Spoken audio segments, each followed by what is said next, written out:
Good morning, everyone. Good morning.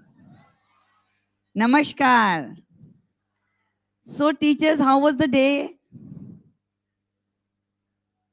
Give me the real feedback. How was the day? Excellent. So, I will request the other MLLs and brave teachers to come on the stage today in case ma'am wants someone. New ones, especially who are new to ALfA.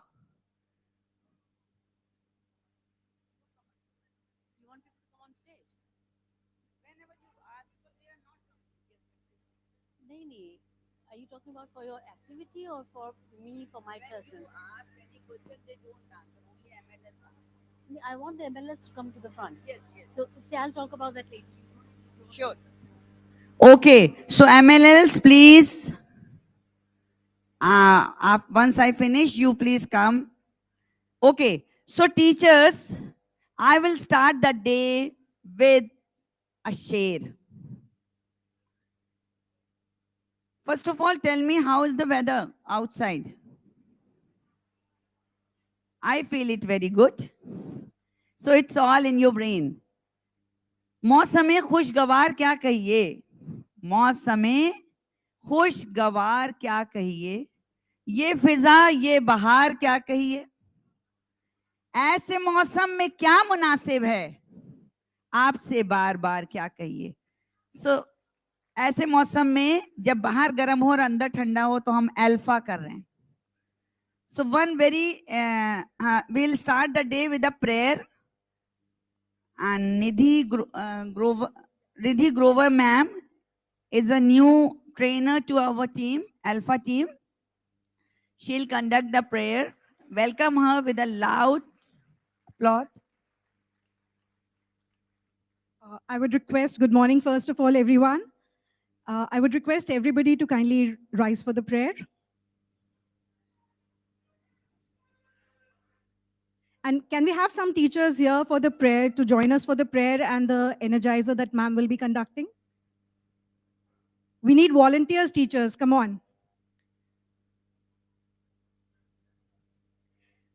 How are you going to encourage your students if you don't come up yourself? Come on, teachers.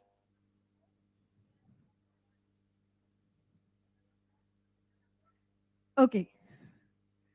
Join your hands, close your eyes. Thank you, teachers. That's enough. Okay. Teachers, please come back. Come. You can come up here. Those who have already moved out, please stay here.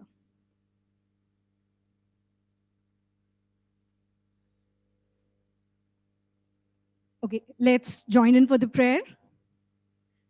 I bear witness, O my Lord, that thou hast created me to know thee and to worship thee. I testify at this moment to my powerlessness and to thy might, to my poverty and to thy strength. There is none other God but thee, thy wealth in peril, the self-subsisting.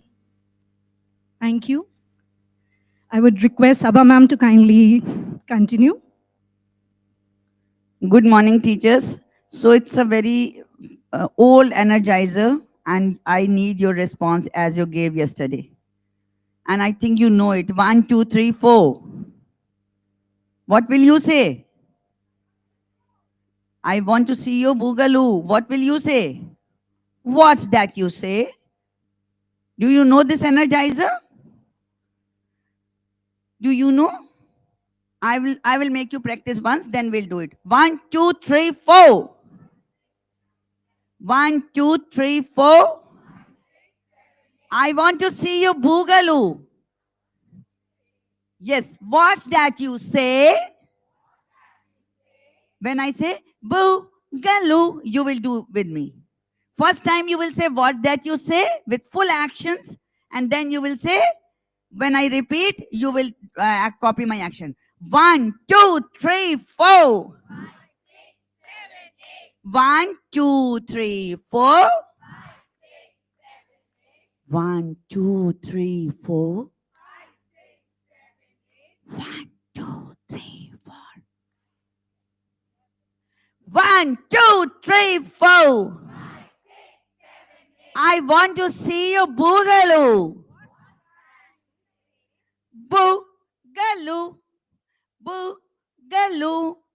Boo boogaloo. Hey, boogaloo. Sing along. Boo boogaloo. 1, 2, 3, 4. 1, 2, 3, 4. 1, 2, 3, 4. I want to see you shoot the moon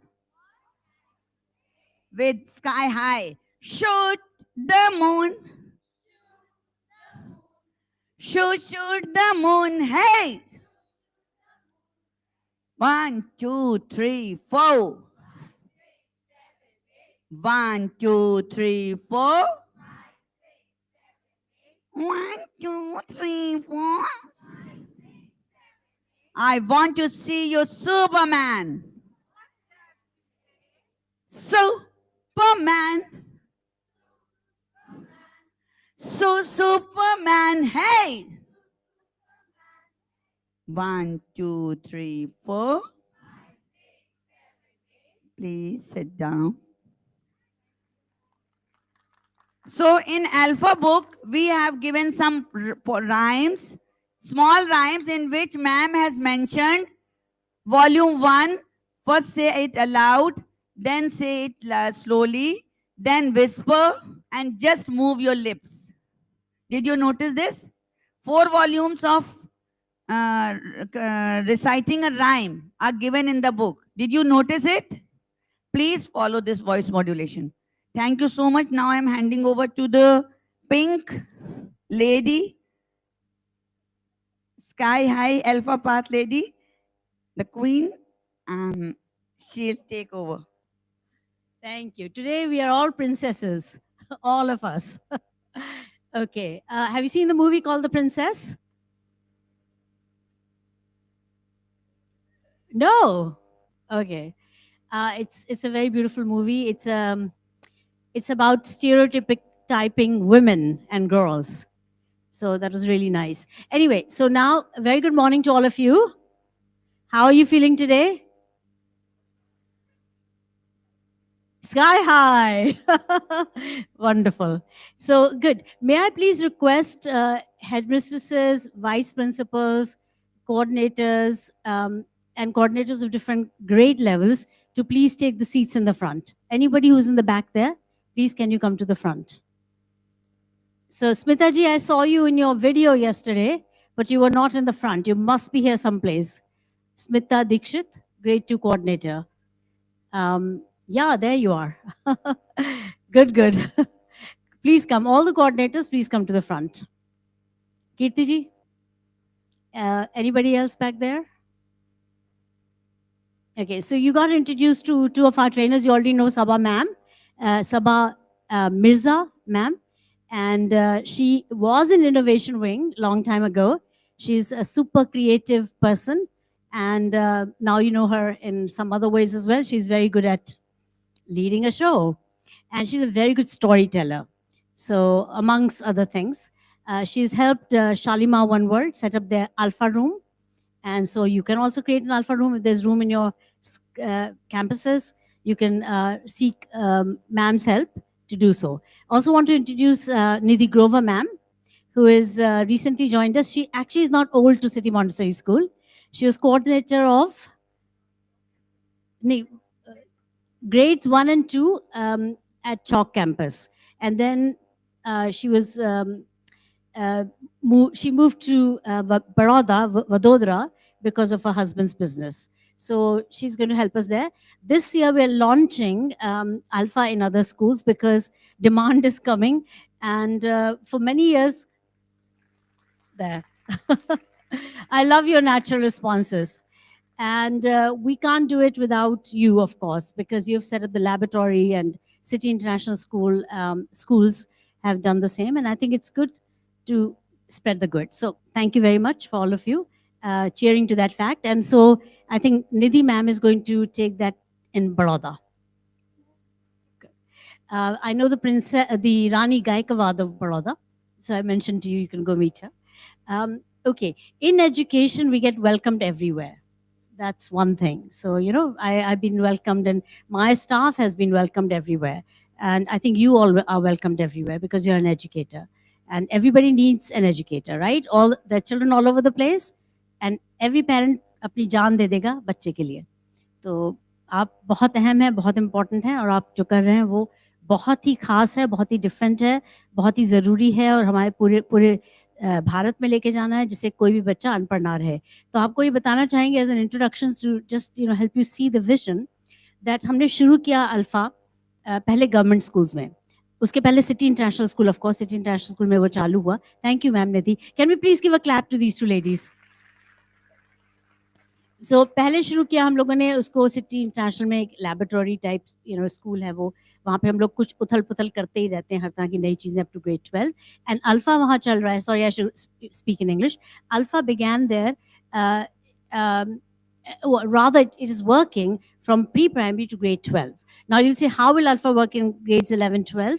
Well, there is a different take on it, a slight variation in the modalities of it, but in essence, Alpha is a way of thinking. It's a way of bringing out the agency in the children, in the young people, and empowering them in a different way so that they can learn by themselves and with each other. So it becomes a very plausible thing when you think of grades 11 and 12 and 9 and 10. And perhaps you don't know this, but the topper of CBSE grade 10 this year in Uttar Pradesh, and therefore Lucknow also, was a girl from City International School, right? CBSE grade 10. Trust, clap. It's a good thing, right? But what it shows, not because she was a topper, because some children will top. It's not that issue. Village children top. You know, it's not that. It's the question that even though we've been doing a very alternative pedagogy, the children, and not just her, we had one of the best results of Lucknow. So, and it's a laboratory. You know, how is it possible that they've done so well? So when Archana ma'am was there helping me at that time, Archana Gaur ma'am, she's she's a headmistress. Sorry, what's your title?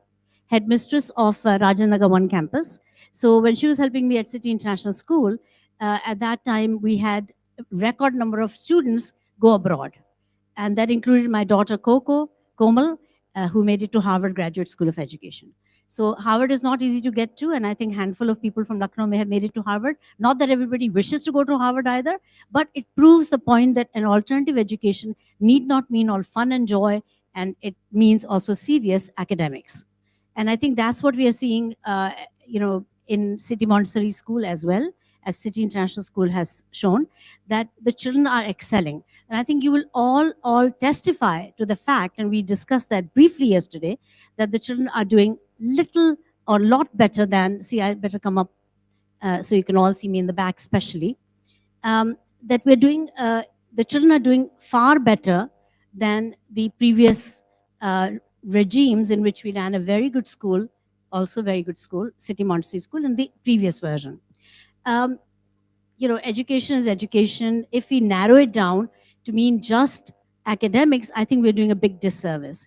Now, the question is, can you, doing a highly alternative pedagogy, ALfA, can you ensure that children are not suffering in their academics, and at the same time, they're developing and nurturing a variety of skills?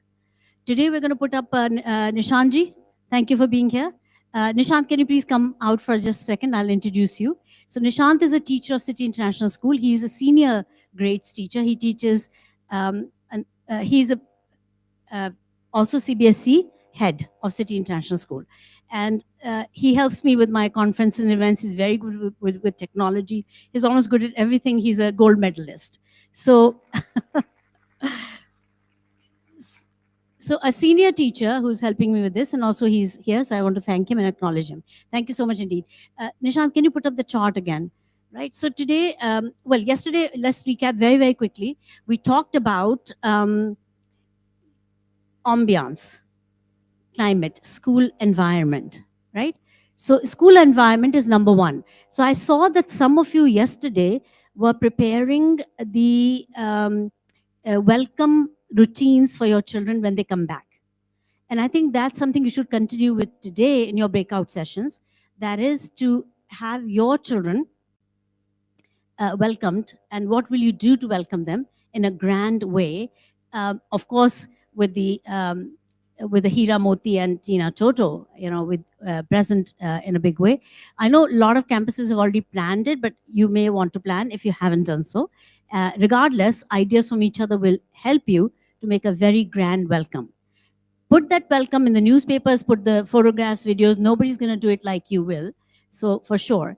And let Tina and Toto be reminded of to the children as they come back to school in a joyful learning way. How many of your children engaged in summer stretch activities? In all your classes or in all your classes? Okay, that's very, very nice to know, because one of the things that you have been doing is empowering children so that they can learn by themselves.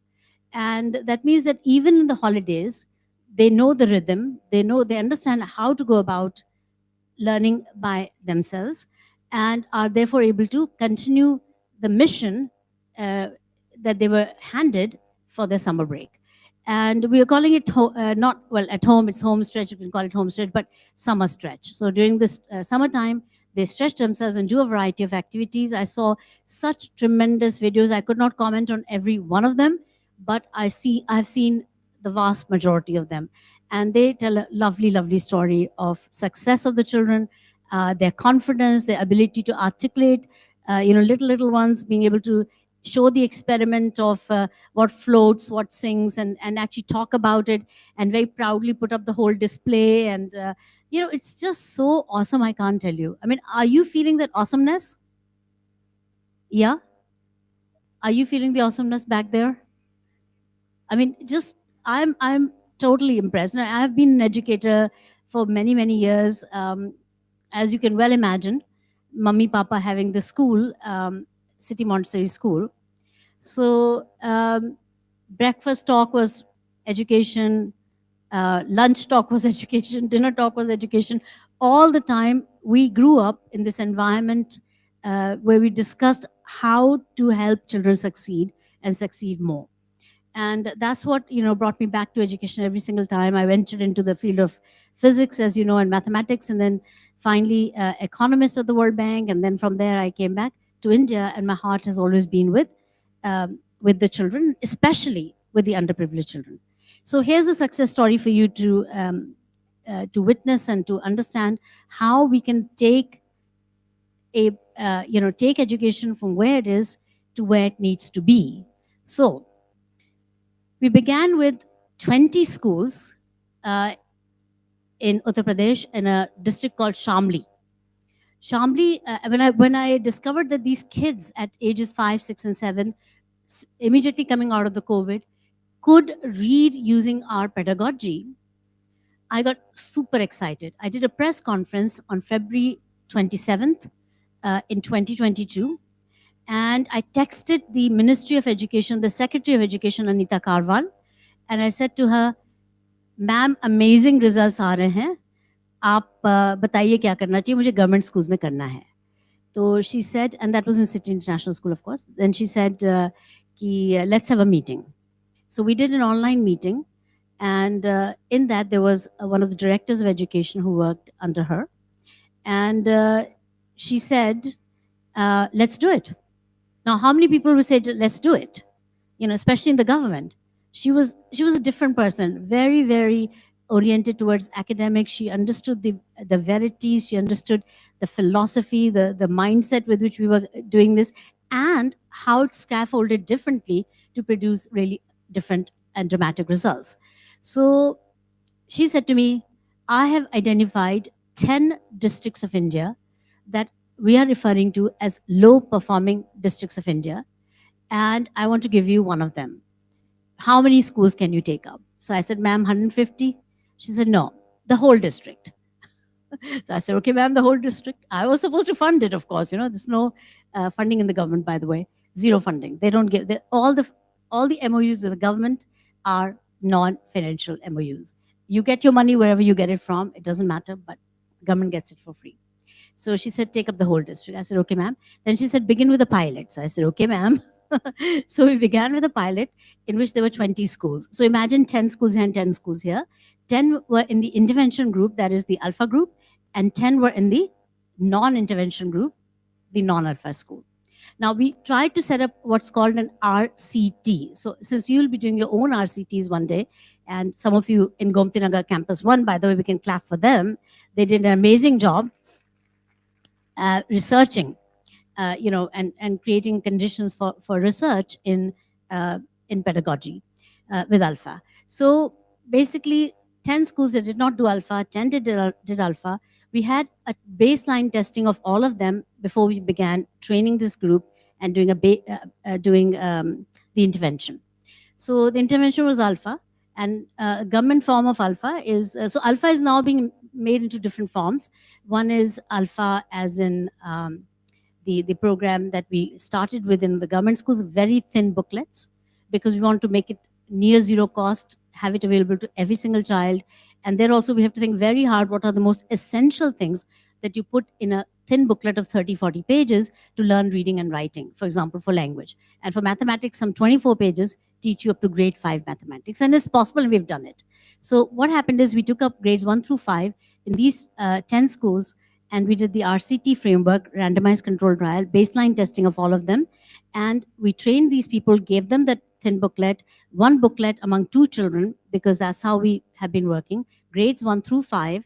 And all of these kids and schools implemented the ALfA program, 10 schools. So I thought, well, if I say this has gone really well, nobody will believe me, right? Because I'm a vested, interested party. So then I requested the Professor Fernando Reimers. He is a professor of Harvard Graduate School of Education, USA. So I asked him if he would please allocate some faculty or students, they do masters there in education and education policy.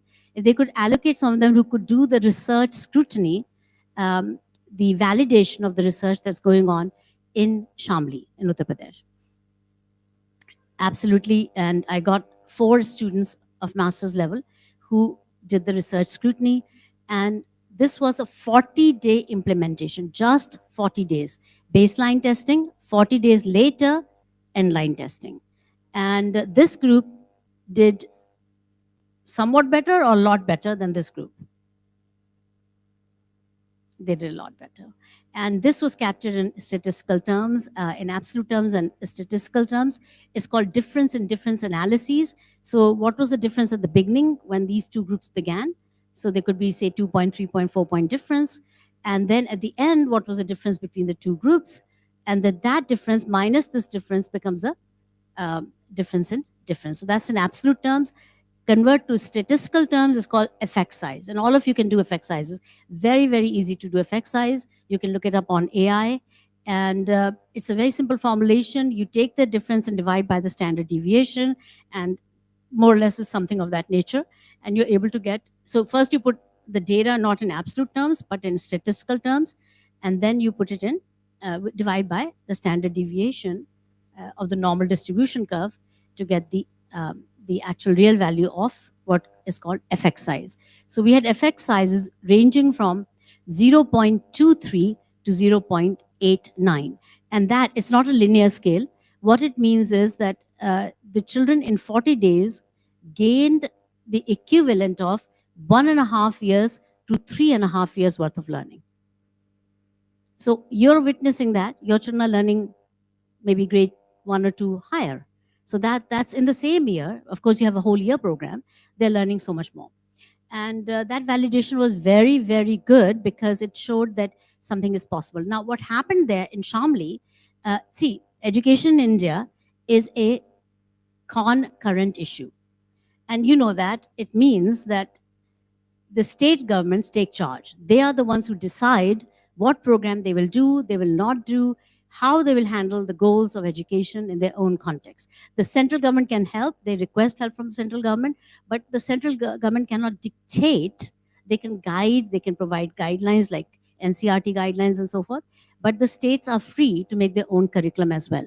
So the SCERTs, the State Council for Education, Research and Training, they create their own curriculum. Sometimes they borrow 100% from the NCRT, and which is what they mostly and invariably do. But sometimes they also make changes, and that's totally and completely acceptable. So at that time, the Director General for School Education for Uttar Pradesh, Vijay Kiran Anand, the DM of Shamli called him up and saying, I want it for all my children. I want it for all. This demand had to come from them. It could not be the Ministry of Education. They can coax, they can suggest, but of course, if they say, then the DGSC has to say yes, but it's better if it comes from the DGSC. And so DGSC said, yes, okay, that's absolutely fine. I had a discussion with him.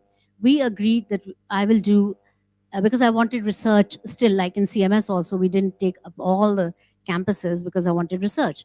So we took up 41% of the schools of Shamli, but they were the biggest schools, covering about 65% of the children. So basically, we took up Shamli at that time. And do you know, in the latest Parakh Rashtriya Sarvekshan, which is the new body assessing, is sort of like a third-party evaluation within the government, it's called Parakh. It was established coming out of the NEP 2020, and it just became functional in a big way recently. So they did the first Parakh Rashtriya Sarvekshan in December of 2024. Results came out last week. More results are due soon. But Shamli is pretty much on the top in Uttar Pradesh, either in second position or third position. And remember that this was the lowest performing district of India, not just Uttar Pradesh. Right? So the previous year, the results were that was in 18th rank in Uttar Pradesh. Now it's among the top second or third. Right? Depending on the parameter, like girls' education, academics grade 3, academics grade 6. The children who were in grade 5 in 2022 are just past grade 8 last year. So they're in grade 9.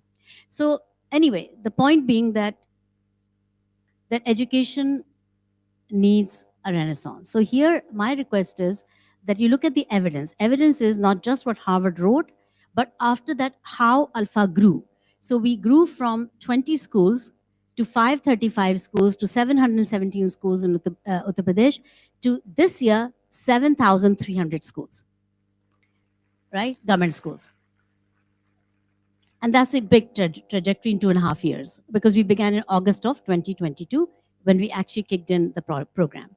And now we have commitments, and we have started rolling it out in entire Himachal Pradesh. We have signed up the entire state of Himachal Pradesh. So anybody here from HP? Yep, there you are. Okay, yes, of course. Right. Rashmi and Preeti, right, good. So HP signed up. Sometimes it's a matter of faith, like this. They'll say, this is good. Let's give it a try. So the gentleman who signed up was the principal secretary of Himachal Pradesh. My staff met him. He took the little booklets we have and he said, मैं दिल्ली जा रहा हूँ, मैं लौट के आऊँगा शाम को आपसे, अगले दिन मिलूँगा, अगले दिन मेरी सारे DEOs आ रहे हैं, BSAs are called DEOs there, BSAs Basic Shiksha Adhikari, the persons who are responsible for education at their district level. So we're having this meeting of the district education officers. So you please come and present about your work to them. And that day itself, after the presentation, he signed up the entire state. Is that possible? 3-year MOU and the entire state. Similarly, we had from Jammu, a director of education, Ashok Kumarji. He was here in this hall. We were doing September end, if you no, in fact, in November this year, sorry, another event, November this year, last year, we did a event called Leadership Circle. And he was here, and he went back and signed the entire Jammu division of Jammu and Kashmir, 10 districts, right? So we are looking for faith. When I keep saying to you, belief, there are many others who look at the face value and say, nah, it won't work. 45 days, impossible. 30 days, impossible. So we've had a lot of resistance, behind the successes. But that's a good thing, because that shows that, a battle is out there, it's cut out, and we can demonstrate through, districts we get, even in a small way, like Shamli, and they can turn into full-blown state level, India level successes. And I think City Montessori School, if you were your children, if they are to come to grade 9 and 10, they will do differently than those children who have been in grades 9 and 10 using the more traditional version of education. Okay, so back to our chart. So I want to say that we are taking it nationwide, and in that, it's going to be called ALfA Path program. There's ALfA government school version. I also want to declare a collaboration we're going to be signing today, and may you please stand up, and can somebody take a mic to them? एक जना mic ले जाइए please. तो आपके पास please आप लोग front में आ जाइए. Right. So we are today signing up with the Anandya Foundation out of Delhi, and they're working directly in government schools. Come. And these people are not ordinary people who are coming up to you. These are fellows of Teach for India program. For 2 years they worked. They left their corporate jobs and big opportunities to work with the government schools, in schools for 2 years, and now they've joined Anandya Foundation. And today we are going to be signing up with the founder of Anandya Foundation. She's going to be here soon. She's here? No. Okay, she'll be here soon. So just say hello and introduce yourself. We are now launching a program with them. It will be called ALfA Anandya.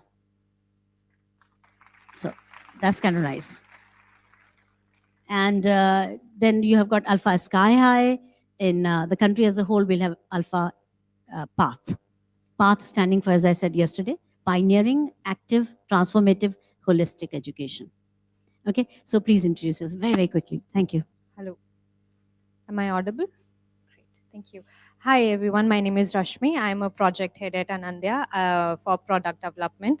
I specialize in phonics, and I create books and all the pedagogy and curriculum for Anandya. Thank you.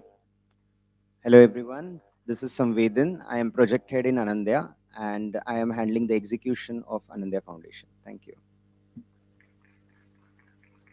Hello everyone, I'm Monica and I'm project head at Bagpat. Monica, hold the mic like this. Okay. So I'm Monica and I'll be working as project head for Bagpat district for Anandya. So we're going to work in 100 schools, and 50 I'm sponsoring and 50 they're sponsoring. So that's how we're going to do it. Thank you so much indeed. And please maybe give them a very big clap.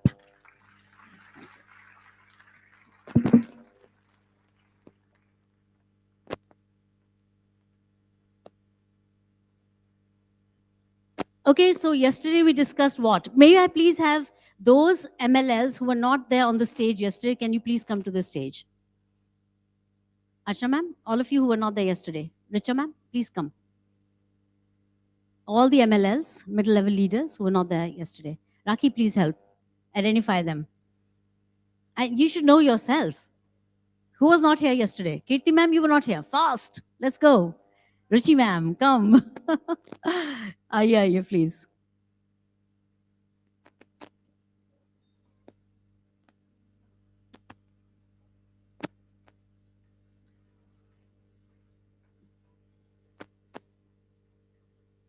Hi, good to see you.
So yesterday we discussed class and school ambiance.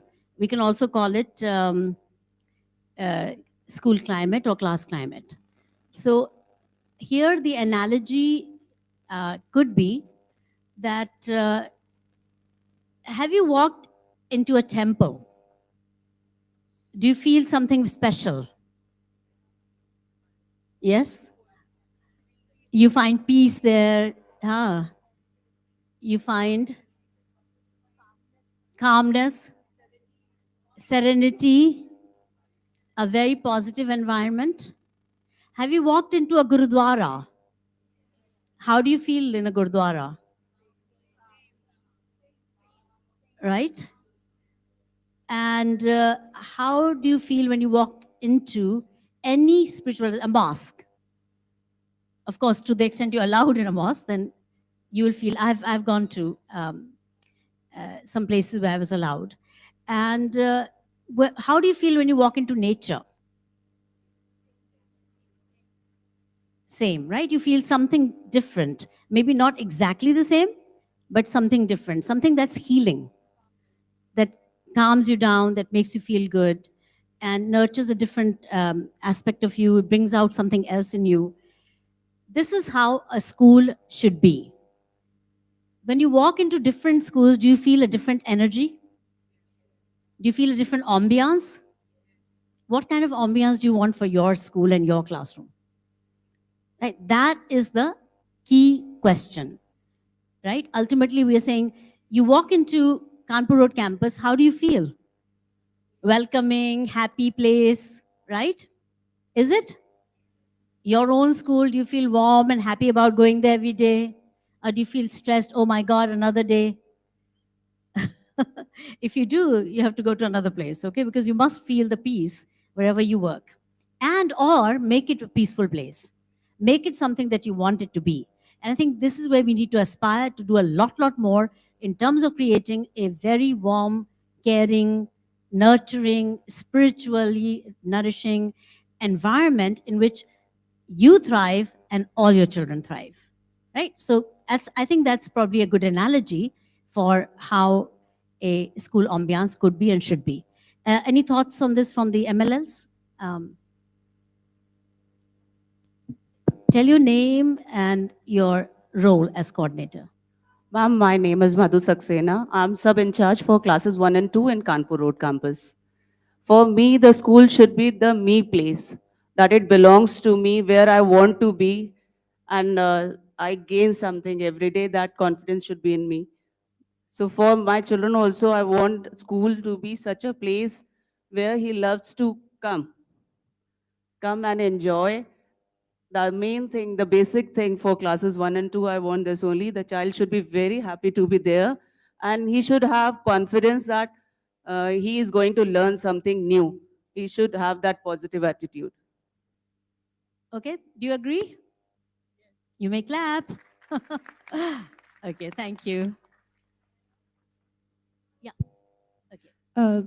This is Smita Deshit from Gomti Nagar Extension, and I'm working as a class 2 coordinator. I feel the school, your class ambience should be fear-free, happy, where each individual should look forward to come back, where each individual has a right to raise his point or her point of view, where everybody is valued and where everybody is heard. This is, I feel like, Awesome. the Maybe school clap should for be. us, please. Good morning and Jai Jagat. I'm Shivani Kapoor, pre-primary in charge of Chalk campus. It is said that, ma'am, a school is like strong roots of learning, without which learning cannot grow. So, of course, the school should be welcoming. Lot of greenery should be there. You know, children love greenery. If you know, take them out on the field trips or even for the school tour, believe me, they feel very happy. So it should be welcoming. As ma'am said, Tina, Toto, Hira Moti have become their friends now. They, in their class, they are their buddies. They love them. So it definitely plays a very important role. school ambience should be welcoming. Thank you. Thank you very much. Good. Good morning, everyone.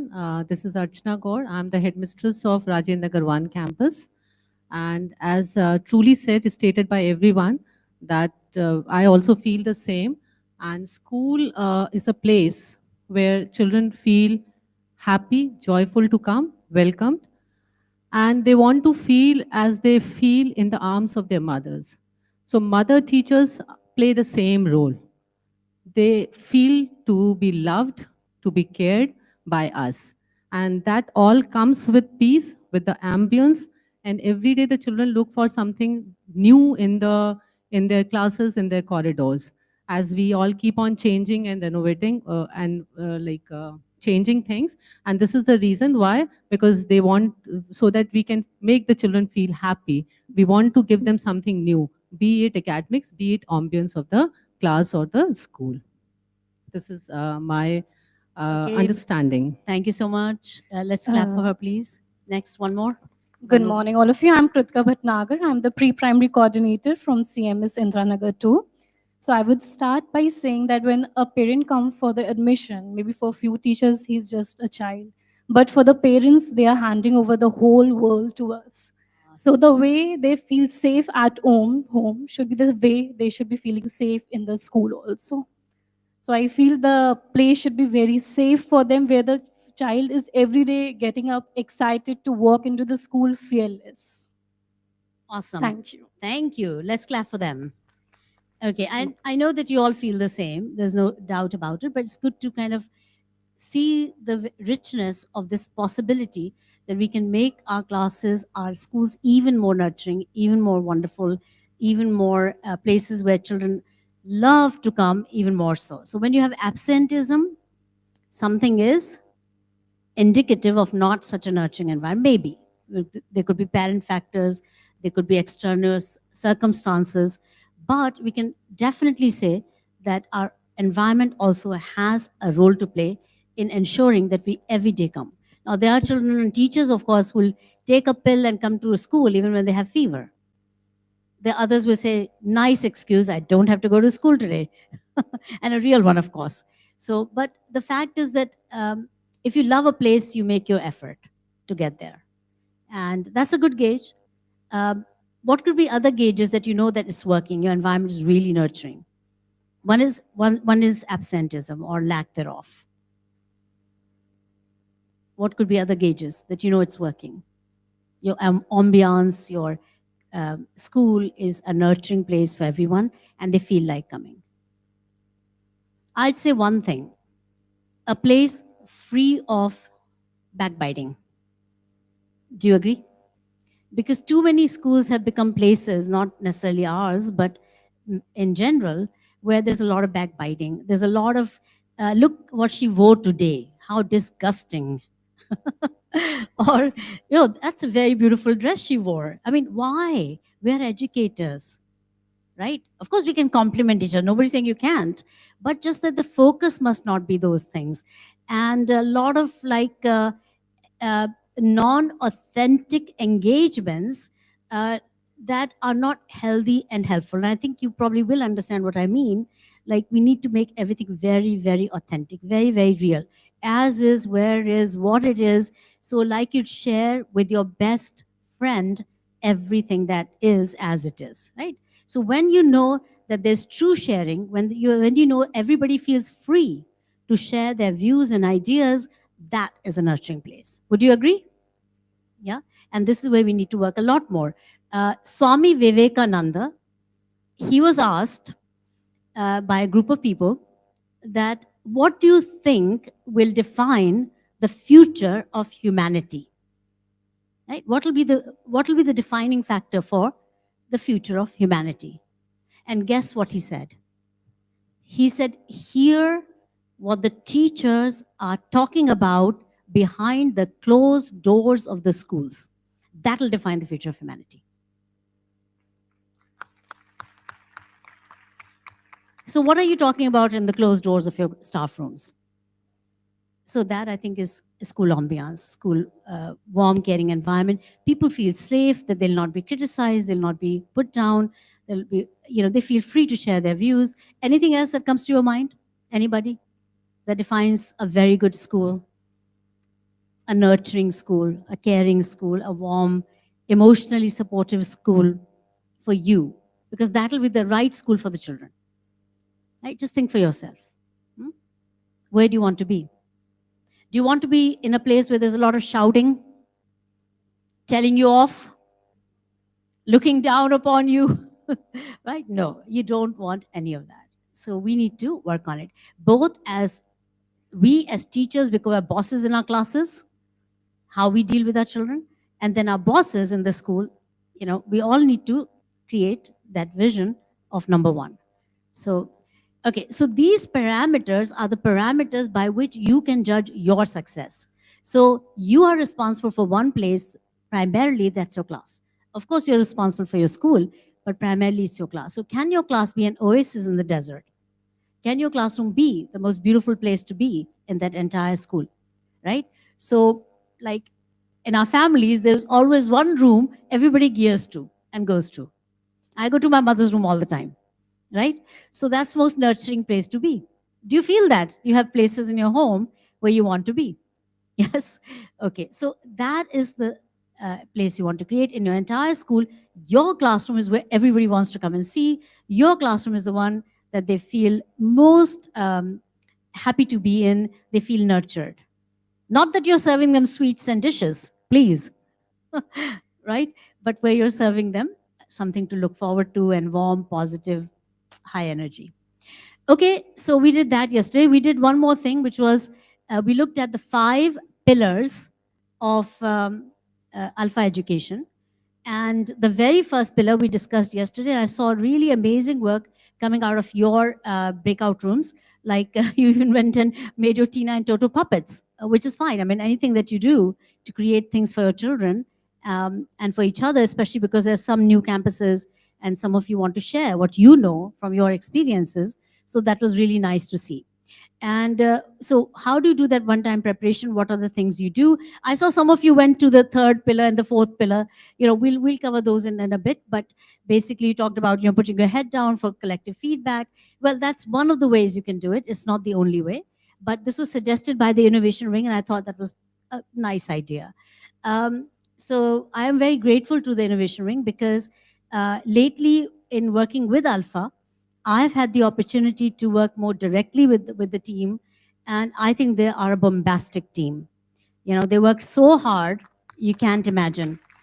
They're working at night. When I ask something, they remind me, which I absolutely love, because if I forget to give them something, I get 10 reminders, and phone calls and everything. And they push Saurabh Kumar, I don't know whether he's here. Yeah, Saurabh ji is here. Saurabh, can you please stand up? Let's clap for Saurabh, please. He's been your backbone of ALfA program and providing you everything you need. Also welcoming here Saurabh sir, Saurabh Dikshit sir. He is the principal headmaster of City International School, our rural campus. It's in a village called Hathonda near Ram Snehi Ghat in Barabanki. So he's running that school out of a small, beautiful palace. So that's him. Okay, so, and all the teachers, of course, from the other schools and campuses, warmly welcome. So yeah, where was I at? Innovation Wing. So I want to thank Sushmita Basu, the sort of director. I mean, she does so many other things as well, but she's, among other things, managing the Innovation Wing of City Montessori School, which has some 55 people working to ensure support to the teachers and ensure quality and making of papers, centralized papers, and so many more things. So, but in my working with them recently, like we've had many meetings, including for the planning of this event. So they've been a very big support, and they're very good thinkers, they're very good analysts, they have very good rich knowledge of the classrooms and the education. They have very good understanding of you all. They obviously go to your classes. And also of the ALfA pedagogy, I was really impressed how this has gone with them. And so I want to acknowledge and show my gratitude to them for all the backup support they've given all along and never been acknowledged, even when criticized once in a while. So, because they give tickets. No, they don't give tickets. They give appreciations. All right. So we've done the first one. Not much to do there. Just the very simple things that you have to do. One-time preparation with your children, the puppets, 4 of them, 0 to 9 numbers, or multiple sets of those for different grades. And then the envelope that you can teach them how to make an envelope, and then they can, have their stuff in that, nice, neat way, rather than floating in their bag. And then we have things you have to do. Prepare chits or ice cream sticks and popsicle sticks with names of the children, 2 sets ideally. And I think I did not get a chance to mention the second set, why you'll use the second set. So there are times, very, very rare times, you should never, ever, ever need the second set. First set is used for pairing children. So you can pair them in whichever way. One of the simplest ways is close your eyes, pick 2 names out, read them out, and the other, pair. So that's quick and easy. So some of you were saying how to save time, all these things. This is the quickest way. You don't have to do every day a new thing in order to randomly pair. This is the quickest way. Close your eyes, pick 2 sticks, read out the names, they become the pair, and so on. So that is something. Today we're going to look at random pairing. Why we do random pairing. And of course, the last thing, you need to do is reflection register. And thank you. I think every group discussed reflection register. And I hope you know that this is not something to be validated by a middle level leader or anybody else, not for their signatures. It is for you to keep a record, and a very good detailed record of what's going on in your classes on a daily basis. I don't mean like a record keeping per se, like 1 hour I did this, 2 hours I did that. You can do that too, of course. There's no binding or bindation on what you do. But the fact is that reflection would also mean, what are your thoughts as you're sitting and observing? Like I'm here talking to you. I'm observing certain things. I'm seeing whether you're attentive, you're not, or if everybody's attentive. What's going on? Are my children learning? Are they doing anything else other than learning? So I write down my observations. I might write down anecdotal records. So for example, I might write down things like, I see that this particular child, I think, is probably squinting a lot, may need, eye test. So I write down a note in there saying I need to talk to the parent, that they should get an eye test done for this child. Whatever you observe, anecdotal record-wise, whatever you observe in terms of children's behavior, in terms of your corrective action after an assessment. Your assessment is, we say it's feedback. So with the feedback, you need to write down how many children got a question wrong, and do it for yourself. So because you want to keep it as a reference for future. And if you do it just to show it to somebody else, and you might be tempted to write something that looks good. I mean, if half the class doesn't know answer to a question, it could be that we need to do it in a different way. It could be we need to re-demonstrate. It could be that we need to go below the level that we were teaching. There's so many ways in which you could take the corrective action, and the term corrective action is being replaced by the idea of reflect and perfect. So you write down your reflections, and next day you perfect the class, or the same day you perfect the class. Ideally the next day, because you want to think about what to do. So it's your personal journal to write down all your thoughts, ideas for change.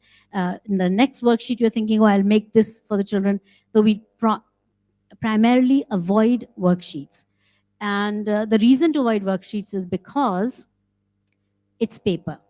And if you can avoid paper, then why not?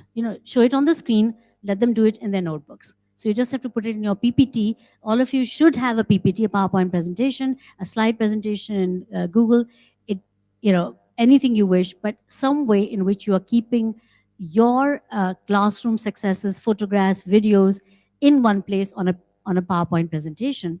It's easy to save a video on that. And so you have a ready reference in your PPT. And then when you have to present that in a grow circle, you have lots of slides already. And it's not like last minute, really rushing to put it together. So reflection register is what we begin also in the preparation time. You can decorate it, you can do whatever you wish with it, it's yours. It's like your private diary, except it's not too private in the sense that you do share it. You share it at grow circle with your peers, meaning each other, but you're not necessarily to do this for somebody else, you're doing it for yourself. And that is a really important difference. Okay, now going to the daily random pairing. So I need 2 volunteers from you. Please, could you come to the front, any 2 of you? Those who have not spoken so far, any of 2 of you. Or 4 of you, that's fine. Come, it's okay. Okay, can you demonstrate can you share what are the 4 steps? No, I'm sorry, we're doing the random pairing. How do you do the random pairing? Jai Jagat, everyone. Ma'am, in our campus, in the beginning itself, we have prepared the ice cream sticks. Using the ice cream sticks, we have written the names of the students on roll wise. And every day we are using those ice cream sticks for doing the random pairing. And we have seen that, ma'am, it is a very good activity as it builds a relationship and a friendship among all the students. Like, they will not do like that I will only sit with my friend. He is my best friend or she is my best friend. They will be friends with everyone in the classroom. There was a question amongst the questions you had posted in advance to the innovation wing. There was a question saying that children don't like to move, they like to stay with their friends. And so how do you counter that? Ruchi ma'am? Ma'am, since we are doing random pairing on a daily basis, so it itself is countered. And moreover, it is like we give choice to the children at times also. We tell them, okay, today is the day when you can sit with any one of your choice. So yeah. Did you hear that? An interesting variation. See, this is where we fine tune. This is called the incremental change. We fine tune till we find our peace. So this is not a bad idea. One day you can sit with anybody you want, but there is a counter side. Because once you do that, they say, he's my best friend, she's my best friend. Do you really want to nurture that feeling? Not everybody's my best friend. Ruchi ma'am, what do you say? A dilemma. What do you say? The 4 of you. Now the children are used to it. They enjoy the activity. They have fun because we use energizers, we have shapes and flowers. So they enjoy. Now, most of the children, they don't say anything. They sit with whoever they like. They sit with whoever you whoever are able to pick yeah, randomly. pick, right. yeah, randomly. Okay. Yes, of course. It's only when we use these terminologies that the children pick it up. If we use these terms like best friends and all, then the children pick it up because they are too small. So if we don't use it in the class, they will not. They will just happily sit with anyone of their choice. That's just once a week, ma'am. That much we can allow to the children. How do you feel about that? Should we think of that as a common practice? How many of you say, collective feedback, how many of you say option A, that we do not allow them to sit with anyone they wish once a week? Option B, that we should allow them to sit with each other once a week. But before you say yes or no and which option, let me qualify. I think, we need to always look at things with the direction in which we are moving. अपनी boat को कहाँ ले जाना है, किस direction में ले जा रहे हैं, तो हमें उस डायरेक्शन में ले जाना. Supposing we are in a workplace, right? And everybody knows who's my favorite. My favorite friend is Amarjot from RN2. She's my favorite friend, and she is. Okay, so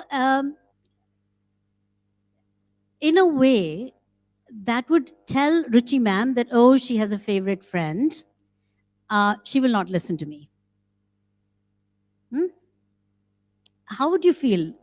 And if Amarjot happens to be a popular student in the class, and she has one friend or 1 or 2 friends like me, how would you feel? You will feel left out, possibly, right? So if you look at the direction in which we are going, we want everyone to be everyone's friends, right? Everyone to speak positively to everyone. And everybody see the beauty in everyone, right? The good in everyone. What's good about Ruchi ma'am, right? So I like that. I really like that quality in her. I like that quality in Deepika ma'am from Kanpur Road. Of course, you're Kanpur Road. See, I'm sorry, I'm a little bit slow at always recalling. Okay, and ma'am, you're? Okay, so Garima from Rajajipuram too.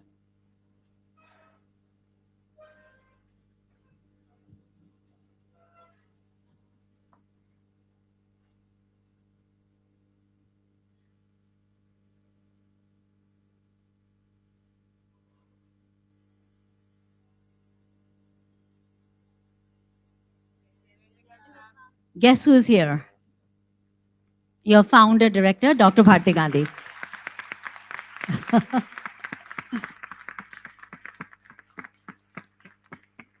Babita, mummy को please stage पे ले आइए.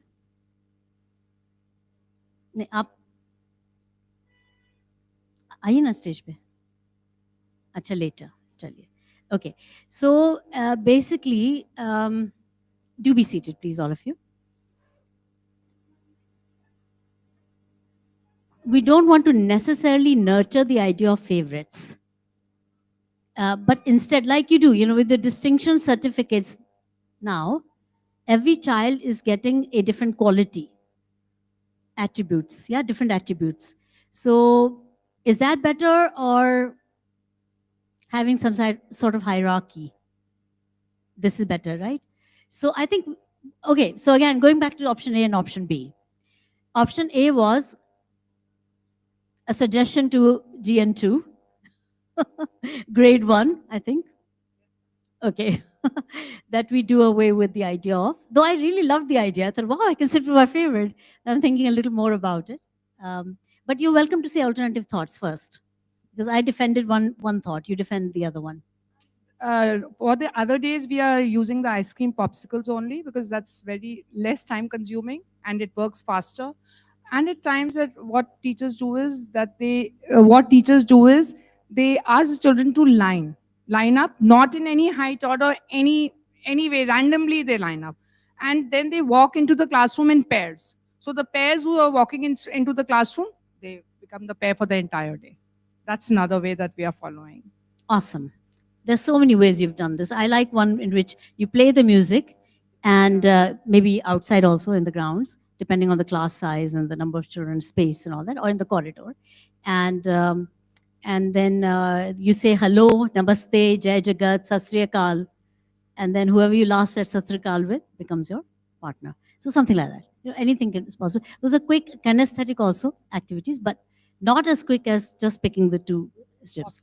Right. So, okay, do you want to defend your idea or do you want to let go of your idea, one or the other? I'm not saying it's just your idea, it's your idea as in like being implemented. I love it in a way. Would you like to continue with it? Oh, you like to defend? Here, please. Okay. So what I feel, they should be allowed once in a week to sit with their friends, I would say, not the best friend. Like we have been pairing randomly every single day. So what I'm assuming, or I have already evident in the classes, by the end of the session, or maybe somewhere in the mid of the session, they have become friends with the entire class. And they care about each other. So that is how, I don't think they have their favorites at the end of the day.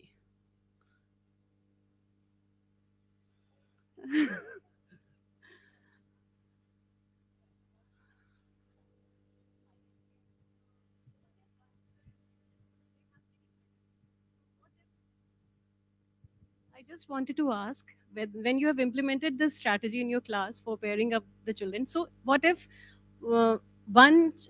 more than one child, they want to sit with their friends? And that's It's what the same. That's what we are saying. That see, for 5 days we are following a policy of random pairing. So they become friends with the entire class. Yeah. So if not one, then they have to choose another one. But won't it make chaos in the class? Like everybody is rushing to one child only to sit with him? Once a week, ma'am, Saturdays. No, how do you implement it? Like, let's do it. Another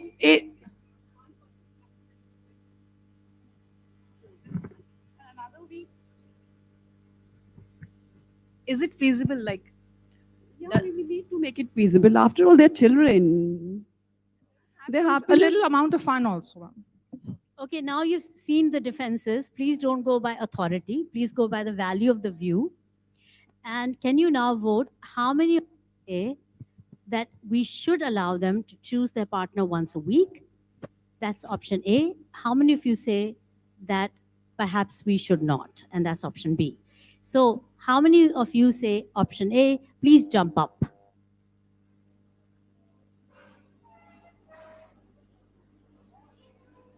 Once a week, they should be allowed. Oh my God, this is the majority. Wow. Okay, how many of you say option B? Please be seated. Please stand up if you say option B. See, my trainer to be with me. No, you don't have to be with me. You can have your view. Okay, so I think we'll go with option B because that's what you all. Oh, I've got people here on this side with me as well. Okay, that makes my heart feel better. Please be seated. But those campuses that wish to implement the idea of a Saturday being a day you sit with anybody you wish may continue, but we may avoid the terminology best friend. Yeah? Do you agree with that? Avoid the terminology best friend. You don't say, oh, everybody sit with your best friend. Okay, so we're going to say, this is better somehow. Everybody sit with anybody you wish today. So not necessarily because they're your best friends, just anybody you want to sit with. Or just sit with anybody. Even better. Shades of gray. Sit with anybody you wish today. Without saying, oh, with your best friend or somebody you really like or any of that sorts. Agreed? Because sometimes the devil is in the detail. Right? So it's the way we implement it matters. So we're not always democratic, by the way, in ALfA. Because there's a lot of research behind a lot of things we are doing. So we are saying first try out it purely as it is. Then come up with variations. And those variations should be following strictly the ALfA guiding principles. No discrimination, complete inclusivity, no one-upmanship or upmanship in any form. And all these you can feel are obviously the principles which are very, very germane, very, very important to the idea of ALfA. So we must not compromise on those, otherwise you're free, as you have been, to do a lot of different types of activities around those principles. The activities that I feel personally should not be done is bringing children to the board. Not personally feel, I know those are strictly to be adhered, is not to bring children to the board, one child, two child, whatever, and to do activities on the board, because others are just watching while you are doing. And that's wasteful of time. When you say, let's save time, one of the ways we discussed is not to do overly too many demonstrations. Trust the children, they can go to the next page on their own and the next few pages on their own without you having to re-demonstrate. Second way is to not bring children to the front one by one. Third is not to have children raise hands one by one, but do collective feedback instead, just by presenting options, right? Those are germane issues. So now the question is, and I would like you to please answer, why, Rajipuram 2, right? Why should we do random pairing as opposed to the Saturday version of it? Why should we do random pairing in general in ALfA? Okay, first you and then Rituji. Okay. Ma'am, what I feel is they should be comfortable with each and every child sitting in the class. They should feel that they are also my friends, all are friends together, and we treat them that way. They are always sitting with the ones who, like, they are naturally not very comfortable with, but when they are paired that way, they are sitting. And then I think by the end of the day, they feel very comfortable with the chosen ones. So I think it is good if they are sitting randomly with anyone, because they develop a bond over time with the ones they sit. This is what my view is, ma'am. Thank you very much. Yes, ma'am. Akhand, the mic ले जाओ. अच्छा है mic, please. मैं register.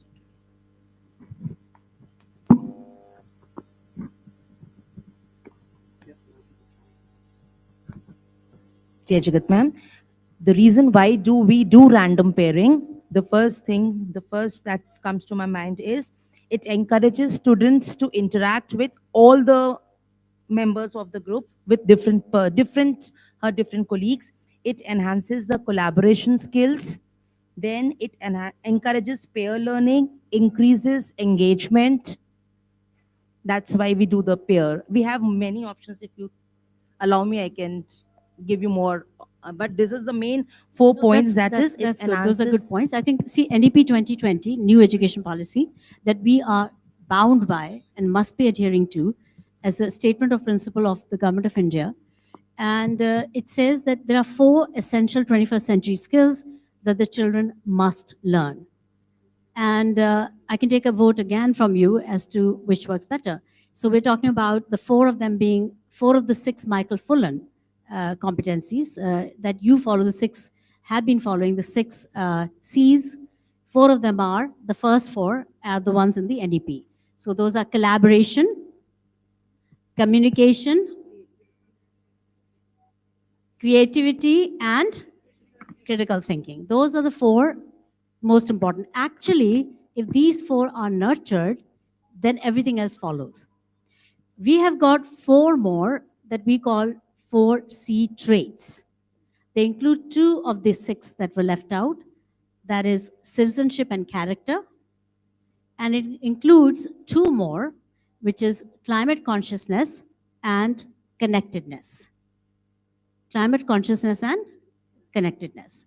So if you look at it at the face value, if we nurture an environment, create an environment in which the children are collaborating on a daily basis, all day long, in which they're communicating all day long, in which they are critically engaging, critical thinking, problem solving, all these skills are developing on everyday basis, all day long, and which they're becoming supremely creative all day long, right? So those 4 things, if we do it in the ALfA way, they're probably a lot easier than if you do it in the traditional way. So what is the traditional way? Teacher-led. You're sitting and listening as students, just like we're doing in the front here. Most of you are just listening. We don't even know you're listening. Is everybody listening? Okay, but you don't know at times where children are listening or not listening. You waste so much of your time because it's hard to listen for hours and hours and hours. And children get bored. And we say we're developing listening skills. Actually, we're doing just the opposite. We're teaching them to switch off. Kitna sunenge bacche? They switch off. And you have a right to switch off as well, because how much can you hear? So you have to be involved, you have to be engaged. So these 4 skills lead, the first 4 skills that are in the NEP, lead to the other 4 in my view. But of course, certain things you have to do in the context of the classroom environment and the way you conduct your education, that the other 4 are also outcomes. For example, climate consciousness will not happen unless you do something in the curriculum for developing the climate consciousness. We have done that because we're using matchsticks and ice cream sticks. We're not using plastic. We're not, we're discouraging use of plastic. Paper-based products are fine, but others are not. And I think Kanpur Road campus has done a lot of really amazing work, thanks to Sabha ma'am, in which, it's very environmentally conscious. Even the covers that you make for your registers, the use of jute, use of newspapers. It is pretty remarkable what I saw in this one campus. I'm sure a lot of you are doing. I just saw it here, and it's really amazing. So maybe more in that direction if we move. We make children more environmentally conscious actors. It's becoming a bigger problem every day. Look how hot it is in India. In London right now, it's so hot. People are having a terrible time. They're not used to the heat, and it's phenomenally hot in many parts of the world where it never was so hot. So we need to be teaching our children climate consciousness. So that's a conscious way of putting climate consciousness in the curriculum. But one of the outcomes that is, not happening much in our traditional classrooms for the little ones and the older ones, all of them, is connectedness, right? So connectedness would be what? Can anybody define what's connectedness? Anybody who's not spoken? Richa ma'am? You can take the mic here.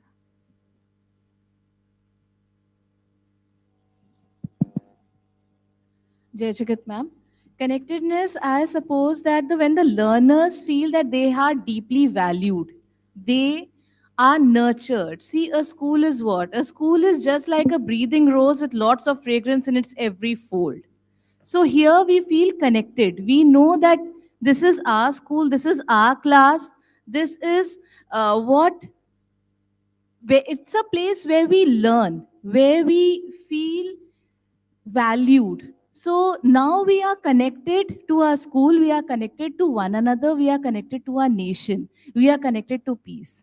So all the things that we are inculcating in our children, they come up with wonderful ideas, they share random pairing, as ma'am just now you have suggested that we do random pairing. So every day when we are paired randomly with a new child, with somebody we are unknown, like today it's going to be suddenly we have been asked, okay, I'm sitting with Kirti ma'am or I'm sitting with Ruchi ma'am. I don't know. I was not prepared. So now I'm going to share my my views with her. Next to is Archana ma'am. Yes, yeah, I'm sitting next to Archana ma'am. So I don't know which branch she is from, or RN1, or she doesn't know that I'm from Aliganj campus too. It's totally unknown. But now when we are sitting together, we'll be start sharing our views. We talk about our, hobbies with the passage of time. So here we feel connected to one another also. Towards the end of the day, we'll go back to our home and we will share daily. Mama, I found a new friend today. I sat with this So that person. is beautifully said about interconnectedness. Thank you so much. We should also clap for the 4 ladies who were earlier here. Thank you. Clap in a loud way. 4 people के लिए आपको clap करना है. Okay. So connectedness, we define it with the idea also of, besides the wonderful things that Richa ma'am has said, the idea of social, emotional, mental well-being. Right? Can you, Kirti, talk about that a bit, because you're dealing with grade 3 children? That's not easy. See, there are 5 campuses doing grade 3 English, Hindi, and math. And Gomti Nagar 2 has been a pioneer, Aliganj 2 has been a pioneer, and both of those campuses, I'm so happy, sitting next to each other, Richa and Kirti, doing grade 3. And of course, Rajan Nagar 2, so Amarjot, yeah. Where's Amarjot? Ah, there you are, okay. And who else? Shalima One World, very brave, daring, because brand new campus, still doing grade 3 with ALfA. And also Indra Nagar, Campus 1. So very grateful to Kanika ma'am that we're doing this there as well. Who is from Indra Nagar here? On the stage, anybody? Indra Nagar? Raise your hands if you're from Indra Nagar, Campus 1. Okay, great. I hope they're doing okay in grade 3. Yeah, are you grade 3?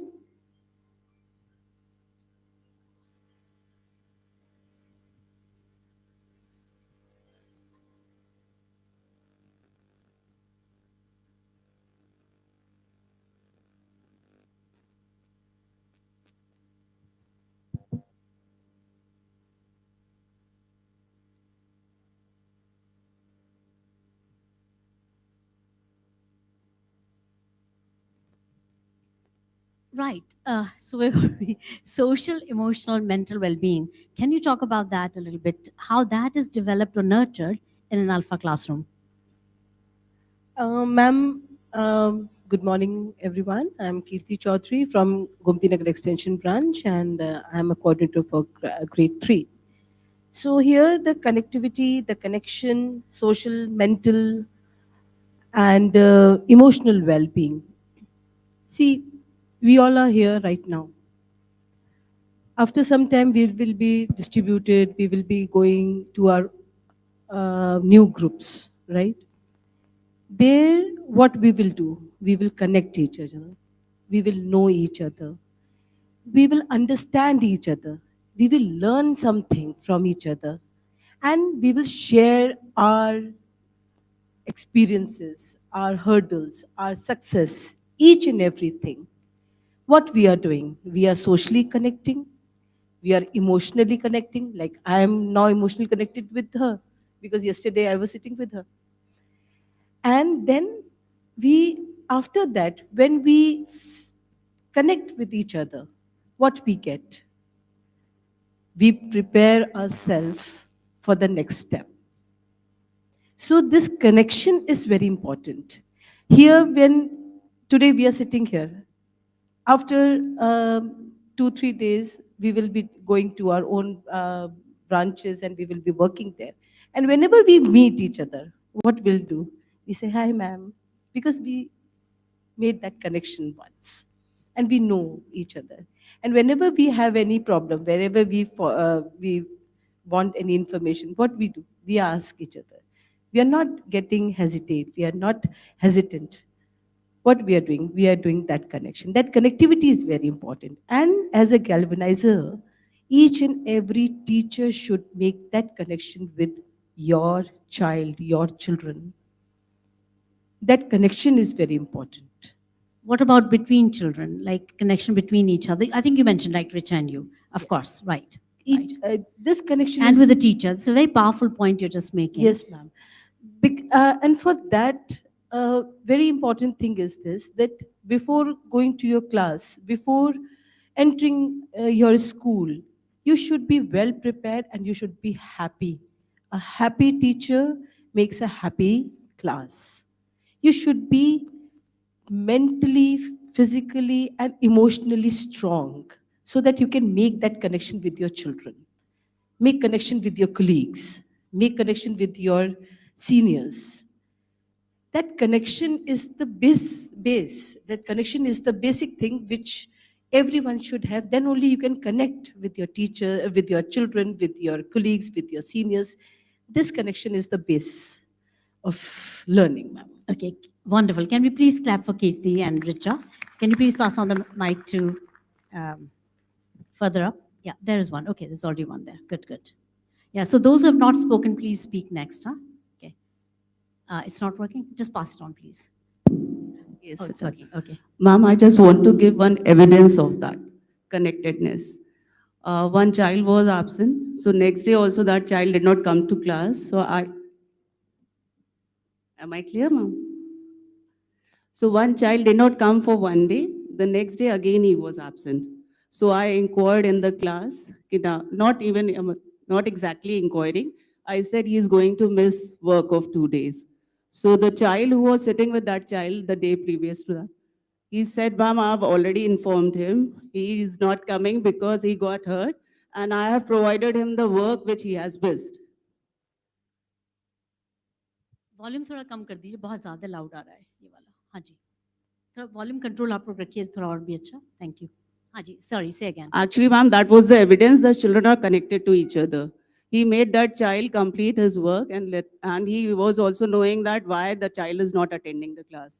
So he made me understand. So that makes it all worthwhile. See, this is so awesome in evidence.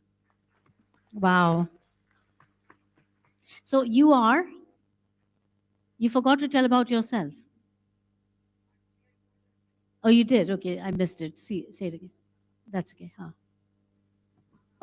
I am Madhu Saxena from Kanpur Road campus, sub in charge of classes 1 and 2. Oh, yes, you did mention it. Sorry, yeah, of course. Very nice. Okay, so now we have again revised our thoughts on the 4+4, as we do in ALfA, not the 6, but the 8. So 4 are what the NEP says, essential 21st century skills. These are collaboration, communication, critical thinking, and creativity, right? You should all know these are fundamentally important. Character is an outcome. I don't see is something you teach, but you be, right? Who you are, the kind of classroom you create, the kind of ethics you create in the workplace and with the children, the role modeling and the role plays that we have got. So many ways in which children learn values, but essentially characters caught, not taught, right? Is caught.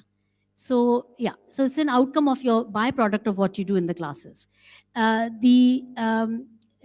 Citizenship is an outcome of your collaboration, all the things you do in the classroom. Climate consciousness is again a consciousness you develop by what you do in the classroom. And the fourth one, connectedness, also is something that you develop by what you do in the classroom, right? So the classroom has to change and mold itself. The comparison, can the remaining some of you please talk about how did you do collaboration, communication, critical thinking, creativity in the past, and how are you doing it in ALfA, and how are the outcomes different if they are so? Right? So anybody there who wants to speak? You have spoken. That's it. First उनको chance दे देते हैं फिर right. Who has not spoken? One of both of you have not spoken yet. You've spoken. You've spoken. You've spoken. No, you've not spoken. You've spoken. Okay, you go ahead, please first. Yeah, then ma'am. Okay, like earlier we used to do collaboration, like as you said, ma'am, children were free to sit with their children, with their friends whenever they want to sit. But now how we do the collaboration, they used to work in teams with their best friends. Now, since we have started with random pairing, so children are sitting with everybody. They are not stick to one friend. So they sit together, they work together in teams. So that's a huge shift we can see now. Now they're not that much reluctant that I don't want to sit with the new face. It was a challenge earlier when we started with ALfA that they were very much reluctant to new face. They were not welcoming the new face every day. But now, since they know that these are the 4 steps, that after random, the ma'am we'll go to the class, we'll have the random pairing, and now we have to find the new friend. So that is also a point of interest every day, that which new partner we are getting today, which was not there earlier, because they know that they will go, they will enter the class, they will meet their best friend, and they will sit over there. So this is a big Okay, shift but, we have. Right, but say in the previous version of us, we were having collaborative games, we were doing think, pair, share, we were doing some collaborative project work, we were doing some collaborative work in the classroom. Was that sufficient, or did we really need the ALfA revolution, if you like, in the classroom to be able to enable collaboration in a richer way? So what would you say? Ma'am, earlier I feel that think, pair, share, or children are working in team, they were stuck to few children only. But now if we see, when we do take the ALfA model, they are not stick to few students only. Everybody is getting chance to work in think, pair, share, or they have to, it's a project base, whatever it is. So earlier it was not there, but now we can see that everybody is feeling that they have been included, and that hesitation is going from there. Wow, yes, of course. But I just wanted to hear, how transformation in the classroom leads to transformation of outcome. And we never ever thought 2 things, that A, children can learn by themselves and with each other. That's one challenging thing that we have countered in our minds. And we can see that children can learn by themselves and with each other, right? So we've given them the agency to learn by themselves. Second difference that in the classroom is that the children are helping each other as well. So all these qualities, characteristics you can develop. There was one other thought, it just passed me. But anyway, the point is that difference in the classroom is enabling all-day collaboration rather than a sporadic collaboration, right?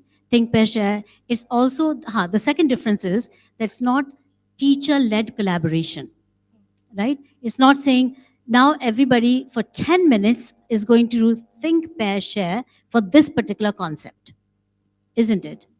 Right? So who is the orchestrator? Who's the master puppeteer here? Is the teacher. Teacher is the master puppeteer, saying, you now do this, you now do that, you go and sit with so-and-so, you do such and such. Here we're saying, look, let the process take care of itself. Whoever you're sitting with, let's do this, right? You're demonstrating, then leaving them alone. Yeah, okay, you, and then of course, ma'am here, yes, please. Hello. Yes, ma'am. So, ma'am, earlier what was done, like we were asking questions from the children.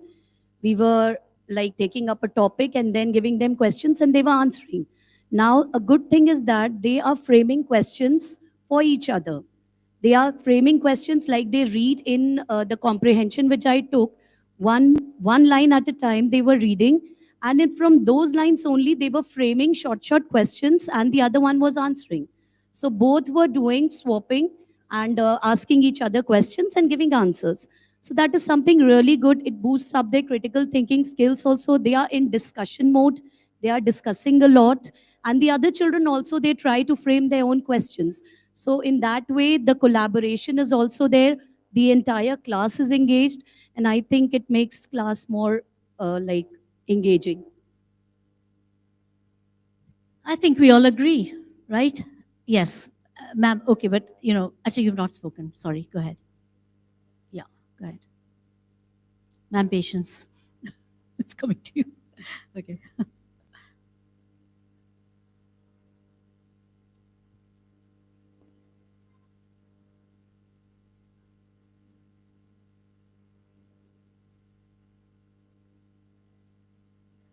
Ma'am, I think earlier we were doing the group activities more rather than pairing them. So, ma'am, all the children were not getting, they were not actively participating because the GNTs, GNTs were taking them over. Now, when we are doing the random pairing. GNT stands for gifted and talented. Yes, ma'am. Okay, Yes, just ma'am. we're using too many terminologies, just to be clear. So now random pairing has helped a lot because now when the children are sitting in pairs, even if one is not able to do, the other is motivating, the child to do it. No, you can do it. And ma'am, they have become more vocal. They have started communicating more, ma'am.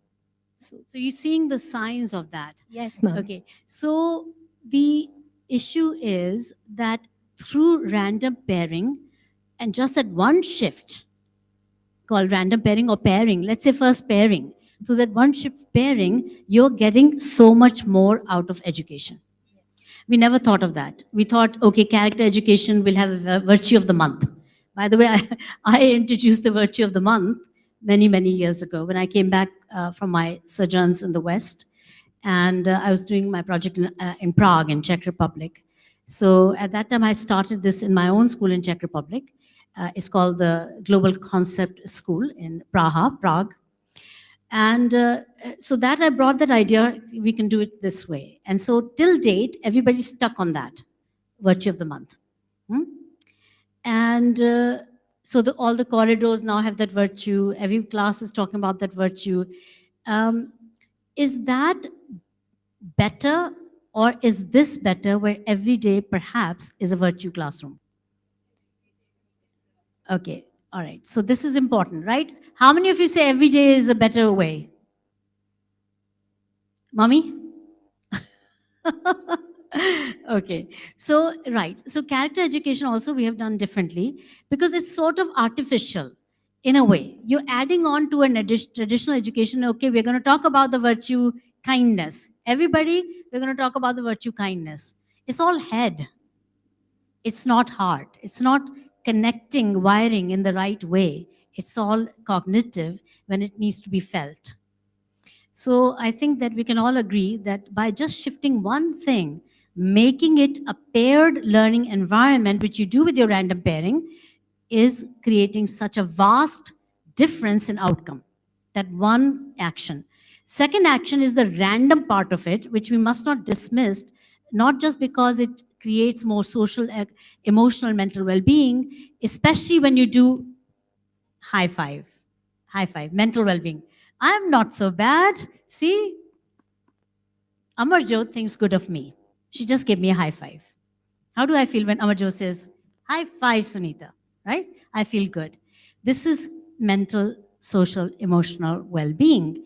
So many things we do for courtesy. So, hi, Amarjot. So with the teacher, teachers also equal participants, a point that Kirti made, very important point. Teachers are equal participants. So at some point, I'm Tina or Toto. And the child is asking me the question, and I'm answering. The child is saying, good job to me. How do I feel as a teacher when the child says, good job, ma'am? Good job, Tina. Pooja, yesterday you were here from Ayodhya Road. How do you feel? I've seen lots of lovely videos from you. Mission accomplished, right? You feel so, so good. As a teacher also you feel good. So that equal relationship, and it's a very valuable point that was made here, that equal relationship allows children to feel they can approach a teacher, they feel the love and the care of the teacher, which is so essential to create their social, emotional, mental well-being. So that happens through the processes we have, in ALfA. And in particular, the random pairing, what are the benefits of randomizing the pairing. Not that they can collaborate, because that of course happens whether or not you have random pairing.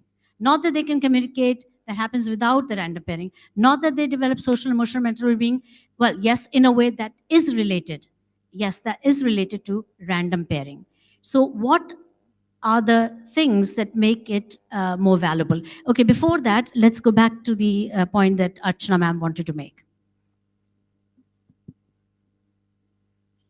Yes, Keep you, thinking ma'am. about that question, because I want to know your view. Thank you, ma'am, for that opportunity. I believe ALfA is an answer to many of the psychological and behavioral issues in the age group of primary classes. Mic control बहुत खराब है, बहुत volume low हो जाता है, फिर बहुत high हो जाता है. वॉल्यूम प्लीज देखो, आप सुनो. जैसे अब इनकी आवाज़ बिल्कुल नहीं सुनाई दे रही है, तो आप लोग थोड़ा ध्यान दीजिए. जो भी अलग अलग माइक अलग अलग वॉल्यूम पे सेट है ना, तो उनकी आवाज़ बिल्कुल नहीं सुनाई देती है. हाँ.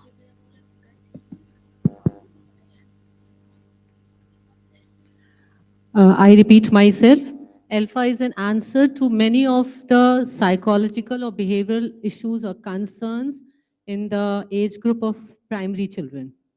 So when they do regularly the random pairing, the children learn from other children. And this learning is not fixed with one child every day, because the next day the pair will be different. And as in the traditional way of learning, few children always are cornered and left behind. With ALfA, no child is left behind. Everybody is learning at the same time. And because everybody is learning from their peers, the learning is accelerated. The learning is speed up. And with collaboration, with a space for creativity, the collaboration is not fixed. The children have an open mindset instead of a fixed mindset by collaborating only with one child. No. Now the pairs are changing every day. So the mindset grows. They need, the adaptability improves. They learn to adapt with every day with new child being paired with them. So the creativity also grows. With one child, the creativity is limited. But with different children every day, the creativity is extensive. Then children develop critical thinking critical thinking as well, because they are practicing CCC. They are practicing, they are checking each other, they are correcting their pair, and then they are celebrating or cheering their progress and performance. So in this way, children grow definitely as, good social beings, and they love with peace in the society, and definitely then only the nation prospers. So that's a good initiative. We are lucky, we are fortunate to have ALfA being practiced in our classes, and we look forward to transformations, as ma'am is every day regularly introducing, transforming as and when it is required. So thank you very much, ma'am. Thank you. Let's clap for all the presenters who have been presenting last. Thank you very much indeed. So it's not about per se appreciating ALfA as much as it is about appreciating, thank you very much for that, by the way. It is about appreciating why we do what we do. Because sometimes we don't do some things because we don't understand why. क्यों कर रहे हैं? जब पता ही नहीं क्यों कर रहे हैं तो फिर क्यों करें? Right? Why should we do? So we need to understand why. And this is where I think we're elaborating on the idea of pairing, why we do pairing. Not just that ALfA is good because we do pairing, which is a good thing, yes, of course, but why we do pairing, number one. And the second thing is why we do random pairing, right? So now I want your views on why random pairing, not just pairing. So don't talk about the things we've already talked about, some other fresh angles on why we do random pairing. You've touched upon it, but we need to articulate it even more, why we do random pairing. Anybody from here, the front row? Yes. Mike. Akanji, Mike.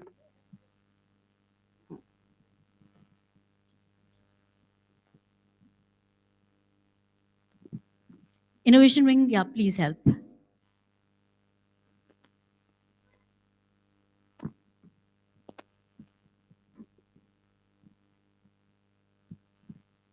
Good morning and Jai Jagat, everyone. My name is Subhi and I'm from Gomti Nagar 1. Ma'am, it reduces the social barriers and bias, which is very important for each and every class. This, as teacher, we should remember that we should not be biased, and this is what it's really important for us. So I find this random pairing is the best way nowadays that the children feel so happy. Apart from our children, we teachers feel so happy that now someday it's happened that those two friends were sitting together. That's a cheer moment for them. But apart from that, whenever they are sitting with someone else also, they always feel very happy because right now they don't know the meaning of best or like that. They just find that friends, and someday I also become a partner of any one of the child, because sometimes odd and even numbers are there in our class. So these things happen. So what I think, we think social barriers and bias is the main thing which we should keep in mind. This is really very important point. Please clap for her as well, because it is about that social economic differences, differences in ability. This is where we address them squarely. This is where we address them on the head. We, really address the most fundamental issues in education. So far, education has been about differentiation, right? We talk about meeting the child at his or her level. If you're going to do that, you're not going to do random pairing, because you're trying to meet the child at his or her level. You're trying to all the time determine the level of the child. Where's the child at? We're saying forget levels, focus on learning, right? So one of the questions is, how many of you, raise your hands if it's true, how many of you agree that with random pairing, you're not hurting children's learning, in fact, you're helping children's learning? Right? Not just pairing, random pairing, right? That means even with the differences, the differentiation or different needs and different levels of the children, that the children are learning better with each other. Can somebody please take a mic to mommy? Yeah.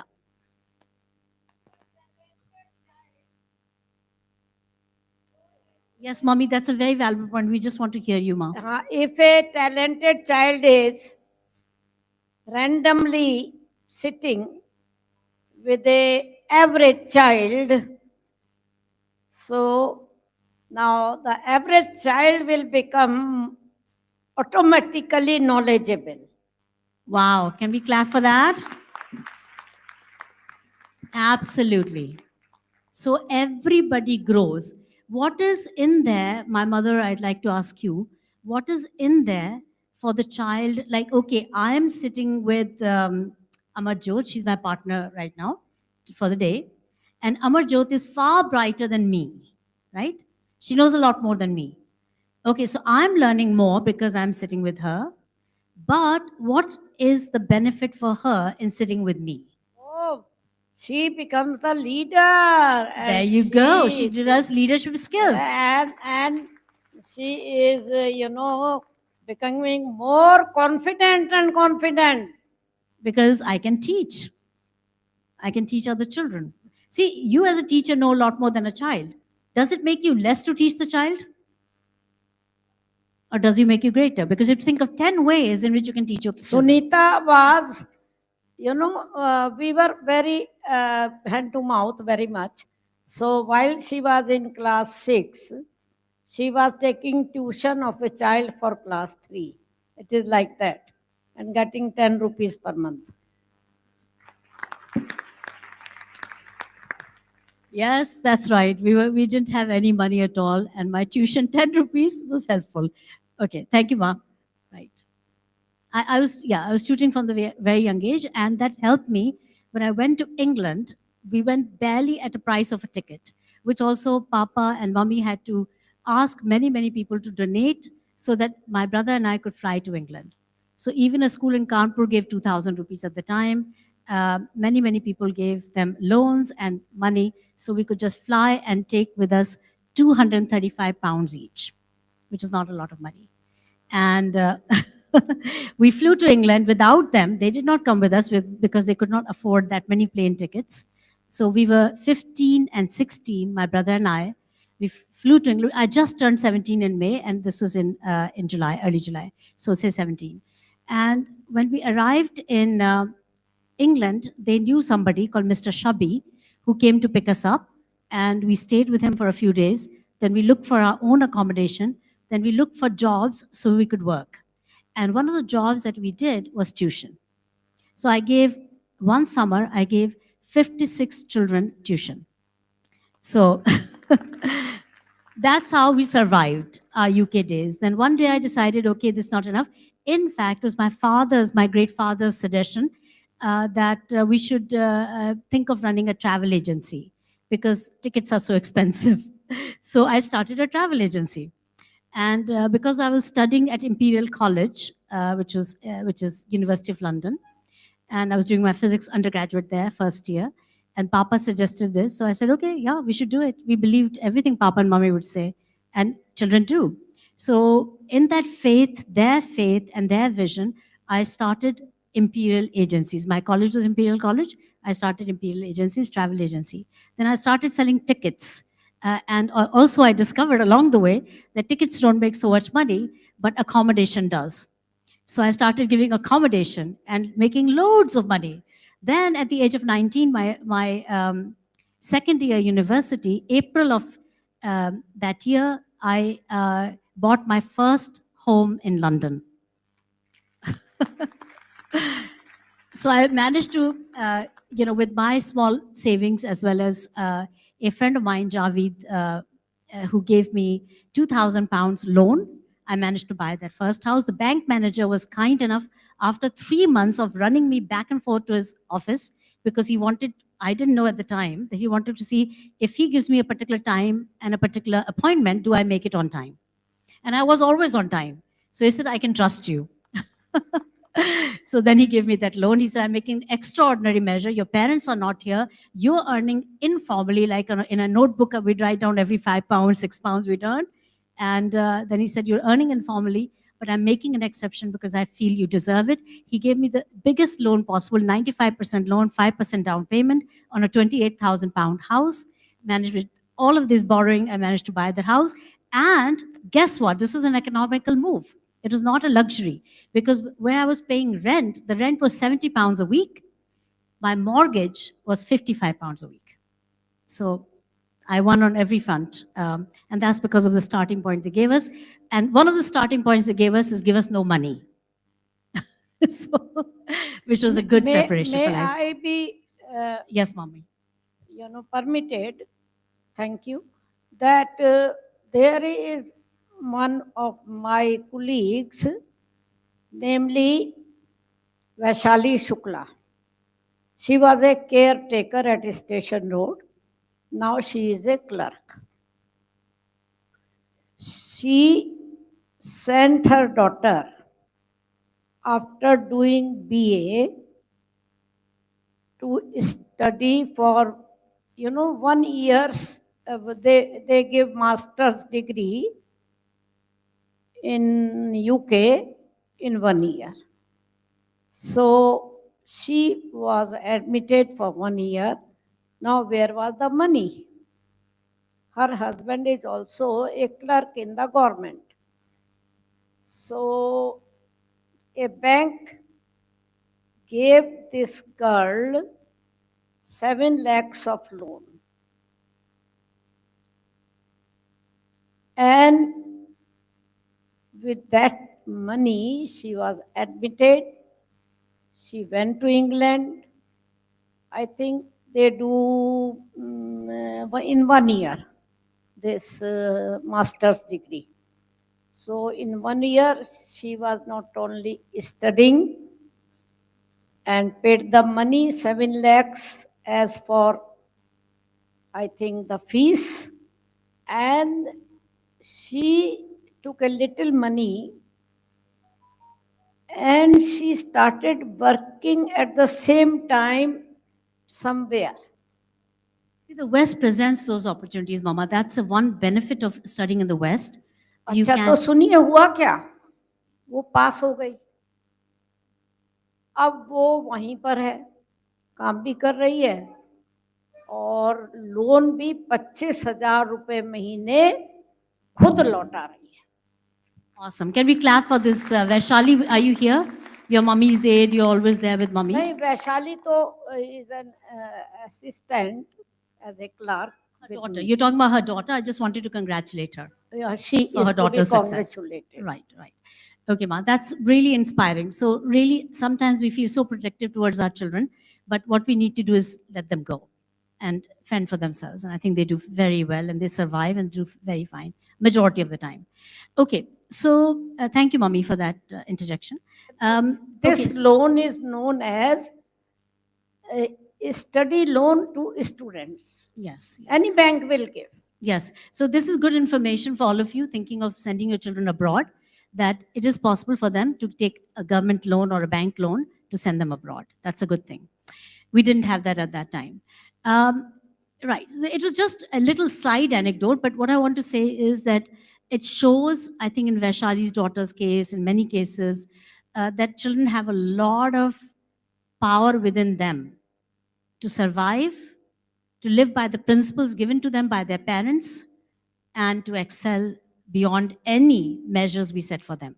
So maybe we should not limit them by our own thinking, by our own imagination, let them fly. Yeah? Okay, back to our thing. We were talking about random pairing. Why random pairing? क्यों random pairing? तो अब 2 points तो हो गए, एक आखिरी point आपका है, and then we'll wrap up that one. To me, random pairing is an integral and unbiased tool which ensures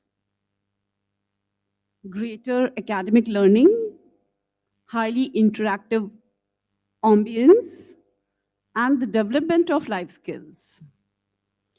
The transfer of energy, transfer of knowledge or learning is from one child to another here. I think we can agree with that. Please clap for her. Yeah, very fine. Now, one more thought. This is my additional I think thought. which allow them to take the ownership of their learning, ma'am. They acha, right. They take To be ownership of it. responsible But that for- would happen with paired learning anyway. What about random pairing? You know, now we're talking about this subtle difference between pairing and random pairing. Why random pairing? Because so much more convenient just to say, okay, everybody sit with anybody. Right, go ahead. Why random pairing? Good points though. I mean, really, Richaji. I'm sorry, Smitaji. Good morning and Jai Jagat everyone. I'm Pooja Tiwari and I'm the pre-primary coordinator from Ayodhya Road campus. Ma'am, according to me, when we do random pairing, it encourages adaptability and it supports active learning. Because as you said, like we say, well done. If a child answers any question, it motivates the other learners in the class sitting that, okay, if he can do, I can also do that. So it helps a lot for the other children to learn and be active in the class. So, but what's the difference between randomly pairing them and pairing them? Because that is, again, a lot of it is what we do with pairing.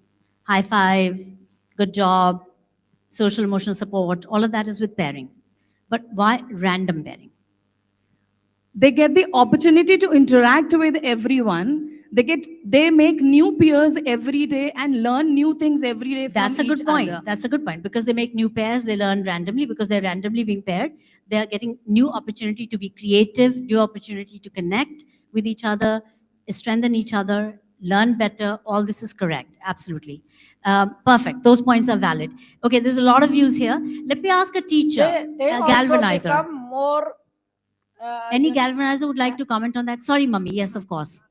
Also become, you know, if every day I'm with a new person to sit. Keep the mic closer. Sit with me, new person sit with me. तो क्या होगा कि मेरे अंदर जो एक shyness होती है ना, वो खत्म हो जाएगी. My Valuable point. personality New point. development will be better. 2 new points.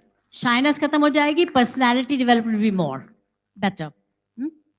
Okay, they're dying to say something. Okay, just one-liners, one-liners, please. Yeah. It breaks fixed grouping, means it breaks favoritism as well. Yeah, that's a good point. Richa? Here I would like to give you one example, a live example that Sure. occurred in one of the PTMs. There was one child called Yasin. So he was a very hesitant child. He does not like to speak with many people or someone like that. And the mother was very like, she was having this problem that why my child does not like to speak. And due to ALfA, kudos to you, ma'am, and this new pedagogy and everything, what happened, we saw a drastic change in Yasin's behaviorism also. And one fine day when it was his birthday, the mother asked him that how many friends are you going to invite for your birthday party? So he said that This is so beautiful. It gives me goosebumps. Really Yes. beautiful. Please say that. Examples are always very good. Right, and please. the child said that, Mama, I've invited my entire class. Awesome. Because now I don't have friends.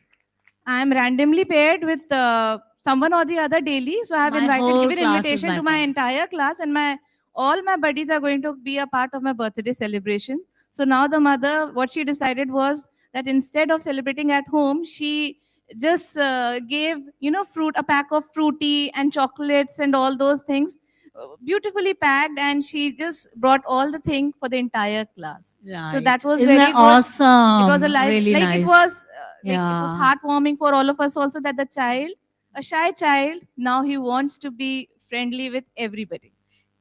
Are you Thank you feeling so much, that's ma'am. happening in your classes? Okay, stamp your feet, stomp your feet if you think that's correct. Is it happening in your classes? I want to hear louder stomping. Okay, good. Yes, one or two of you wanted to say something? Anything additional? If additional, yes, otherwise don't. Okay, go ahead.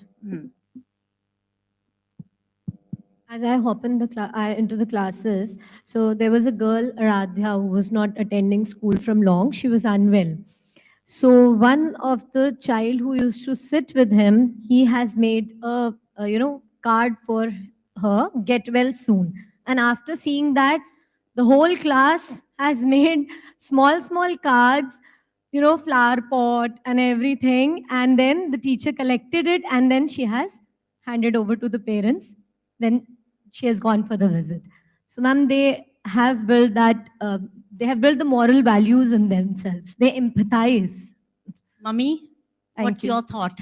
This is so incredible to hear this. This makes ALfA all worthwhile. If You nothing know, else, this makes it worthwhile. They come close, and world peace will come soon.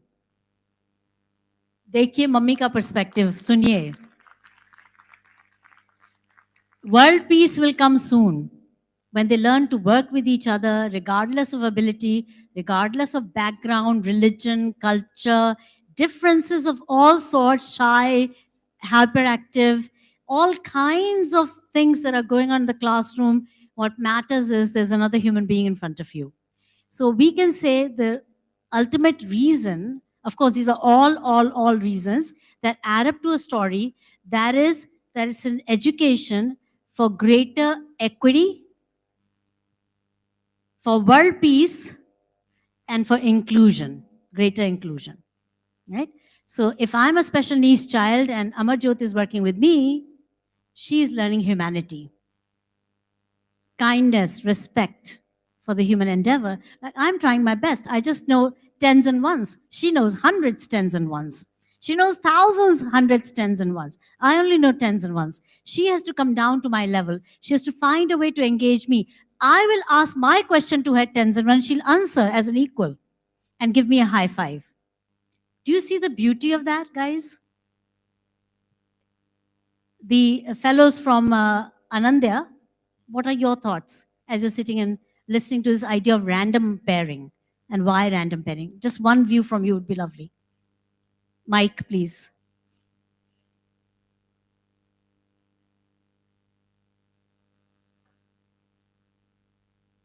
Third row.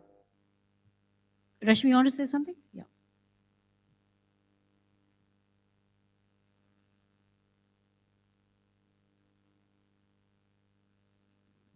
Hello.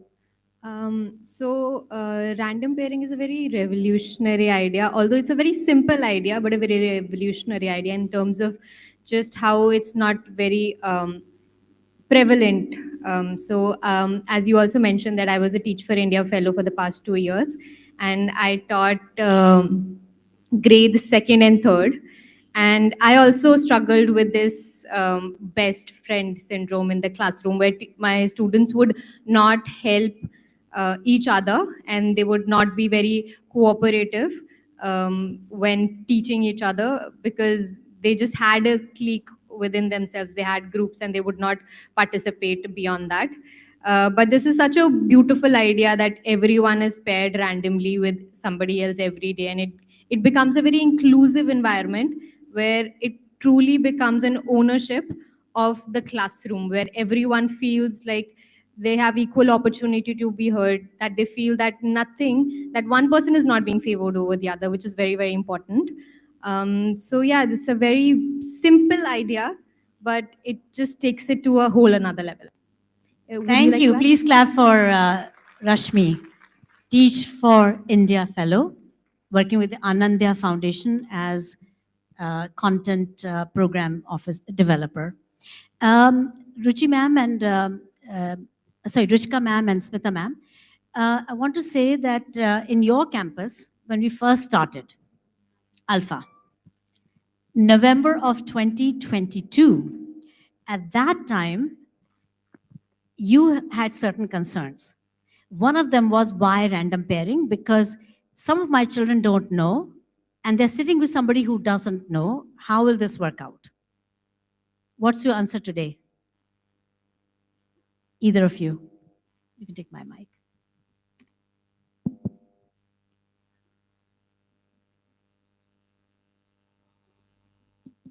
In very brief, please, ma'am. What's your answer today? Is it working for those conditions as well? No, ma'am, initially we had a few apprehensions, but now they have gone to zero, ma'am. Okay, apprehensions gone to? Zero. पहले इस्तेमाल करें, फिर विश्वास करें. So you're saying, seeing is believing in, seeing and believing is now evident, ma'am. So,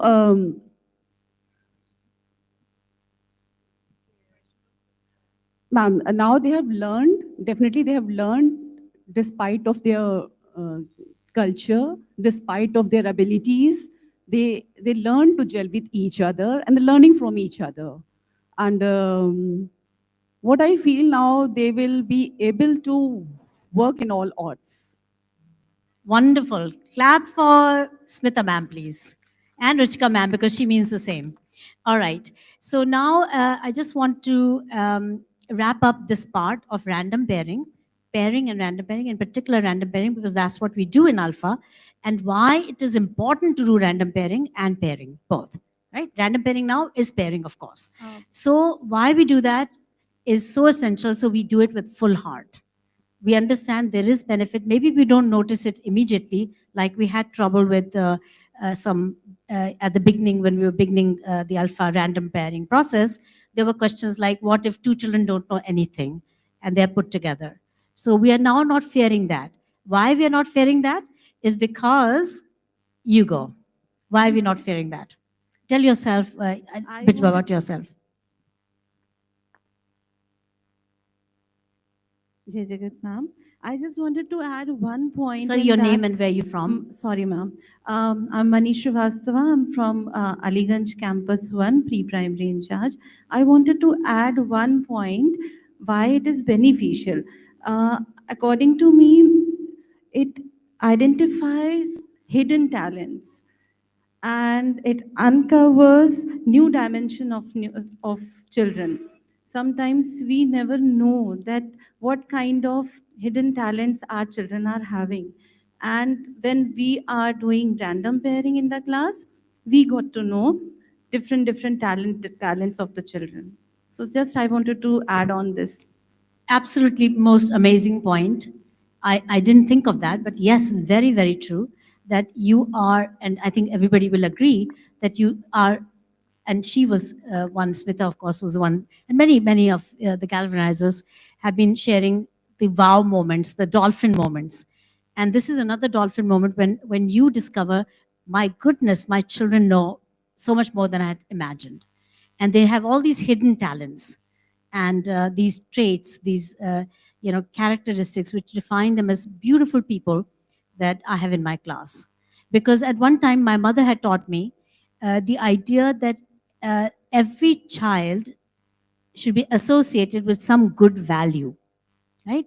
So if we allocate ourselves values, adjectives, we sometimes make adjective cards like, what is it? Stupendous Smita, remarkable Ruchika, amazing Amarjot. So like that, when we associate qualities, we become that. And that was Mummy's psychology and research and her own, insight as a great educator. She said कि हर बच्चे को एक quality देनी चाहिए. एक quality, ज़्यादा नहीं, एक quality. And that quality becomes their success mantra because all qualities, and she said that all qualities are interconnected. अगर आपके अंदर एक गुण है तो सारे गुण आ जाएंगे धीरे धीरे करके. तो उस गुण को हम हाईलाइट करें और हर बच्चे के अंदर ढूंढें तो वो उसका एक हिडन रिसोर्स बन जाता है जो उसके लिए बहुत भविष्य में बहुत ही यूजफुल होगा. Okay, so are we all agreeing random pairing, not just pairing? How many say random pairing, not just pairing? Okay, are we more committed? Okay, any difficulties? Ask each other. You're the best resource. Ask each other in the grow circles. I'm having this difficulty. Two kids sitting next to each other, both of them don't know what to do. Ricky, please come on stage. Yeah. So we have a very, very special visitor coming at a very good point. We're just about to shift gears. I'm so happy to have you, Ricky, with us. Ricky Dillon from California.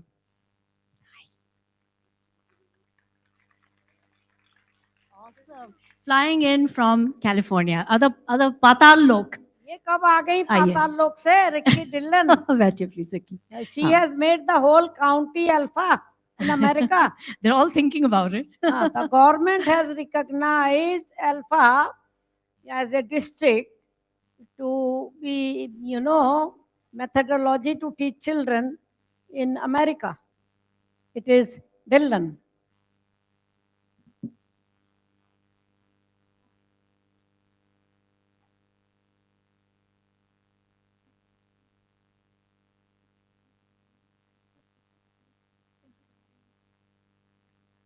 Okay, so Ricky will introduce herself. She's just flown into Lucknow, so I'm really happy she could make it. Yeah, please. Hi, good morning. Thank you for having me, Dr. Gandhi. It's such a pleasure to be here. And like she said, I just flew in from Chandigarh, but I came like about a few days ago. I wanted to say ALfA is making a lot of waves at our school.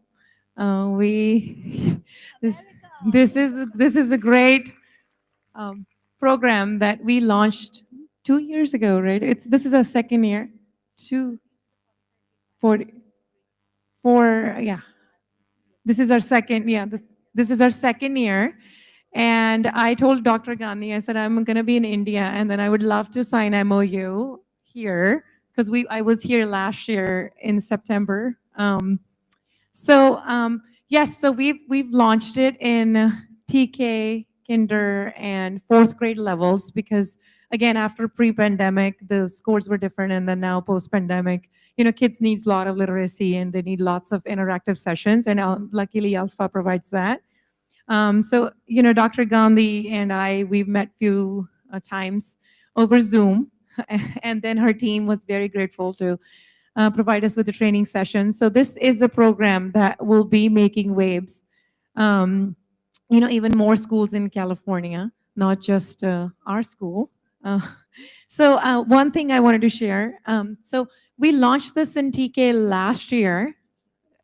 So TK for us is transitional kindergarten. Sorry, I'm using California pronunciation. So that is for 4 years old. And then we have kinder, which is 5-year-old. So in California, this is last year was our first year from state of California government where they mandated 4-year-old schools. So usually a kid who turns 5 goes to the school and it initially starts with kinder. We launched in TK, and we launched this program with the two sections of TK, just to see how it goes. And I wanted to tell you that we got our state reports. They don't do the state testing, so our state testing happens from 3rd grade to the 8th grade, but the benchmarking testing happens for TK and kinder to up to 3rd grade. So we have almost, you send me the Google sheet of all the kids' names. So we have, my principal just texted me and said 5 of our kids are now in 1st grade level. So they're skipping kinder. So I 5 of them, and we had by law, we can only have 10 in one class. So legally, we're only allowed to have, so 50% of the class has already gone to 1st grade from TK. So they're skipping kindergarten. Wait, let me explain that to you. I'll translate her English into my English. Okay, so basically what she's superintendent of schools there. She's a superintendent as in like the administrator above the principal in this county, Fresno County of California, and at a school called Kepler School, Kepler Neighborhood School. So 2 years ago, we gave her the ALfA program, like we run in the government schools of India, a 45-day dosage. And she ran it for grade 4. And at that time, she also had her daughter in that grade 4. So she can share that about that. But what she just said is कि इनके जो 4-year-olds हैं, ठीक है? TK माने 4 साल के बच्चे, your nursery. 4-year-olds in the state, whatever parameters they use in the state testing, 5 of them graduated at grade 1 level. 4 साल के बच्चे कक्षा 6 के टेस्ट को पास कर गए 5 बच्चे. थोड़ा आपको लग रहा है सिमिलर? गवर्नमेंट स्कूल्स में अमेजिंग डेटा आ रहा है. तो कैलिफोर्निया से आ रहा है, इसका माने बच्चे सेम है चाहे वो देश अलग है. के कौन से टेस्ट को पास कर गए? बताइए टेस्ट के बारे में कौन से test? So we have benchmarking tests. So we do pre-test. पहले test मेरी हिंदी अड़ जाएगी. Pre-test we do it in okay. Pre-test. So we do the pre-test, which is we basically assess a child for their academic levels, and then we do a post-test. So post-test is with our benchmarking data, which means how we track their progress, academic progress. So we did that, and then that happens. The pre-test happens within first month when the school starts. So our school starts in August, and then we do the pre-testing from August 15th to September 15th, which is the first month to see where the child is at, what level, academic level the child is at. So once we do that, then we go ahead and find the programs like intervention program or any sort of gifted, talented program, which is, for high academic students. So during that, pretty much for every grade level, because this was their first time for TK at school in a structured classroom, we've done that assessment that they need ALfA, which means that they need more than just traditional textbooks. They need more of a hands-on activity. So that's when your team trained our teachers, and we launched that by September, I'd say 30th.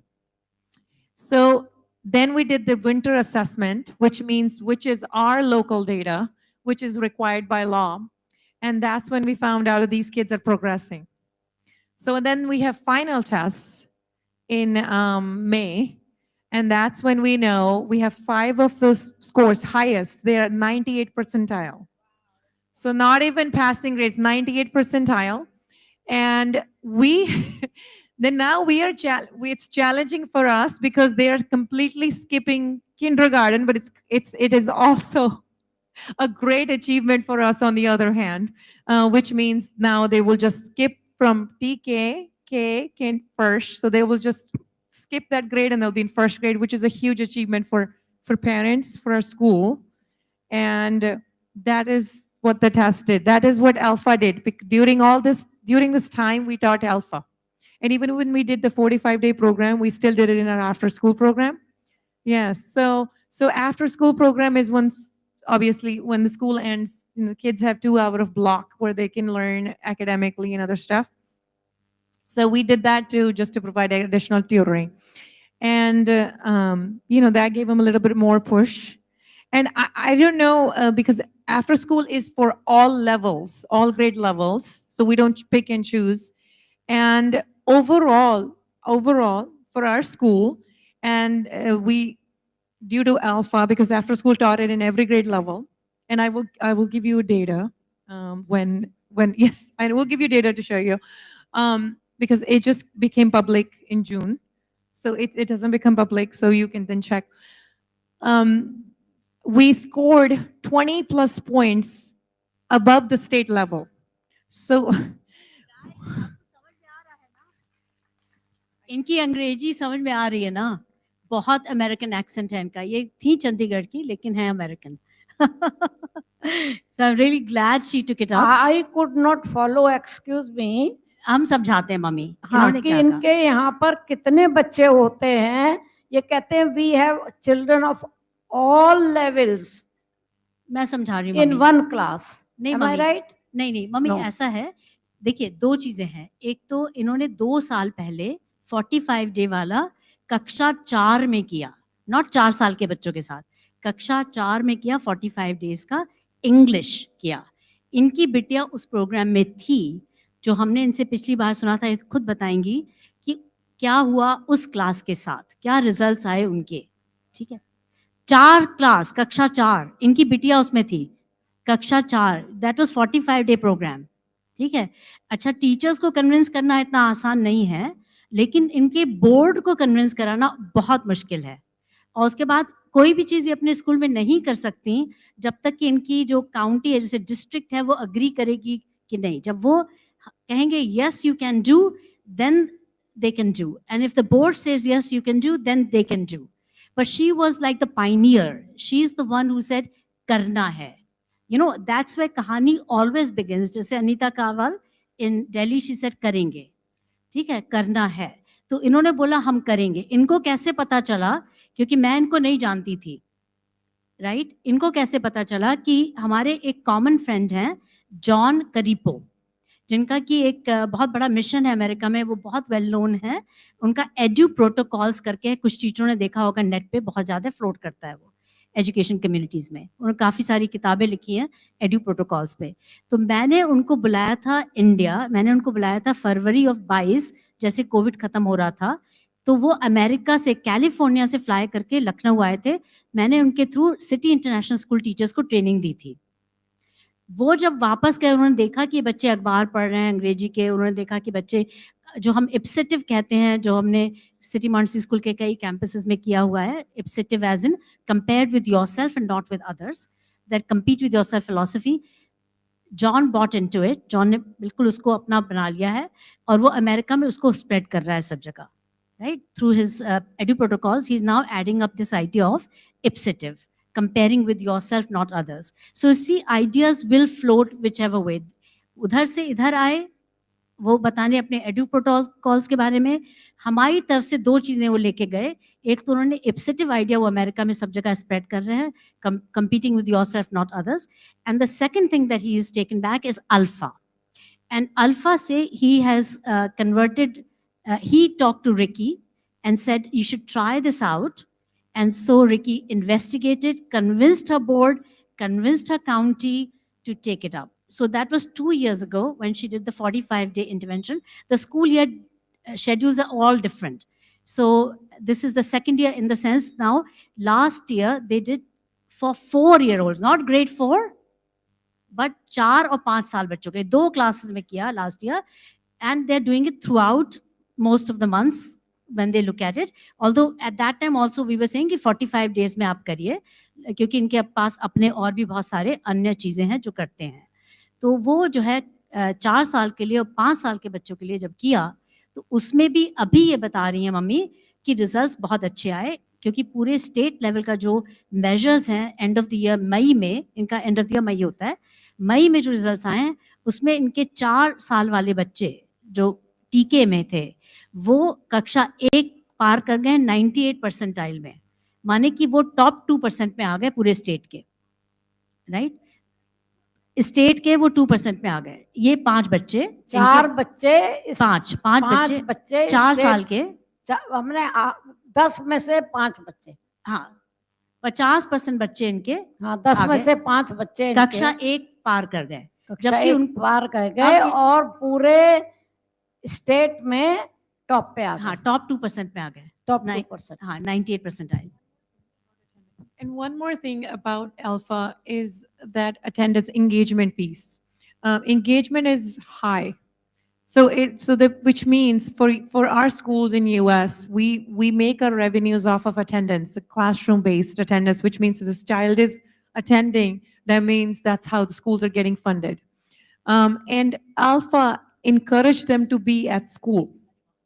So we've had interactive sessions with the kids. They knew what to do. They wanted to be at school, and it allowed teachers to provide more than traditional context. So that was another thing which we rarely mentions, because schools are also they also need funding to run, of course. And that's one of the biggest thing in California or in US is that your attendance needs to be high, which means people don't really, if they don't want to, if they don't feel encouraged to be in a school, they won't send their kids to school. So that's another thing that we had. We've cut our chronic absenteeism from 38% to 25%, so almost 10%. And those of them who didn't go to the first grade, they're at a kindergarten level already, which means for California, that is huge. Because after spending 180 days in classrooms, then you retest the kids, and there's a gap due to high absenteeism. And most of them don't even qualify to be at kindergarten level, so they may have to skip and repeat the grade. And so I just wanted to say, even the 50%, so out of those 5 kids that are in first grade, that are now in first grade, got promoted to first grade, the rest 5 are at a kindergarten level, which is the biggest achievement, one of the biggest achievement, because it's so challenging to keep the kid at a grade level. So that's what I wanted to say. That. So, mummy ये कह रही है जो 5 साल के बच्चे, जो 4 साल के 5 बच्चे बच गए थे, वो 1 क्लास आगे आ गए, 2 क्लास नहीं, वो किंडरगार्टन लेवल पे आ गए, ये कह रही है। तो कक्षा 4 के ये 4 साल के बच्चे 5 साल का टेस्ट पास कर गए, 5 of them, and 5 कक्षा 1 का पास कर गए, ठीक है? So guys, good results. But I want to say why she's back in India and why back in Lucknow in particular is because she's coming to sign today an agreement for a second-year extension of our program in California. MOU sign करेंगे आज ही हमारे साथ, इसको next year में जाएंगे. I'm so grateful to her because actually it takes believers to take it forward, and she's, just been amazing. I know she'll be a light of America because she is resilient. She's, fighting through all the difficulties. I know she had a lot of difficulties in pushing ALfA because there were people who were saying, इसमें ये नहीं है, इसके अंदर वो हो सकता है, इसके अंदर सारे digraphs नहीं हैं. She is a true believer of ALfA, and she believed in it, and she got acceptance, not only acceptance, but top recognition. Congratulations, Dillan ji. So now, because of all this, she's in the news. ये news में आती हैं. ये इनका blog भी है, इनका social media accounts हैं जिस पे ये चीजें डालती रहती हैं. इनका एक वो करवा देंगे इंटरव्यू. ठीक है, बहुत पॉपुलर हैं ये, और इन्होंने मेरे लिए कैलिफोर्निया में प्लान किया था कि मैं वहाँ पे आऊँगी और 100 सुपरिटेंडेंट्स ऑफ स्कूल्स को ये लेके आने वाली थी, लेकिन मैं खुद ही नहीं जा पाई बिकॉज मैं थी मिशिगन में और मुझे कैलिफोर्निया जाने में टेक्सास के थ्रू जाने का टिकट मिल रहा था और कहीं और से मिल नहीं रहा था, और वहाँ पे टोर्नेडो था. So I had to cancel my ticket, and she had made all the groundwork and the arrangements for me to meet 100 superintendents. So you can see how it can go big.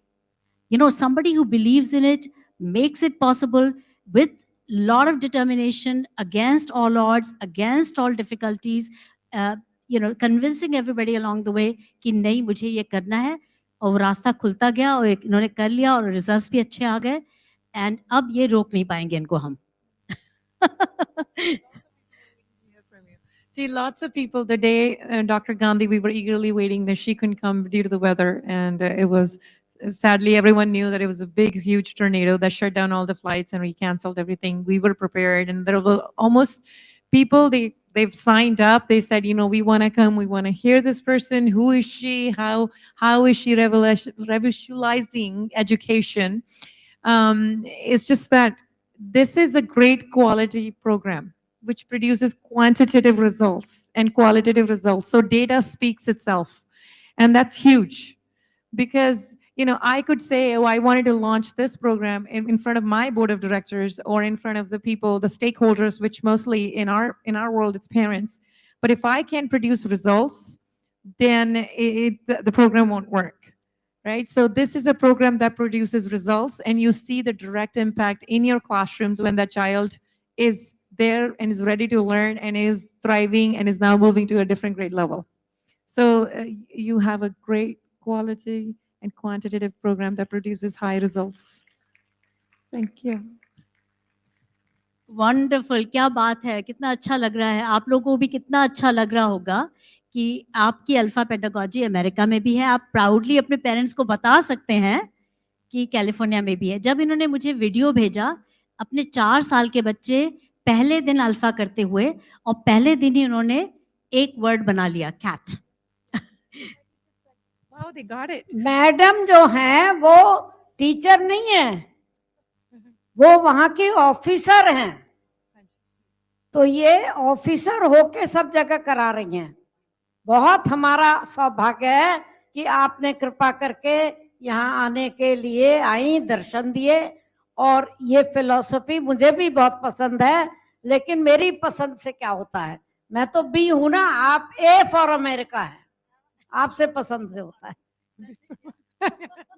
So when we launched this program, my teacher, one of our teacher, who she's very enthusiastic.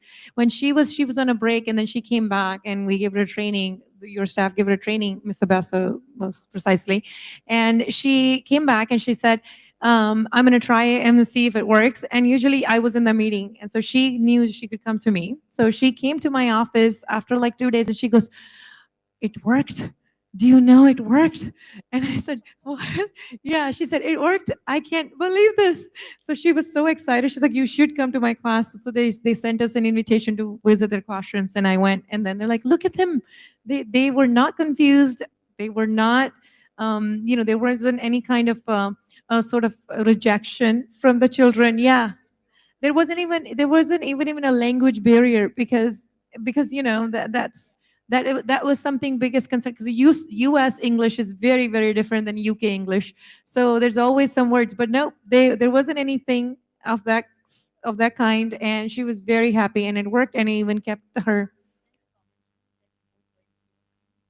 Yes, me and my principal, I grabbed my principal, who actually oversees that department. So my principal, it's very important for my principal to see that firsthand work, because again, I can speak and talk so much about the qualitative, quantitative programs, but it's him or it's them that they talk and then they show the results, because again, the confidence level of a teacher, they need to make sure that it's working. So anyway, I took him with me and I said, "Hey, look at this is working." And he was very happy about it. And he's like, "Yeah."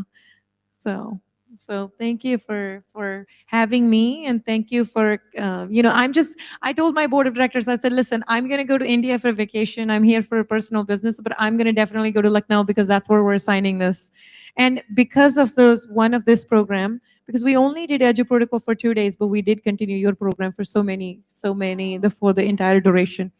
And we're going for renewal. And like I said, 20 points above the state, which means, so what is this? Is there like a Lucknow State Board of Education? You guys don't have it. So we have California State Board of Education, which measures every, okay. Oh, okay. We have so for our country, it's from third grade level to eighth grade level that measure results, and the California state is basically higher than any other state, but still it's basically struggling after post-pandemic, after COVID, because every child, there's a social emotional learning gap. There are a lot of gaps, and this is our second year consistent growth, which when we say growth, we are talking about test results equals an actual academic and an actual SEL growth in a child. So this is our second year we're performing above the state level. So not so which means this is also which means that next month on July 23rd, I am going to be applying for a renewal petition for our school, which obviously one of those things that they look at is which is called accreditation here in Indian world. And then the accreditation, they look at the growth. And this is my first year where I don't have to go head on head, yes, and justify academic results, because this is our second year consistent growth and we're going for a 5-year renewal. So that is huge for us. And my board of directors, they specifically said, you need to go to wherever you need to go, which means they didn't know where exactly it is. So they're like, go where Dr. Gandhi is and sign an MOU. So yeah. Okay, that's awesome. Right. The second thing she said, mummy, was that इनके जो बच्चे different grades के हैं, जो remedial classes जिनको हम कहते हैं, तो remedial में सब grades के लिए ये अल्फा चला रही हैं. That's what she said. कि सारे बच्चे हर grade के जो afternoon में wait करते हैं, हाँ, after school program में उनको ये अल्फा करा रही हैं. तो खैर anyway, वो different grades के हैं, वो केवल 4 and 5 year olds के नहीं है. And I think we'll be discussing कि अब इसको कैसे आगे लेके जाएं, क्योंकि 2 साल पहले इनका विजन था कि कक्षा 8 तक अल्फा लेके जाएंगे. तो अब ये नेक्स्ट स्टेप के लिए क्या करना है, विल बी डिस्कसिंग. तो एमओयू माने memorandum of understanding. It means an agreement to work together. We signed one last year and this year again we're going to sign one. So awesome. Thank you very much. Don't go away, have your tea. Okay, everyone, thank you very much for this time. I think I'm becoming aware of the fact that you haven't had a tea break and we still have to continue with our agenda. So I think if Innovation Wing members are okay with that, we give a tea break now, but let them come back to the hall, because I would like to continue with the 4-step process. Otherwise, tomorrow it'll get very crazy.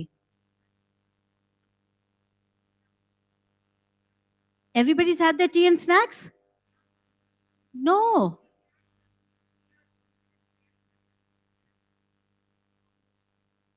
They are serving now. कहाँ है, हमें कोई दिख तो रहा नहीं है.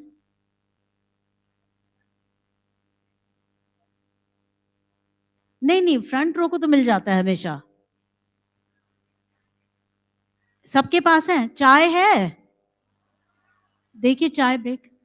कहाँ है चाय? अरे भाई, एक जना सर्व करेगा तो 1 घंटा लग जाएगा. He will be serving. Okay, why don't we take चाय है कि नहीं है वहां पर? कहाँ है? पक्का? No, आप check कर लीजिए, because but in any case, let's do a quick energizer.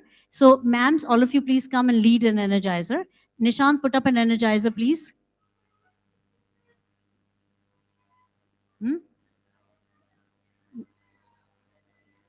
चाय है सबकी? Okay, so instead of the energizer, now you go have your tea, because you've been waiting for tea and she's saying the tea is outside. आप लोग चाय P लीजिए, उसके बाद आइएगा, हम लोग energizer शुरू करेंगे. Can we do it in, say, 15-minute break? Yes? So it is 11:22 right now. So let's say positively we are back here at 11:40. Just a little more than 15 minutes. ठीक है? 11:40? On time, please. Thank you very much indeed. Sorry, we'll do the energizer later. Thank you. Okay.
high, reach for the sky.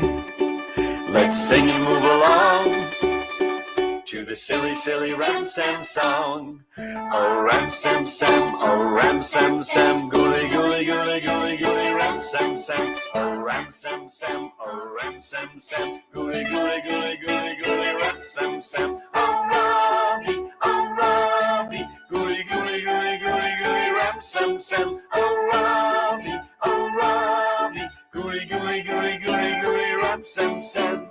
Arms up high, reach for the sky.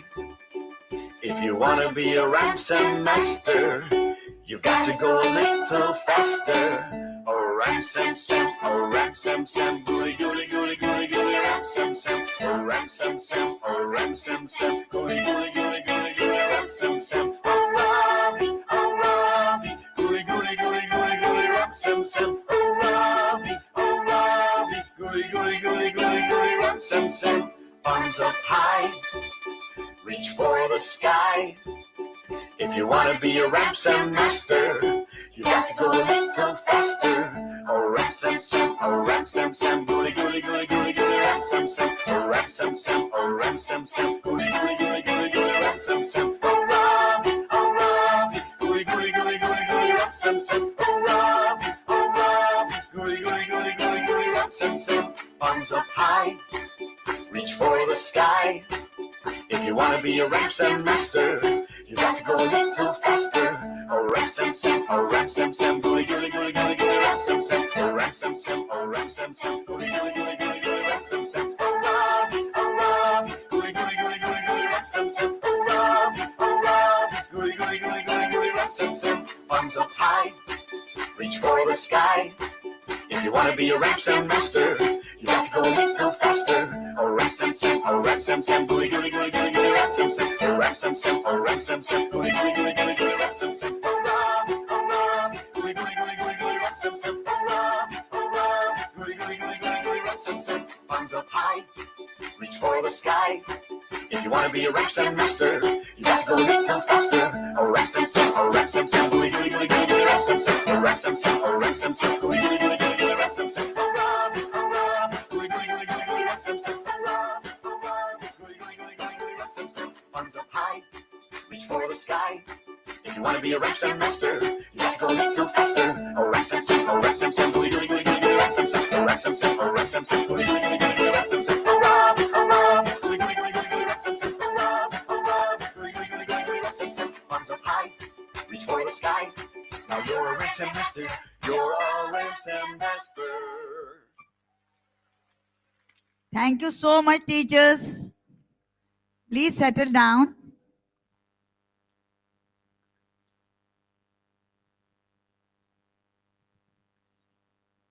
So, for the next pillar, I'm going to hand over the mic to Dr. Sunita ma'am. Thank you, Sava. Awesome, as always. Thank you. Okay, so coordinators who have not sat in the front, I'm thinking of Mani. Where are you? Please, come here on the stage. Anybody else who's not come who's a coordinator, please come on stage. I noticed Mani had not, but who are the others?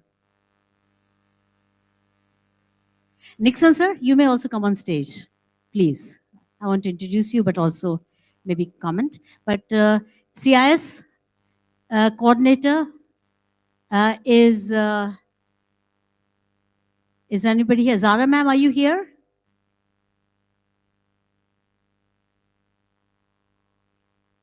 Is Zara ma'am here? Somebody say yes or no.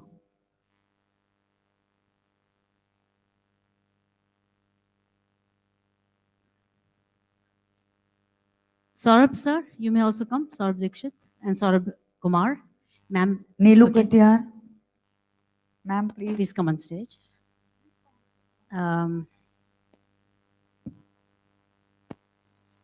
So one pre-primary, one primary coordinator from Innovation Wing. You may please also come. Savita? And for primary, Seema, you're in primary, right? Or pre-primary? Okay, who's in primary here? Rakhi ma'am, please go. Rakhi, Innovation come. wing. Yeah, two of you come. Sir, please come. And any other coordinators from any other school here? Am I missing anybody here? Coordinators have all come in the front already. How many of your coordinators, please raise your hands, or higher? Coordinators or higher? Okay, back there, any coordinators? Okay, so I think all of you have come. Fine. So please, just come in the middle then, please, Maniji. I hope you're feeling better. You can manage? Okay, all right. Coordinators of GN1. Where are you? Yeah, there are campuses that may not have been represented. GN1?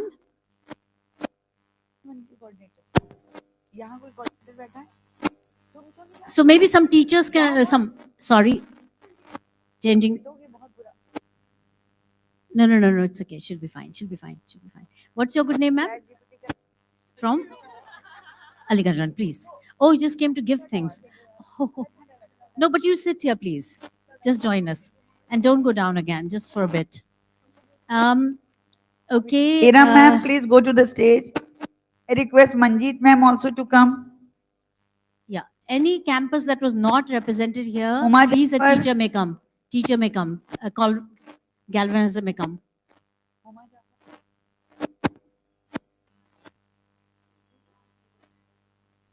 Okay, quick Where is introduction. Neeti?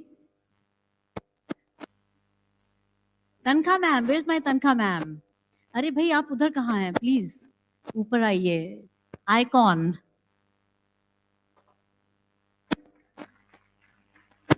Yes, spontaneous clap for her. Please बुलाइए.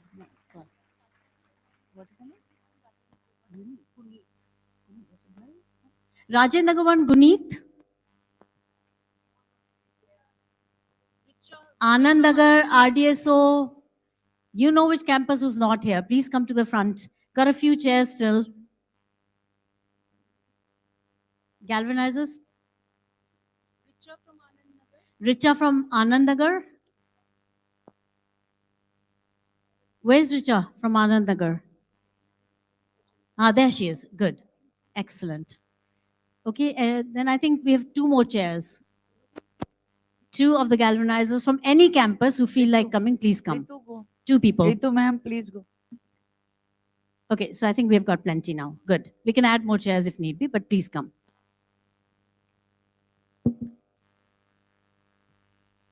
So we're going to talk about now the next pillar. We've done random pairing, and now we're going to talk about the next pillar. Do you see that every pillar has so much in it? If you really look at it, and we go to the depth of it, there's so much in there. भैया इधर भी लगा दीजिए chairs. दो chairs इधर लगा. Nixon sir, you come on this chair, please. This is for you. You deserve to be in a nice chair. Thank you.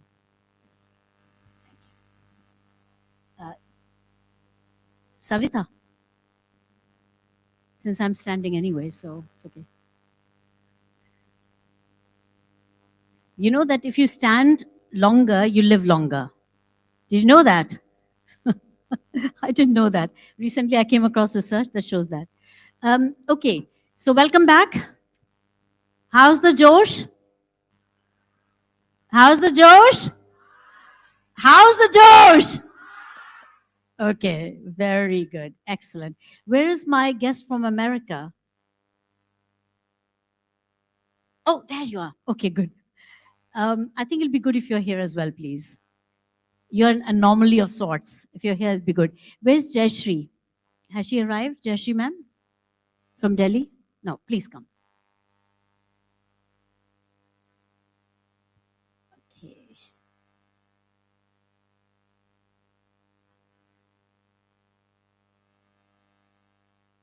You have no idea how delighted I am that I can be with you all, because now we'll get into the mill of things. We'll get back to, the regular things we have to do as teachers, and I'll have less interaction with you. So I'm really, truly excited that we're having these 3 days together. and I want to make the best use of them in upgrading ourselves, our learning, our understanding of ALfA, and especially the reason why we do what we do. Because as you saw, that there were such rich perspectives from the middle level leaders yesterday and today, and from the galvanizers, some of you who were daring enough to come forward. We have to give you more opportunity to come forward today as we speak. There may be a slight shift of venue for tomorrow. How many of you have heard that our Sudhanshu Shukla is flying to the moon? Well, he's going to the space station. Axiom 4 tomorrow. It's launching at 12 noon. So we are trying to arrange, I just got a call from Professor Geeta Kingdon that we're trying to do some reshuffling, and we will have to be probably tomorrow in Gomti Nagar campus 2 rather than here, because the Shooks event will launch from here, but we will be witnessing it over there. How we'll be witnessing is through the screen. So as they're counting down 10, 9, 8, 7, we'll all be there watching Shooks take off to the space station tomorrow. Okay, so now we've requested that we do a plenary instead of a breakout session because we need to cover a lot of ground. And 4 steps.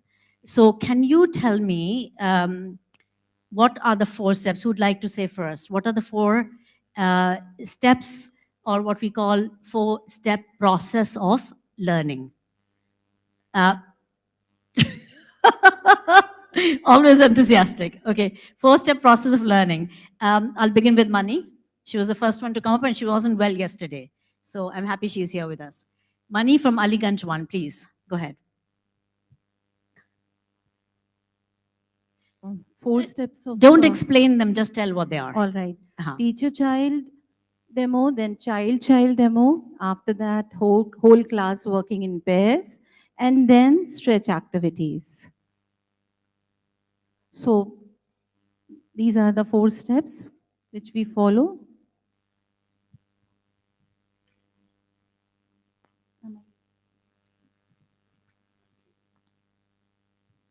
Right, perfect. Right? So those are the 4. And you use the word teacher. Galvanizer. Okay, Sorry. so what do we say? Galvanizer. Galvanizer, Child demo. demo. Let's begin with the term galvanizer. How is galvanizer different from teacher? Who'd like to try that? Not you, somebody else. Thank you. Can we clap for Mani, please? She got it right, 4, and she did not have the reference chart in front of her. So kudos to her. Okay, Raki, you want to go next or who? Tanka ma'am? You can. So I'll give you as well, but go ahead, Raki, and then sir, right? So teacher is who is teaching in the class, and galvanizer who is providing opportunity to the children to learn themselves. Kya baat hai? Right? Can you say that once more? So it gels. Okay. So teacher is who is teaching, who is a leader of the class, but galvanizer who is making children leaders, and so that they get that ownership, and it's a kind of shift from teacher-centric class to student-centric class. Wait, there's the term centric. I want everybody to comment on that as well. Centric or led? Just a minute. Led. Yes, led. Is it Student-led. student-centric or student-led? Student-led, yes. Superb. Shift from teacher-led class to student-led. Absolutely. We're brilliant. Okay. So, Saurabh sir, you wanted to say on the galvanizer word? Galvanizer is like a inspire, who inspire the class, who motivate the students, and making a funful class and doing funful activities, and like the Tina Toto presentation, the students like it most.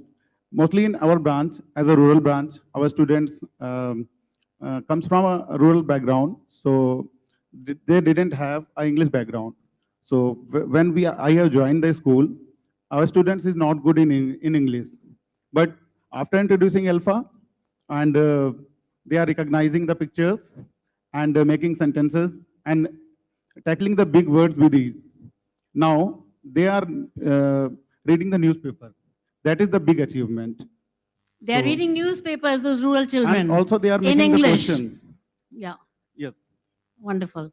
So the difference between, can we please clap for the three presenters? Yeah. Okay, you want to say something? Sir, Mike, thank you. Right. Jai Jagat ma'am, galvanizers act as catalyst. They initiate the learning and then the learning follows. Yeah. They encourage the children. So a galvanizer encourages children. Okay. Ma'am, I would also like to add that galvanizers are not interfering. They're just motivating, but they are not interfering in the learning process of the child. So a galvanizer does not interfere in the learning process of the child, right? So, and is encouraging the children. Now, if I am the teacher, I'm sitting at my desk and we don't have, I hope none of your classes have desks in the middle. All your classes have desks on the side? Please ensure if not by any chance, right? So I'm sitting on the side here. I'm the galvanizer. Will I walk around, do this? Not like this.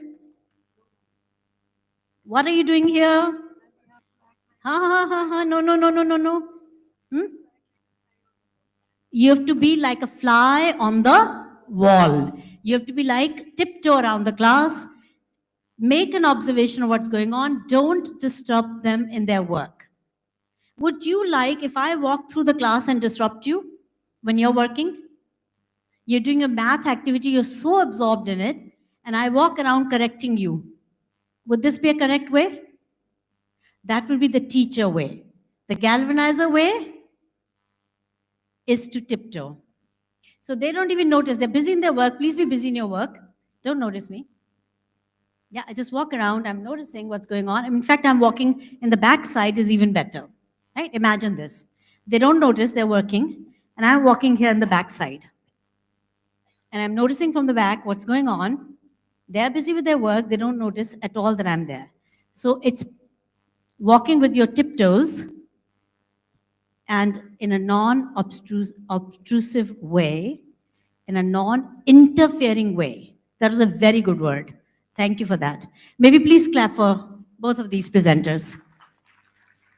Okay, now, so we know the word galvanizer, all of us? Are you teachers or are you galvanizers? Okay, how does it feel different from your perspective? You as someone in charge of your classes, how does the difference feel for you as a galvanizer versus a teacher? आपको कैसा लगता है कि हम बच्चों के साथ different चीजें कर रहे हैं और मतलब डिफरेंट तरीके से आपकी फीलिंग्स क्या हैं? What are your feelings as have changed from being a teacher versus a galvanizer? How have your feelings, and I can even say, how's your work changed? What are the differences of things you do today and what you were doing earlier? Okay, question is clear? Okay, next person, please pass it on. Good. Please say your name, campus, and your role. Good morning and Jai Jagat. I'm Sapna Chandir from Golf City campus. Ma'am, we have taken ALfA for this year, and as we are trying to adapt it and make more strong beliefs with what we practice. So yes, definitely when you said that we have to believe, then only it will happen, and it is actually into practice that we are doing that. When we believe which steps we are believing, that is working well. So we are trying to adapt more and more. During this process, ma'am, what I could find when I am teaching, like when my teachers, my galvanizers are teaching, they're sharing, the children who, the practice of asking questions, it has helped for the reason being what questions teachers used to make before. We used to make it like prior plans that these questions should be taken up in the class. And when children have started making questions, the perspective of questions have changed. Like whatever, if I'm taking ascending order. So the questions they have is a different than what I have made. So that has also made us explore the child-led perspectives. So that is actually helping to understand them better and believe in things better. So that's my Okay. triple W. So yes, thank you. Let's clap for Sapna from Golf City. They've just adopted this year. So the progression has gone something like this. Some of you know, maybe most of you don't. That we did 2 campuses in 22-23 session, just for 45 days. In November, we started the ALfA program in Gomti Nagar Campus 2, which is extension, and in Aliganj Campus 2. In Aliganj Campus 2, there are 3 sections, a smaller campus. There are 3 sections per grade. We did this for kindergarten, grade 1, and grade 2. And only 1 section did ALfA, 2 sections did not do ALfA. In Gomti Nagar Extension, it's a much, much bigger campus. There are 9 sections per grade level. So 4 of those sections in each of the kindergarten, grade 1 and grade 2, 4 sections in each of them did ALfA. 5 sections in each of these grades did not do ALfA. Total, there were almost 1,000 children between the 2 campuses who did ALfA, and another, let's say, almost 2,000 children who did not do ALfA. So about 1/3 of the children did ALfA and 2/3 did not do ALfA. We did a baseline, like I was mentioning earlier, control group, treatment group, or intervention group, or non-intervention group. So we did a baseline of everyone, including those who did not do ALfA. And then 39 and 44 days later, we did the post-test for all the groups. And the difference was very significant. In Aliganj 2, for example, the section A in Hindi went up from, we did Hindi that year too. It was only 45-day intervention, and they did it for 39 days. In grade 1, or was it? Yeah, in grade 1, the Hindi marks were 42% at the baseline level for the particular test we had given to both campuses and to all the children. And at the end of it, for the ALfA section, they had grown to 70%, if I remember correctly. You all have data who are from that campus. And so that went up 28 points in 39 days. Because we did the pre-test and then post-test, right? After 39 days. That is whopping improvement. And similarly for English, that was 20 points. For mathematics, it was 10 points, if I remember correctly. But given that the teachers were all new to ALfA, given that we had no books, we only had it electronically, like on the screen, it was amazing to see that result. And because of that, we were in the second year of ALfA implementation, again 45 days, again just electronically, like ebooks. It went to something like 4,500 children across 11 campuses doing this. So roughly, 20% of those campuses, meaning children, combined children of these 11 campuses doing ALfA. Last year was the first year we took out the old books and we replaced them with ALfA Sky High, which is what we did for the whole year, right? Now, the books were different. The teachers didn't have the extra pressure of ALfA program on top of their own books in the previous 2 years. Last year, it was taken up by 14,500 children.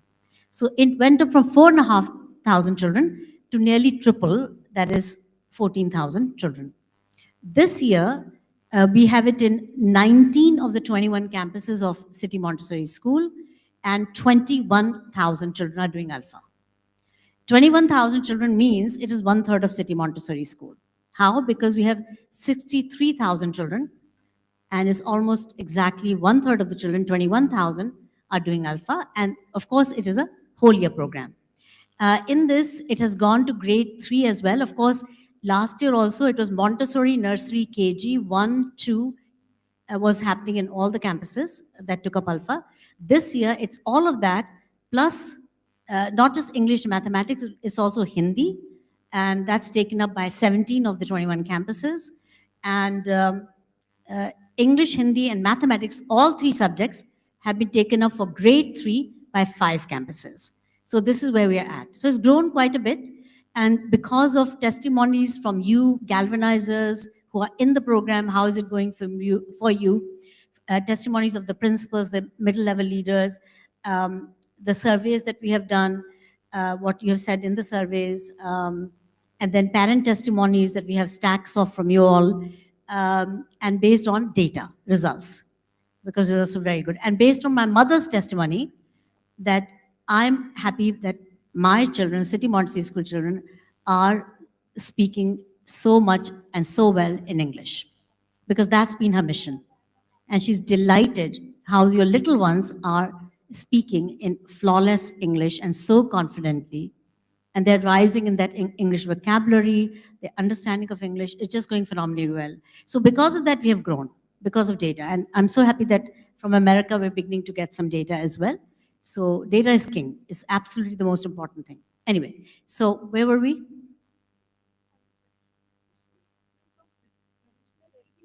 Yes, so what is different about a galvanizer in your classroom? What are you doing different? And how are you feeling different because of that difference? I'm not talking about class, how it's going, as you as an individual. Right, so I think, yeah, we can start with you since the mic is here. Right, and then we'll go that side in a minute. Huh? Jai Jagat everyone. I am Neetu Trim from Gomti Nagar Campus 1. Ma'am, one difference that I've seen is the noise of learning. If I walk into any classroom at any point of time, children are engrossed, means they are learning. Learning is happening all the time, be it hands-on, activities. There are so many things. And children, and the teacher the teacher, she doesn't have to remind anything to the children. So they know everything. We only have to tell them that you have to do it, and you give them the time limit, and they're on it. So this is the main difference that I am seeing, ma'am. The noise of learning, and it's actually helping our kids a lot.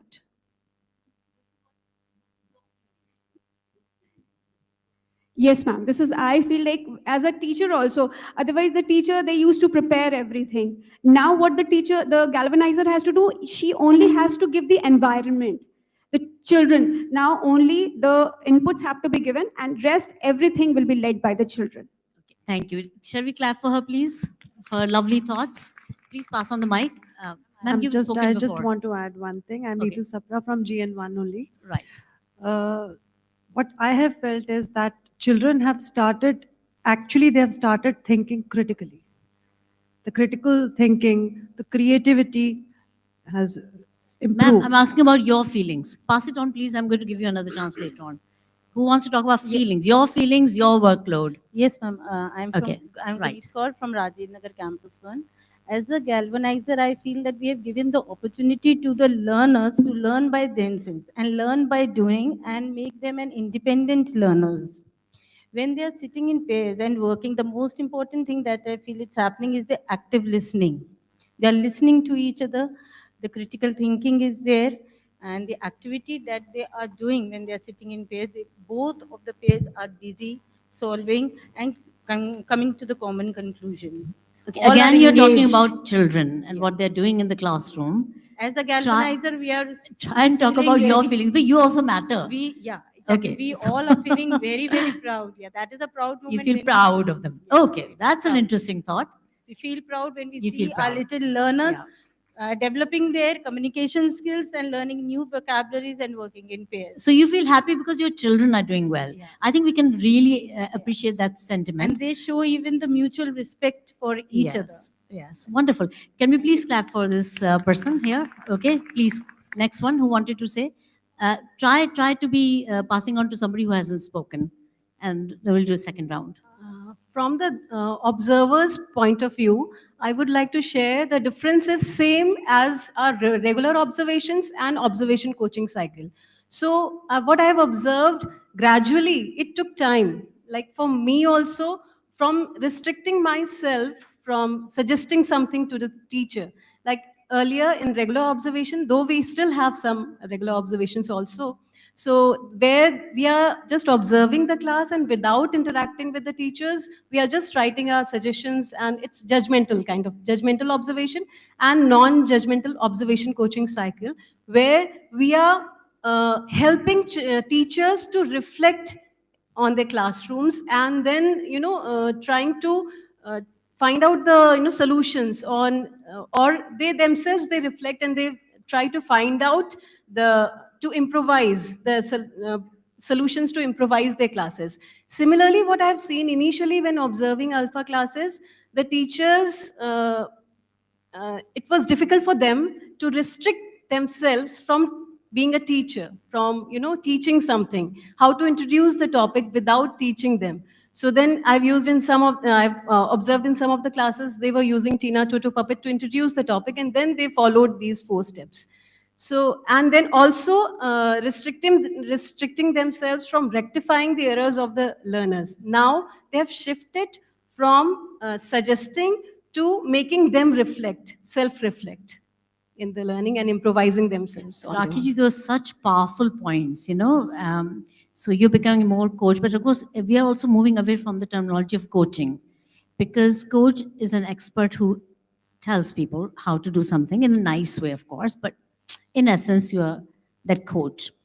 And here we are seeing what you said is very powerful to me, because you're saying you're observing the galvanizers are bringing it out rather than telling. And this is so powerful. How do you think of this? What do you think? Any views from the floor? This is a very powerful point. Okay, so anybody feeling good yet about ALfA? I mean, about yourself. Sorry, forget ALfA. About yourself. Yes, ma'am, as an observer, So both Raki and Tanka ma'am, who's about to speak, are from the supervisory group, Ricky. They're supervisors. They go to the campuses and observe the practice. teacher facilitators. Teacher facilitator, yeah. Okay. Ma'am, like I believe now firmly in that fact that child is not a vessel to be filled, but we got to ignite what is within the child. So now the teachers, and especially in my pre-primary language, it becomes a little, children have problem in explaining themselves. So it's good that teachers are using, they through art and role plays also, the children were given opportunities to express themselves. So that was one thing really I liked, because I had been in one of the campuses for 15 days altogether. So I realized the difference. So I think it's the child. So again, the feelings. What are the feelings of the teacher? Are they more welcoming of you? Are they feeling safe with you there? Of course, ma'am, of course. I think let's have one more view here, because she's also supervisory. Then I'll come back to your end. No, you stay here, take my mic. It's okay, you take my mic. Thank you, ma'am. Ma'am, I've been going to the non-ALfA campuses also and ALfA campuses also. And we have been observing teacher-led classrooms as well as student-led classrooms. So my feeling is now ALfA classrooms are much more joyful, happy atmosphere is there, children are more engaged, they are happy doing hands-on, they are learning more in the classes, and I feel teachers are also very happy in the classes, because they don't have to make much effort in engaging the children. Otherwise, they used to put a lot of effort. If you go to teacher-led classrooms, now also teacher does a lot of effort. She has to play the videos and so many things she does. She does role plays. But now since children are involved, they are doing hands-on by themselves, they're more engaged and happier in the class.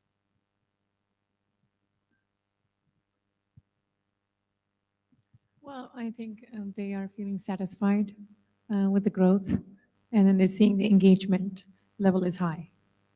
Yes. I think this is a point that's echoed across many of the presenters, that when the children are doing better, and what Ricky said also, when the children are doing better, the teachers are feeling happier. Because you're there to teach, right? In this case, we're saying you're there to enable learning, because we're shifting focus from teaching to learning, right? So you're seeing more learning, you're seeing more happy faces, and this makes you happy. So I suppose you're a happier teacher. Can I conclude that?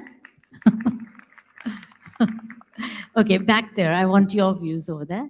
On how you are feeling, let's stick to that note. What is different in your life as a teacher? Has it reduced your work, extended in some ways, and what changes have come? and how you're feeling because now we've established already because your children are doing well. Besides that, are you feeling, burdened, too much correction work, too much this, you take stress back home? How are you feeling? Ma'am, honestly, I would say that the load is shared now. See, earlier we used to think about the home, as we have discussed with our friends right now, that we used to think about the homework also, or the questions to be planned and everything. And now it is maximum, it is child led, because the children are themselves preparing homework and giving away with the friends, and they are also teaching their friends each other that you don't like for pre-primary. If a child is not able to do that, they are doing it, and they are telling also the good ones, at least those who are struggling, they also help them out. So in that way, I would say I feel a little light and relaxed, and I feel that the load is shared, and I can just go around the classroom. And there are moments, small moments, where I see that the other one is helping, and I don't have to intervene at the first go, that you need to tell them. But the friends are there to tell each other, and then there are children who are struggling where we can help. So somewhere the load is shared, and that is why I feel relaxed, a little relaxed than It's an earlier. interesting point. I mean, load is shared. Also, I suppose, into correction work of written work. Yes, ma'am. Right? Do you feel the load is shared? Those who agree, raise your hands, please. I know you're with it. The load is shared with the children? Yeah? So that means they also do your correction work a little bit, like you don't have to correct for them first. They correct each other's work first. Most of the time, we talk about little ones, maybe a different intervention slightly, but the outcome is that your load is shared, correct? Gives you a bit of more time. How many say you get a little more time for your reflection register, to sit down, take a breath? How many of you feel that you're getting a bit more peace in your classes?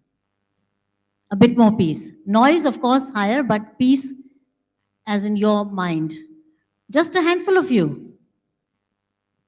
You don't feel peace more. Do you want to go back to the traditional classroom? No. How many want to go back to the traditional classroom? There's one? No, not a single one of you. But be daring if you do want to go back. It's okay.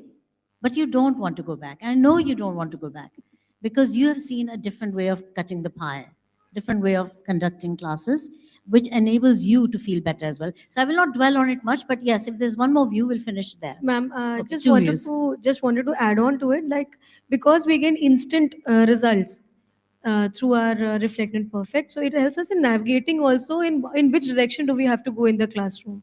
Do we have to go to the next module, or do we have to stay back and we have to work around it? So it also helps in navigation of the classroom. Absolutely. Instant feedback is helping you navigate the class better and know whether to proceed on or to stay put and fix. Well, fix is not the right term, to perfect anything that's not perfect, right? Then, yes, ma'am. Last viewpoint. Yeah. Good afternoon, ma'am. Yes, good afternoon. I'm You Neeti are Verma from Golf City campus. from which campus? From Golf City campus, ma'am. Ah, Golf City campus. okay. Pre-primary wing. Right. Jashi ma'am, welcome. Hi. Okay, right. Continue, please. Ma'am, as a galvanizer, what I have felt that I have taken a back seat, and I'm just a moderator, and I'm a storyteller. Like, I give them the plot and everything. Now they have to work upon it. How to build their own stories, derive to the conclusions is their job. And the best part is lesson plans. They are not very detailed. Like earlier, we used to write everything in details. So the best part is that you have already given triggers in ALfA. So they throw light on how to introduce the topic. And when everybody is on the same page, we are able to get the same outcome in all the campuses. So I really like this pedagogy, though it is new to us and we are somewhere in the learning phase. And yes, as a galvanizer, when I go in the classroom, I see the smiling faces.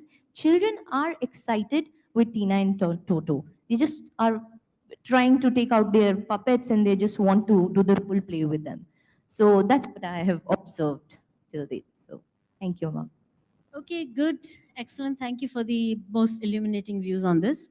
So now we want a couple of you galvanizers to please come to the front. And I'd like to welcome Shri Chandra Prakash ji. Such an honor to have you, sir, with us. and your dear guest. Welcome, ma'am. Yes, wonderful. You all know Chand Prakash ji. He's the most connected Lucknowite I know. He's connected to the hub, the heart, and the throb of Lucknow. Chand Prakash ji is the family from the family who runs Universal Book Depot in Khazarganj. He runs that. And he wrote a beautiful book on Lucknow, a book, coffee table book, which I cannot forget. He enabled that book, and it was just awesome to have it. Thank you so much, sir, for being here. And thank you, ma'am. We'll talk to you in a minute. And lovely to have Jayashri ji here with us, Jayashri Goel. Can you please just show everybody who you are? Okay. Jayashri Goel is the founder of the foundation Anandya. I mentioned to you earlier that she'll be joining, where these three wonderful people you've already met have come from, and they're from Delhi. We're tying up with them. Today we're signing a memorandum of understanding with Anandya Foundation, and the joint project will be called ALfA Anandya. Isn't that beautiful? Anand of ALfA. It's just magical how, God arranges things. Good. So really warm welcome to you as well. Okay, so I need two of you galvanizers. Please come to the front here. That'll mention how you do galvanizer child demo. First demo. Can you do it together here? Take any topic, any grade. It'll be nice if grade 3 teachers come, because you've not had a chance to do ALfA for very long at all. So grade 3, 2 galvanizers from grade 3, please.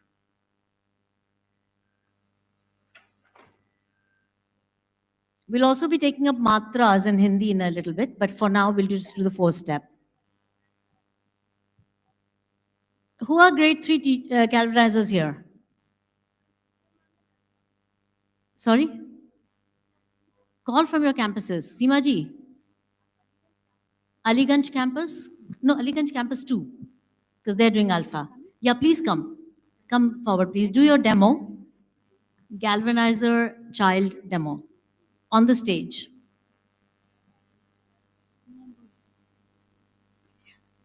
Who all are from grade 3 here? Please, can you raise your hands?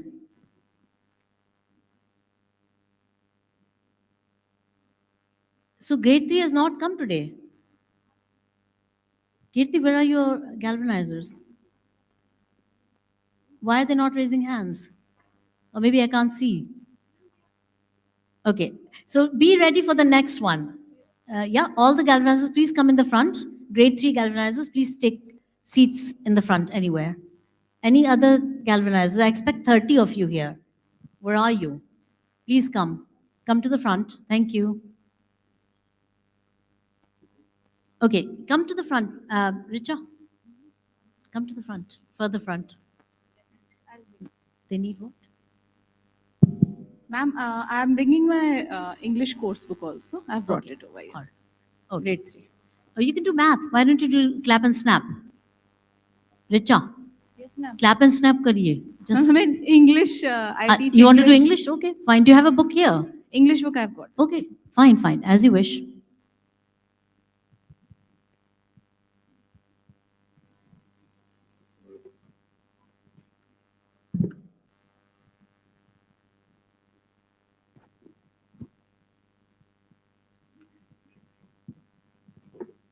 So we are going to open up the book Grade 3 English on the screen.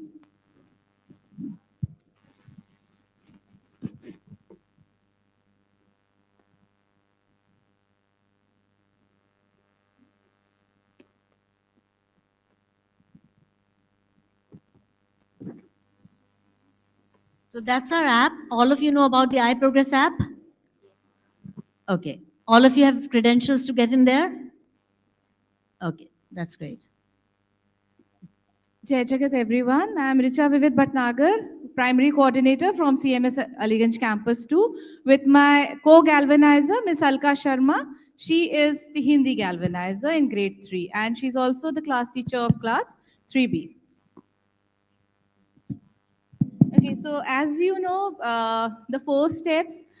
First step is galvanizer child demo. So Again, it's randomly paired because I generally have my jar where all the names of my students is mentioned over there, and I just ask any one child to pick up the chit randomly. So suppose it's Alka ma'am, whose name has been selected. So now we are going to start. So wait, go a little slower. Okay. The selection process, very critical. You say that Alka ma'am has been selected Yeah. by the child dipping into your jar, but not you selecting as the galvanizer who's No. going to come to the front. No, This is a major difference, by the way, right? You as the galvanizer are not picking out the child that will come to the front. You're going to dip into the jar, or in fact, a child you'll call to dip into the jar, pick out a name, and that child comes to the front. And ma'am, I would like to share one thing over here. If we Ma'am, ask, mic ऐसा रखिए, सुन पाए if लोग. we ask, the children to take this initiative, they feel honored, they feel happy, and they are excited to do this activity and to reveal the names of that one child.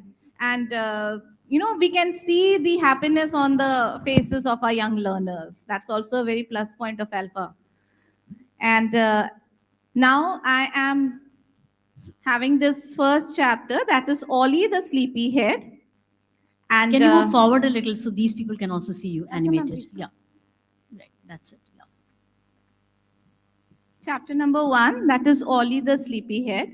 And of course, we have in this book the plus point, like I had done the thorough study about this particular book, and also the second book that ma'am has shared along with my co-galvanizer, Ms. Shivani Tripathi. And we found there are certain minute aspects in both the books. There's the first character who's there. It's an owl, Ollie, named Ollie. So entire book talks about the journey of Ollie, whether they are the chapters or whether they are the poems. It's all related to Ollie's journey. So that is a very new thing that we found. And of course, the exercises, everything that we have discussed with ma'am in thorough detail. And now, if it's a child, galvanize a child demo, that is the first stage. So here, yeah, it's there. We will be reading the name of the chapter. First, suppose I'm going to read the first line, then my learner is going to read the second line with full expressions, voice modulation, and correct pronunciation.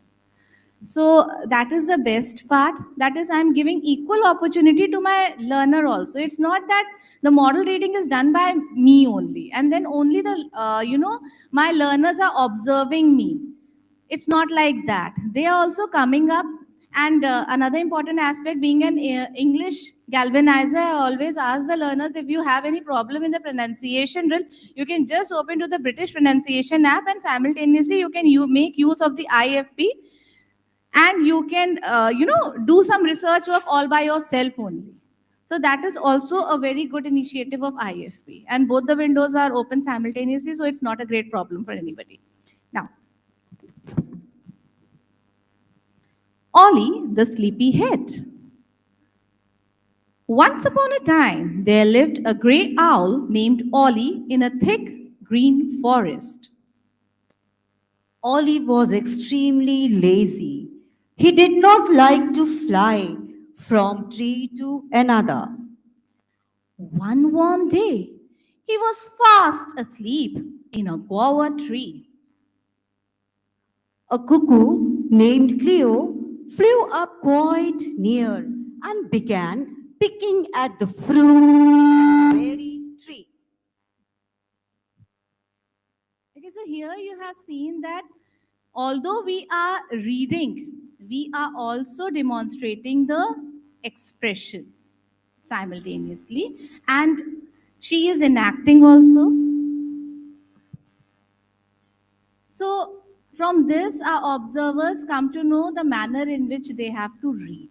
They don't have to rush. Next comes the child demo, and again the random pairing is done. Awesome. So you demonstrated how the children can read with expression. So because you're holding the book, it was possible for Alka to do a little bit more of that acting. And so the idea is that you're taking turns to read and turns to explain and turns to act it out and make questions for each other. Yes, that is the next process. Like we will be asking the questions from one another. We'll be framing the questions for one another. Right. And of course, if the other able to give us the correct answer, we, appreciate them in the form of gestures. That is well done. High five. So, Abhi, right now the demo is not complete because it's one-sided. Now, demo is only complete when the other child has had a chance. So in this case, the galvanizer and the child has had a chance. So you've had your chance, modeled something, now she has to do the same thing. Now you have to act it out, I suppose. Okay, go ahead.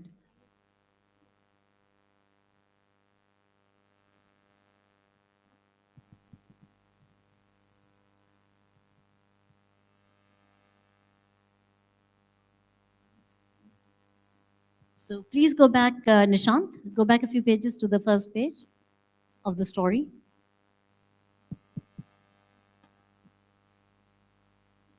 Okay, back.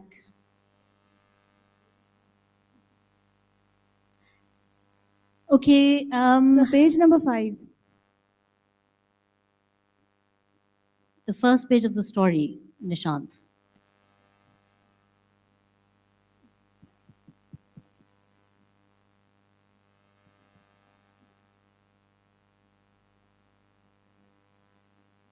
Okay, there. Jolly good.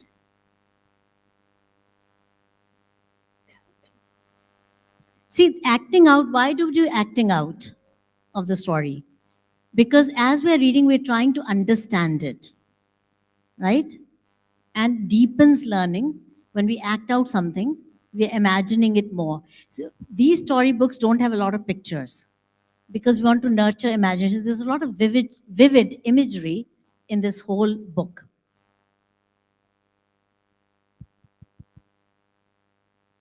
Oli, the sleepyhead. Once upon a time, there lived a grey owl named Oli. No. That's already done. You cannot repeat. See, this is very important, right?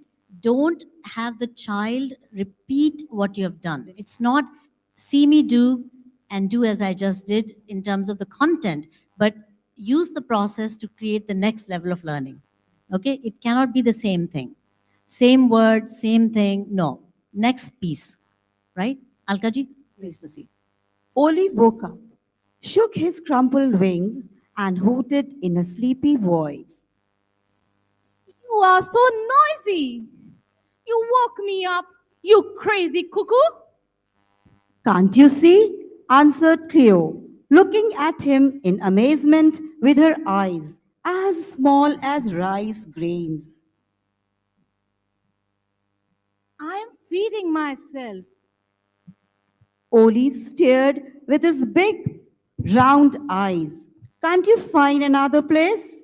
Get lost, cried Oli. Everybody has so much to do. Only you are sleeping all the time, said Cleo as she flew away. So here you can see the voice modulation also. That is also very important apart from the expressions and correct pronunciation of the words. And now we will also simultaneously ask certain questions from one another in order to see whether the child has, while he or she is reading, have they understood something or not. And we are giving them the opportunity to think critically.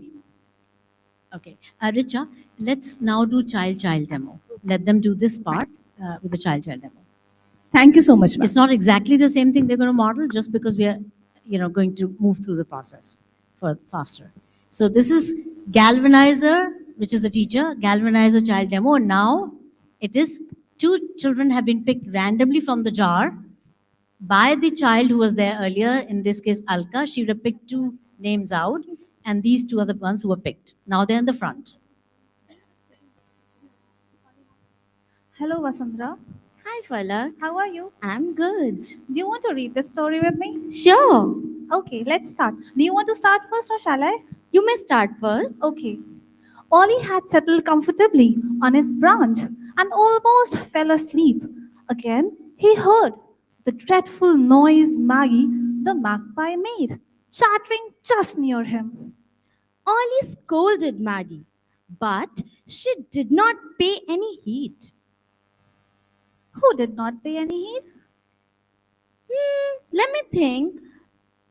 Ollie scolded Maggie, but Maggie did not pay any heed. Well done. Maggie was not afraid. She looked into Ollie's big round eyes and answered boldly. Who looked? Your turn. You ask the question. Why are you always sleeping? Look around. All the birds are far too busy to sleep. Some are feeding their nestlings, other collecting sticks and grass for their nests. Who were collecting sticks and grass for the nest? The other birds. Well done. Very good. Excellent. Can we please clap for the two sets of galvanizers here? Well done. So they're making questions for each other. The whole class, will be modeling this in the class. So first, they're reading to each other. They're acting out as much as possible. And second, and reading with voice intonation, with expression as much as possible. I think children are more dramatic than we are, obviously. They act out things in a very dramatic way. And you're in front of a big, large audience, so it doesn't help. But well done, really well done for that. And the second modeling was done of how to ask questions from each other. So one child will read a small part of the passage, maybe a few lines, maybe a whole paragraph, and the other child will listen. So it's developing their listening skills, because that first child is now going to pose questions to the second child on what he or she has just read. And the second child will have to answer. That means they were listening, obviously, carefully. And then now the second child will read the next passage, part of the passage, and the second child will pose questions to the first child from that passage they just read. And now the second child will be answering those questions. So again, listening skills, but also comprehension skills. And I think children ask many more questions. So one small line or even 3 lines will probably lead to about 3 or 4 questions or more. And that's what we want to do, is enable them to make loads of questions from that, reference to context, but also beyond the context. So they should be going into HOTS questions, difficult questions.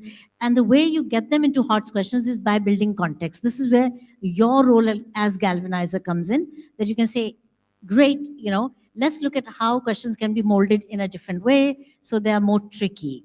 Let's try to make some tricky questions for each other. And you show some tricky questions and model that for the children in a demo. And then they will then continue that in their classroom. So now we just thank you very much, both of you. Can anyone here comment on step 3, your process of learning step 3? How does that work?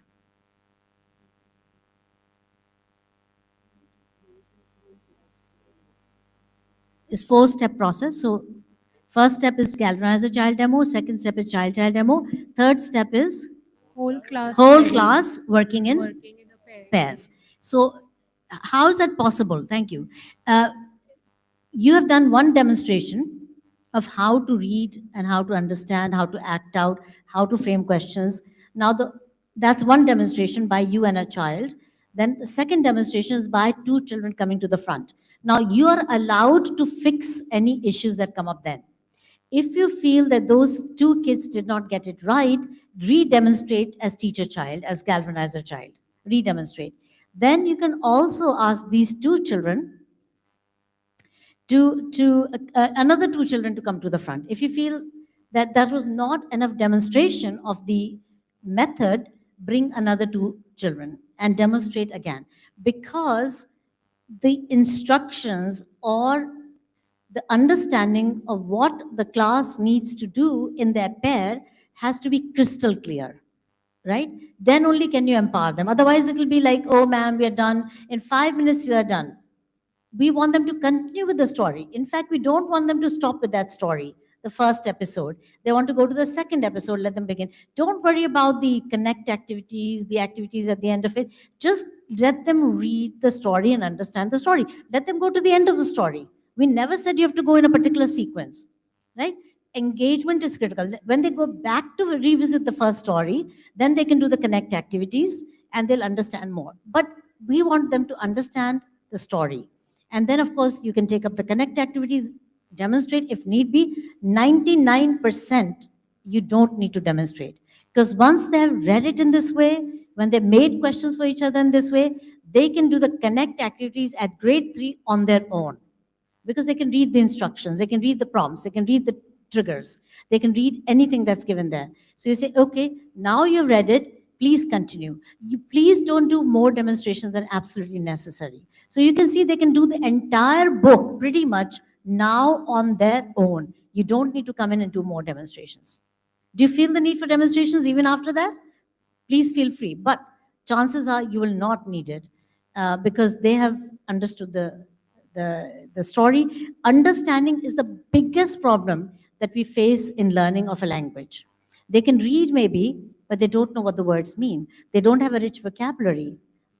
Forget about talking about grammar. I mean, of course, that adds another complexity. Here we're dealing with a lot of rich context building. For example, we've got cause and effect.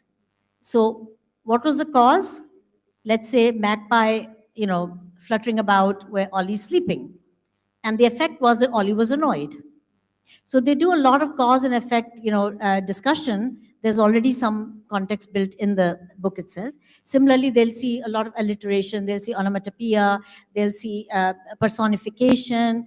They will see so many things in the text itself, and right next to it is a connect activity related to that particular concept. They're color-coded, they're underlined with a different color, so I think they can understand even the grammar concepts, and then on their own. The key is that they should learn by themselves and with each other. Even when they change partners, that should continue, right? Any other thoughts or challenges that you're facing in this, grade 3? Yes, Rekha. I have a query. Like in some of the classes, what I've observed, like here also, what I felt like asking questions after each line disturbs the flow of reading. So what I feel, that's my opinion, ma'am. So at least after they read a paragraph of that story, then they should pose questions. So can they ask, like, should they ask questions after each line, or should they ask, because what I observed in the class, it breaks the flow of reading. Yes, no, I totally understand that. Just that when they're younger, they may read a line like Little Red Riding Hood, she went to see her grandma. Who did Little Red Riding Hood go to see? So little children can relate to one sentence at a time. When it comes to grade 3, they can read entire paragraphs, for sure. Yeah, and then we're saying even after reading entire paragraphs and doing this sort of acting out, asking questions, when they come to the end of it, they can actually read by themselves at home to practice reading, stretching on the reading, acting out in front of a mirror, what Ollie did, maybe even doing a role play around it. So there's a lot of deepening activities that you would do following the cursory treatment. Yeah. So it gets really, and the way you come in is not by teaching that again, getting them to learn again, right? Getting them to again go into the story if need be, but your way of knowing whether my children have understood that story or that episode is what? What is your way of knowing your children have understood?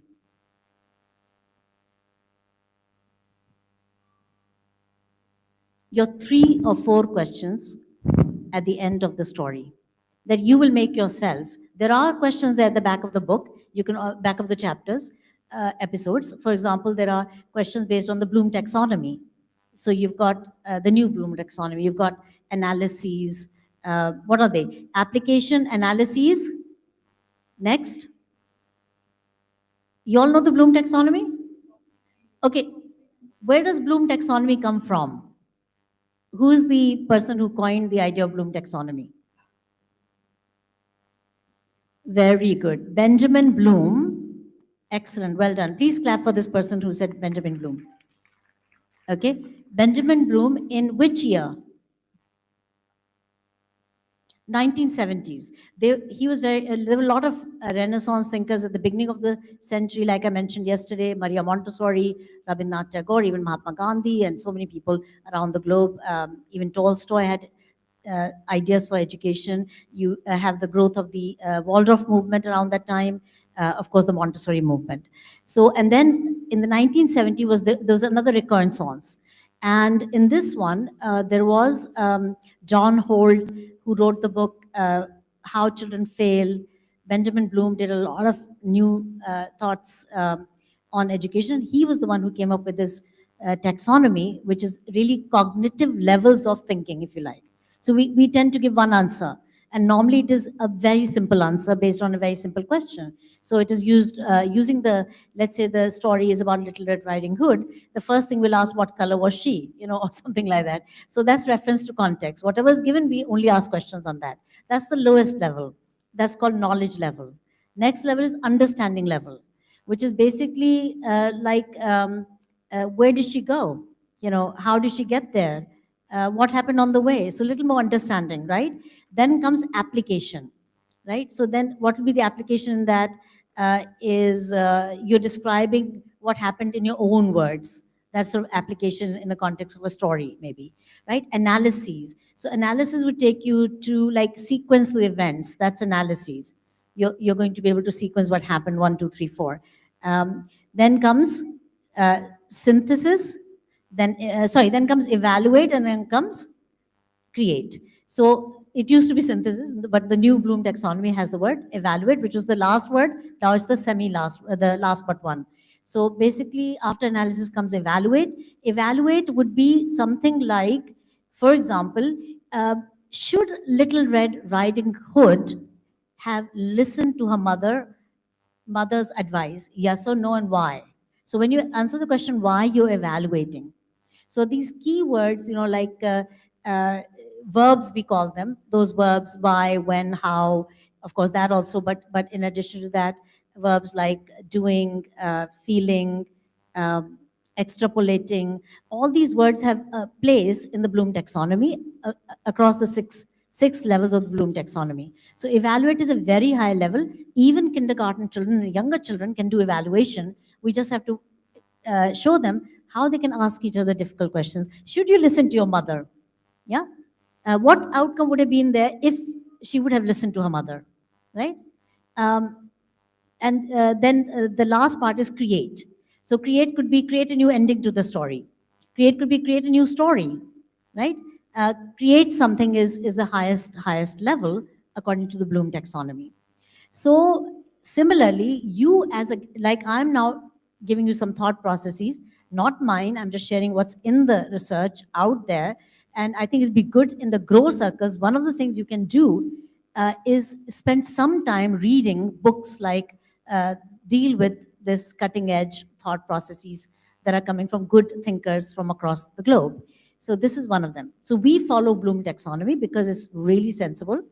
And it allows you to think at deeper and more cognitive levels than we would a priori on our own. And what we used to do was just reference to context, which is your level 1, at most level 2 of the Bloom. So you can help children, especially, you know, kindergarten 1, 2, and 3, come up with more challenging questions based on the Bloom taxonomy. And they can. Like, for example, you know, why did Little Red Riding Hood not listen to her mother? No, that's another question. It's an evaluate question. Create.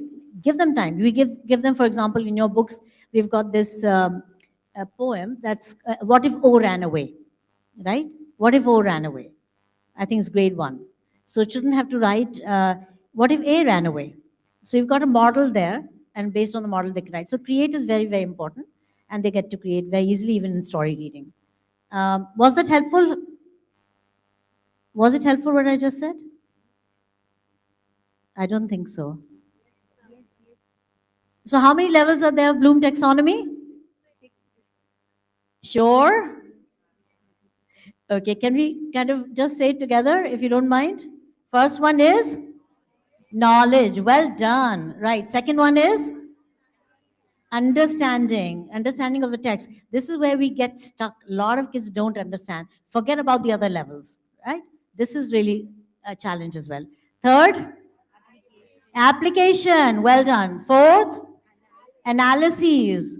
Fifth, evaluation. And sixth, create, right? So as you learn more and more about these, I think you can help your children frame questions, and they will excel at it, no doubt at all, in framing those kinds of questions for each other. So they become better critical thinkers with that.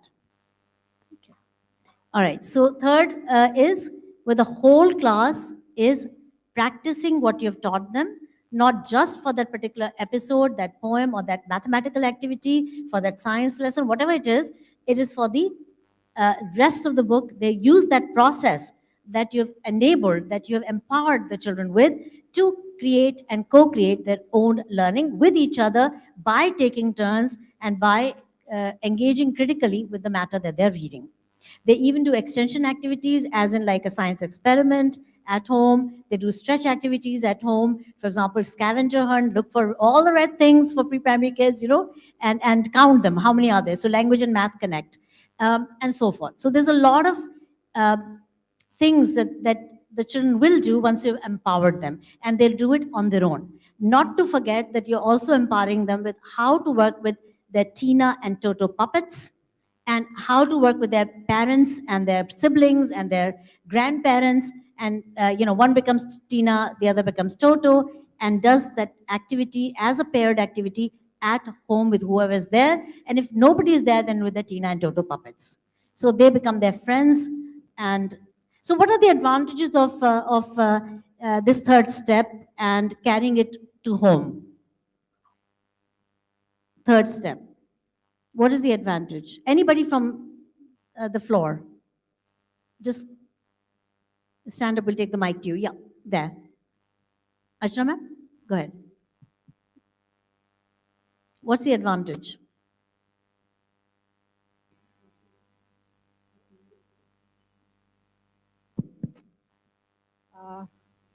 And now they will do the same exercise pair group with the parents.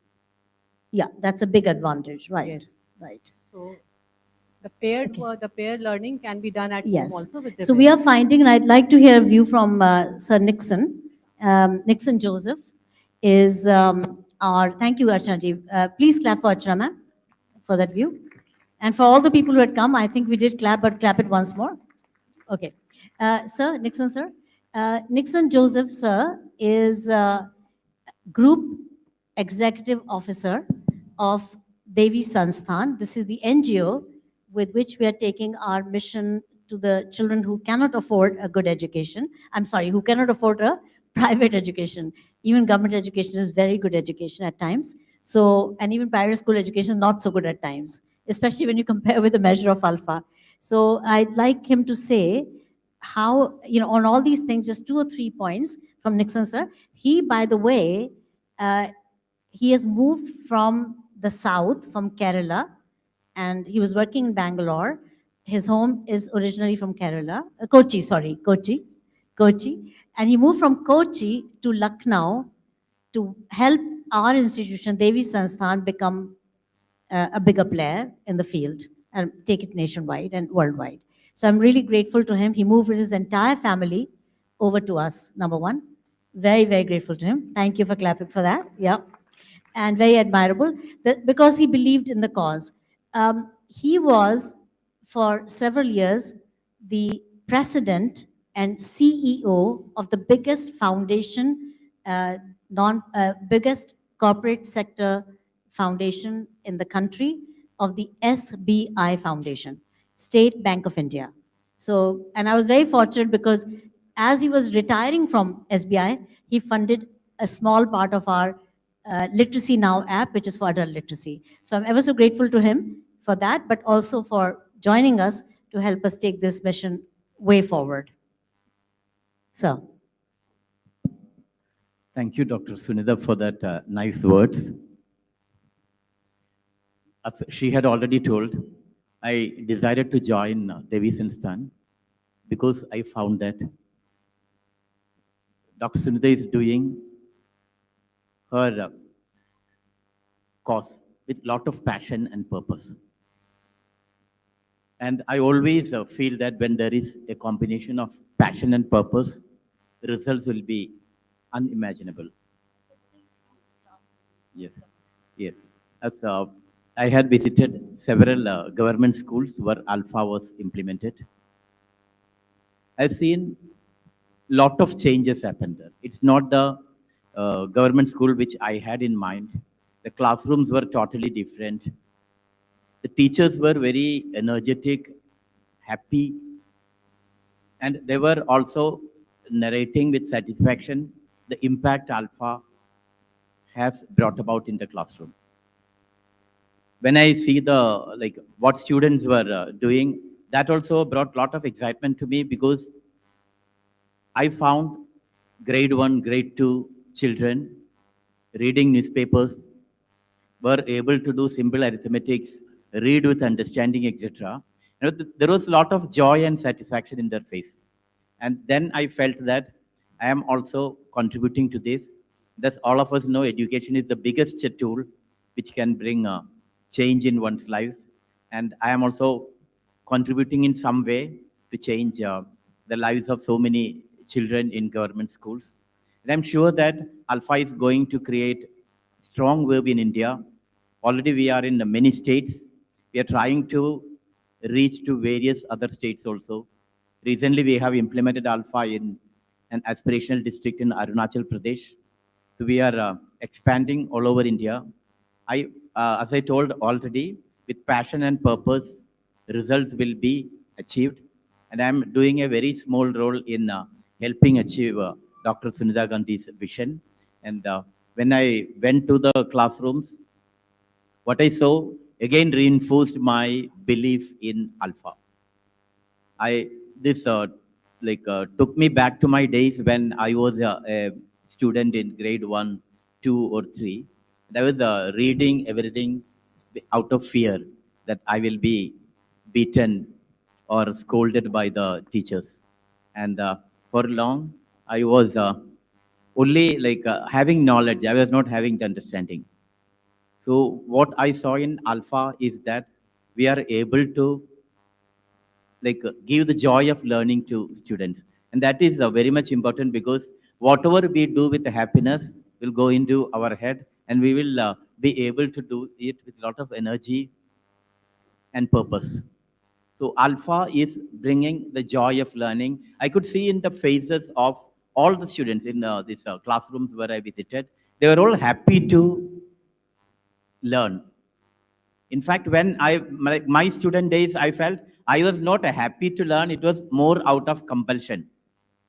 Like parents told me, if you study well, you will achieve something. And therefore, for that only, I had learned. And also for fear that I would be beaten if I don't learn everything by heart. In fact, in my class, school, every line of every textbook had to be read by heart. So I had almost one full textbook on geography, history, all these by heart. But what happened is after 2, 3 years, I forgot about it. But when I saw ALfA being implemented, and I go through ALfA books continuously to know more about ALfA, I find this is the pedagogy of the future. And as our guest from United States has told, lot of change, lot of impact has been made by ALfA on the students. And that again reinforces our belief that ALfA is the thing, ALfA is the best thing to happen in India, and it will happen not only in India, across the globe also. That is our vision, and all of us at Devi Sansthan is trying to achieve that vision. Thank you, sir, for spearheading our organization. He has relieved me of so much work, I cannot tell you. I mean, really, honestly, I think I feel very blessed. And we all need help, and God Almighty helped me with having Nixon sir with us. I have my mother and now Nixon sir, two great champions for the cause. You know, what I have observed is any event which happens here, I get very, very inspired. Especially when I see Dr. Bharati Gandhiji, at 92 years old, how much interest she is taking to promote the cause of education. Every time I see her, I get inspired. I feel I should do more. And if I'm doing something at Devi Sansthan, it's only because of that inspiration. This is something I think all of us here have to take back, because I feel age is only a number. And it should not put a stop to our dreams, a stop to our achievements. And the same I have felt about Dr. Sunita also. She has inherited that legacy from her mother. And I also see her like almost 20 out of 24 hours working for the cause of education. And that also inspires me as well as every member of the team.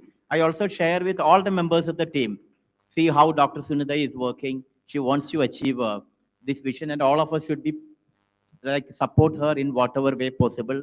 And that's why I'm able to do like with lot of energy, passion, and purpose for Devi Sansan, because they are supporting a noble cause, and I should be part of it. I should do whatever is possible from my side. And this is what I tell all the team members and all of you galvanizers here. This is a noble cause. This pedagogy should be spread all over India, all across the globe, and we'll be doing a great service to humanity if we are able to contribute even a small portion of it. Thank you, sir, for those encouraging words. The Devi staff who are sitting in the back who've just been hired, our marketing crew, please come to the front so at least we can acknowledge you. All of the Devi staff, please come to the front. Okay, there you are. Such amazing young people they are. Please clap for them as they're coming up. They are going to take this India-wide. This is their charge.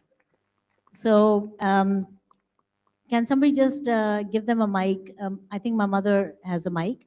Can you just introduce yourselves, please, quickly? ये champions बन रहे हैं पूरे भारत की शिक्षा के. Respected teachers, it's a great pleasure to see a lot of work going on here.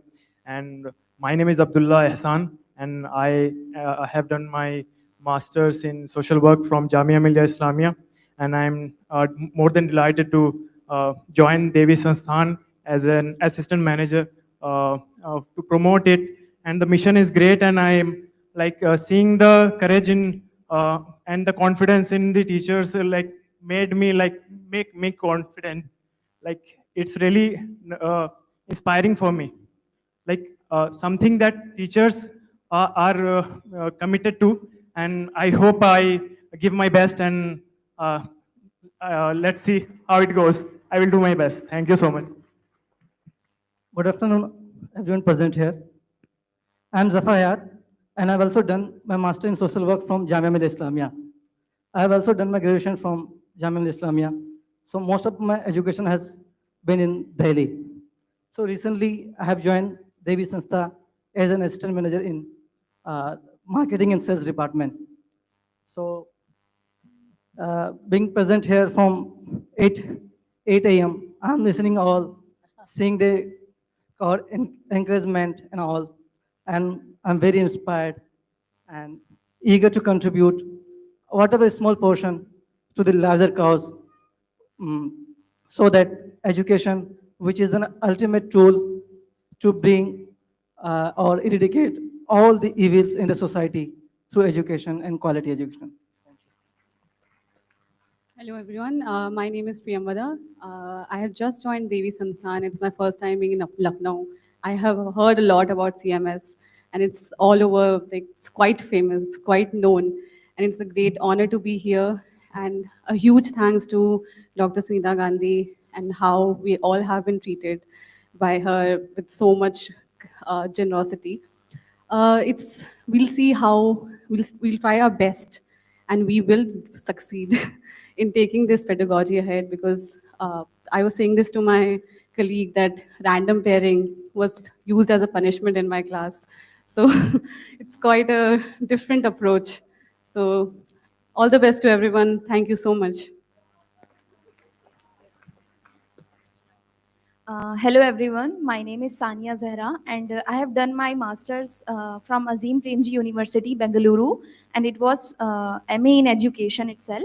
And recently I also joined along with my teammates as a Devi Sansthan as a post of assistant manager in marketing and sales. And yeah, this like the whole cause of Devi Sansthan has like made an impact on, specifically when we think about the vision and mission of Devi Sansthan, then that what it is doing in the contemporary situation and how much it is needed to include the pedagogical aspects of when we talk about alpha pedagogy itself, it is how much it is significant when we look at the contemporary situation of Indian education system. And I would like to thank you so much, Dr. Sunita Gandhi and Nixon sir, for providing this opportunity to all of us and believing in us, and looking forward to contribute towards the cause.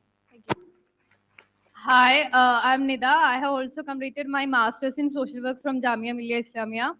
I have recently joined in Devi Sansthan as an assistant manager. I'm like, such may like Sunita Gandhi ma'am is really true inspiration to all of us with her work. Like she continuously work for 20 hours a day, and like she work for the people who is in need. So it's very inspiration for all of us who have joined. Like we are freshers and we need those figures that is inspiring for us. And also, I have heard about CMS a lot, and thank you, ma'am, for giving us this opportunity to attend this teachers training. Thank you. Good afternoon, everyone. My name is Nandini, and I completed my MBA from Ramsarup College. Definitely, it feels great to be part of Devi Sansthan, and we are here to talk about ALfA, promote ALfA, and not only because it is any pedagogy, but also it's going to make a huge impact. It's there. It will be making a huge difference in the education system, and we are here to support that. Hello everyone, good afternoon. Myself Ayushi, and I have done my graduation from Lucknow University. Devi Sansthan is my first work as fresher. I got to meet Sunita ma'am yesterday only. She don't treat their employees as employee. We have a friendly environment there, and I got to meet her yesterday only. She's so nice, so decent. First day when I came for my interview, I got to meet Nixon sir. He explained me about Devi Sansthan. There we are not working, we are enjoying our work. We are expecting from us as well if we will do something great from Devi Sansthan. And all I want to do is all I want to thank ma'am and sir as well for giving me this opportunity to be here. It's my second day of job and I'm here. I don't know where we are going from last, like where we will go, but all I can do is thank you, ma'am. Thank you for everything. Awesome, thank you. There, what, 4 plus 3, 7. We are having another 8 more joining us in the next week or two. So 15 or 16 of them will be there total, I think. And they will be going to different corners of India and taking ALfA to those corners, both government schools and private schools this time as well. So, thank you very much. Can we clap for these young, amazing people? Okay. Mommy is always delighted to meet enthusiastic, people like you. Okay, so now going back to fourth step in the process of learning. We'll finish there because Chan Prakash is also waiting. So we will look at the fourth one. This is the least understood of the 4 steps in the process of learning. So we are saying learning not teaching. Learning, not teaching. So 4 steps in the process of learning. So the emphasis is on process. We are empowering children with that process. You understood the three parts. Third part is that the whole class works in pairs, having been already empowered and knowing what they need to do with each other. And they continue with the learning ad infinitum, as we agreed that your demonstration and that of the children is like revving up the engine of your vehicle, your motorcycle. You rev, you're preparing them. And now they're on the road for hours on their own. If your children are getting bored after 10 minutes, they have not been empowered sufficiently. They don't know what to do next. They're waiting for your beck and call for the next. I mean, your range should be the entire book, not just that one lesson. Cast yourself wider, and you will see these kids will rise. We tend to micromanage children, and this is where we could do a lot better, a lot differently, that we need to give them the trust and the faith that they can actually learn by themselves. And there's scientific reasons to believe in that also, because we have agreed that when you are going from a known to unknown, that children learn faster and better. When they're learning in pairs, they learn faster and better. When they're learning in random pairs, they're actually learning magically is better. And when, because they're having to explain to each other, and that improves their learning. And when they are stretching their activity at home, they're learning better. When they're doing all the things that we have got in the ALfA process, they're learning better. So the challenge is to get them to understand how to learn by themselves and to cast yourself in the overall, not in the micro level of the class, of the chapters. This is old construct, old way of cutting the pie.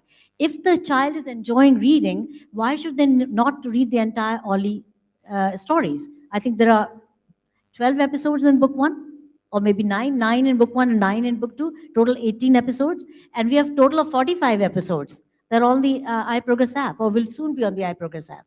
So why should they be restricted to what's in the books? Because third phase will be more about writing, right? So they'll do 18 episodes in your curriculum context. But why are you limiting them to that, right? You're not, but you should allow them to go beyond. And this is where you know that you have empowered them, right? There's so many verifications of the fact they're empowered. So they're working with each other in the class. And then the next part is what? What are we calling the fourth step? Can you please read your charts and let me know? What's the fourth step? Everyone in the back also. What's the fourth step? Stretch activities, right? So how do we stretch ourselves? How do we stretch the children? Can somebody from here start it off? Like those who have not spoken especially? Anyone who's not spoken? Yes, please, go ahead.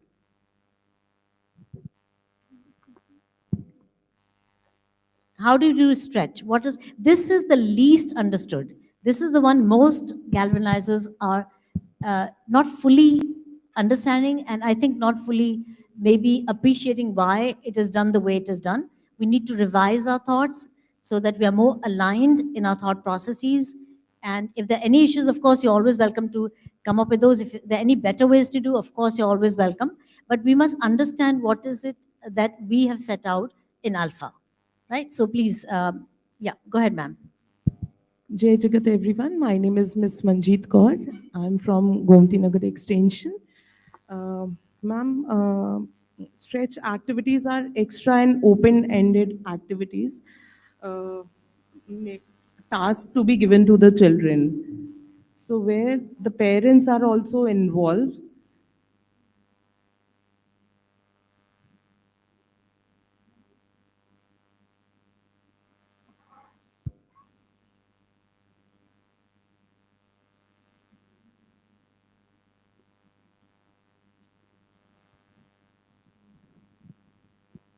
Right, ma'am. Sorry, I missed the point. So sorry. Yeah, you said, ma'am, about the stretch activities. A, what they are. What are the stretch activities? Ma'am, we give these stretch activities for home. These are the mic like this so we can hear you. Okay. Open-ended tasks given to the children. So if you look at the 4-step process, the stretch activities are? Practice, make questions for each other and plan home. Okay. So we're going to do what? Teachers, please, galvanizers, please read your charts together. What does it say under the 4th point on learning?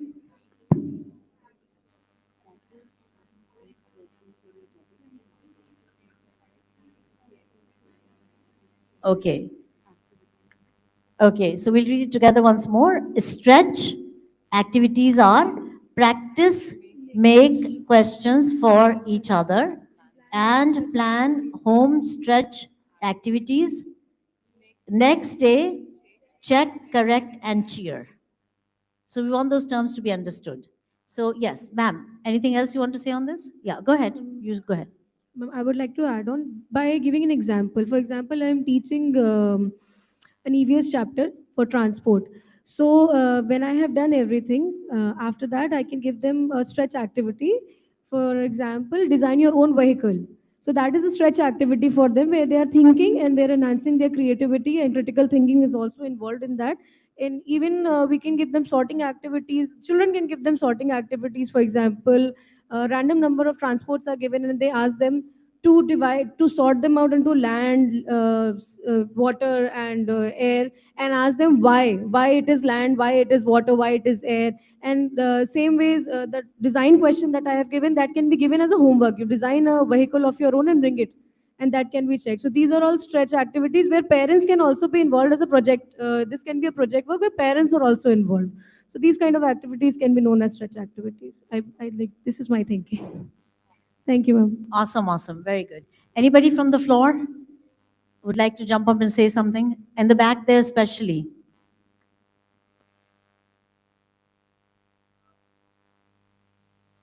Yes, please come to the front if you want to. Both of you, please come. Yeah.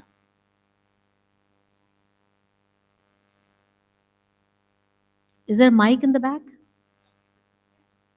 No, mummy, in the back. I want the galvanizers in the back to say something. Seema ji, you would like to take the mic there? So just ask anyone if they're not, feeling energetic enough. So the question is, what is the question? What do we mean by stretch activities? And then we'll get to how do you do it? And then we'll get to CCC. What is this CCC and how you do that? Check means Sunita Gandhi. Oh, stretch means Sunita Gandhi. Okay, ma. I think stretch means you. You stretch yourself so much, so much. Okay, right.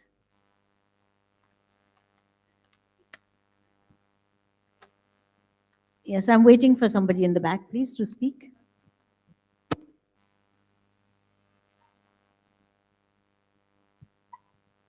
You guys have gone through a sea change. You're unbelievable, all of you.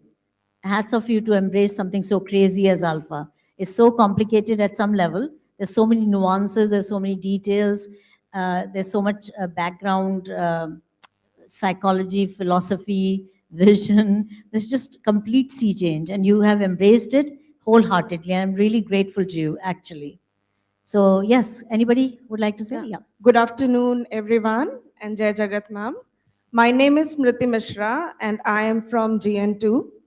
I'm new to ALfA, and as far as I have been attending the workshops, what I could get from the stretch activities is that whatever we try to do in the class, whatever the children learn in the class, we try to give an extended practice to them through these stretch activities so that they could explore themselves and they could try to make new questions for themselves as well as for their partners.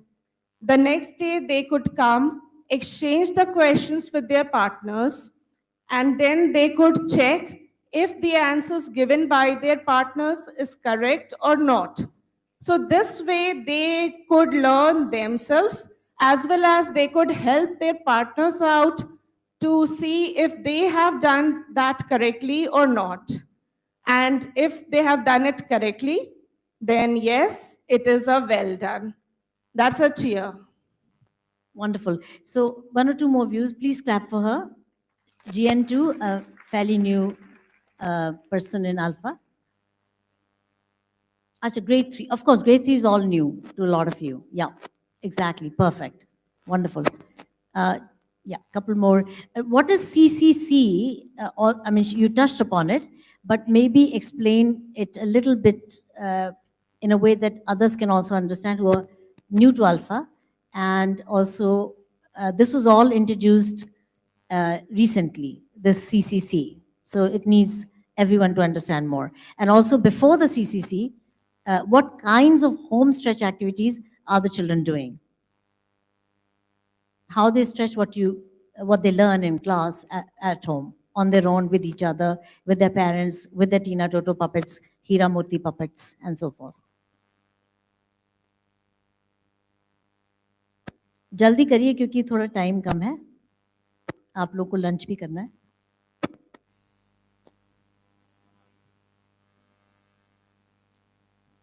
Thank you, ma'am. You're in a safe net, so don't feel any fear. Yes, please. Ma'am, stretch activities are more kind of extension homework where students apply whatever they have learned in the class. They try to frame questions on their own based on their understanding, and there many a times they are open-ended activities or open-ended applications. For example, in the chapter which was discussed here, Ollie, there Ollie, in that chapter there is a point when Ollie is about to start his classes and he wants to begin his classes. So an invite or invitation word is used there. So a kind of extension activity which I thought to give my students was they can create their own invitation cards for calling their students to their own birthday party, or what kind of invitation card would you like to create. So sometimes it is an open-ended activity, and sometimes it is just an extension to what they have learned in school, which they apply at home and try to create questions based on their understanding. Awesome. Let's clap for the two, please. Very good points. Okay, Seema ji, I think it's better if you go to the end because I think we've ignored the last part of the hall. So there, you see there are a couple of hands up. Right. Jai Jagat to one and all present over here. So for the home stretch activities, when we were introducing, I will cite one example. When I was introducing secondary color orange, so there was a home stretch activity that they have to ask their parents to especially father to get involved and make orange juice. So in my class, I received at least 10 to 12 videos in which they were calling their father as super dad. So this type of home stretch activities even propagates vocabulary building. Like earlier they used to call papa, dad, but now when they came up to school the next day, they were telling me, ma'am, my super dad helped me out to make that orange juice. So just teaching them about colors like red and yellow, when we are mixing red and yellow color, we get orange color. We are propagating, we are improving the communication and bond with the child and with the parent.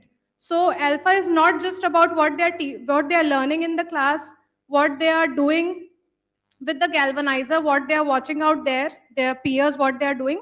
It is more than that, and home stretch activities even empowers the bond between the parent and the child. Thank you so much. Wow, absolutely brilliant example. Please share, any specific examples. That was just awesome to remember. Yeah. So we also are counting the stereotypical understanding of roles, because here in India, we don't have fathers doing anything much in the kitchen. But here the dad has to make orange juice with their child. So many of the dads, the busy dads, had to spend their time making this orange juice for their children, post the video of them doing so with their child. It was a delightful set of videos. We got so many lovely videos. And similarly, like in one of the activities, for example, the fathers are mopping the children are mopping the floor in the class like dad at home.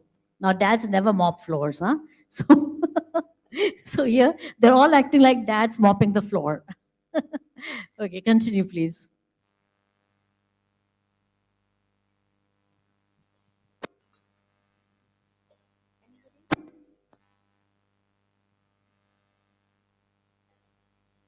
One more view, please, on CCC. I really still want somebody to talk about the CCC and how you've implemented the CCC in your classroom and what does the term mean for anybody who doesn't know.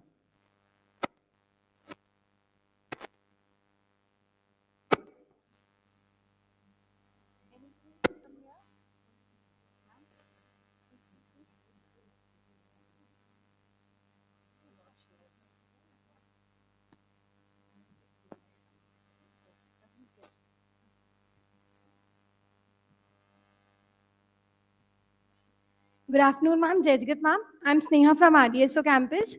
I would like to add on what ma'am has already spoken about stretch activities, home stretch activities. So, ma'am, we are blessed that we don't have to apply most of our brains on creating these home stretch activities, as we already have these home stretch activities in our ALfA books. And with those home stretch activities, children are exploring more and more at home. And what the CCC is, what the CCC particularly is, like we are giving those home stretch activities for homework at home. And when children are coming back with those stretch activities in their classes, they are checking their work with their friends. Then what they are correcting their own mistakes, like if two friends are sitting together. So whatever my mistakes are, my friends are even telling it to me, and they're sharing their whatever what the work they have done, they are sharing it with their friends with a smile or a high five. They are even making emojis in their books. So this is what CCC means. Okay, you've been very patient, Rituji. Let me have you answer too. No, sorry. Go ahead. Thank you so much. Ritu Taneja. Right. Okay, great. Thank you. Perfect. Thank you. Please, that was awesome. Please, can we clap for her? Okay. Mike in the front, please. Sorry, Seema, you're getting all your exercise. Very envious of you because I'm just sitting. Okay, I'll just tell what are basically the stretch activities that we are talking about. Suppose, I'm just giving an example. With an example, I'll explain. Suppose we are teaching a number to a child, any number. So the activities that the teacher, the child, the teacher, both the children will frame questions for each other. That is the first activity that is in the stretch activities.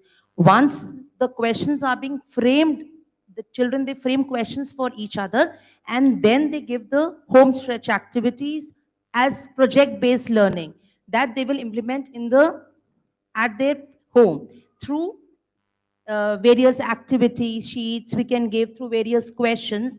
Next day, when the child comes back to the class with this home stretch activities done, then the children, we come to the check, the third process, that is check, correct, and the cheer process. Here, both the children who are sitting, they check for each other.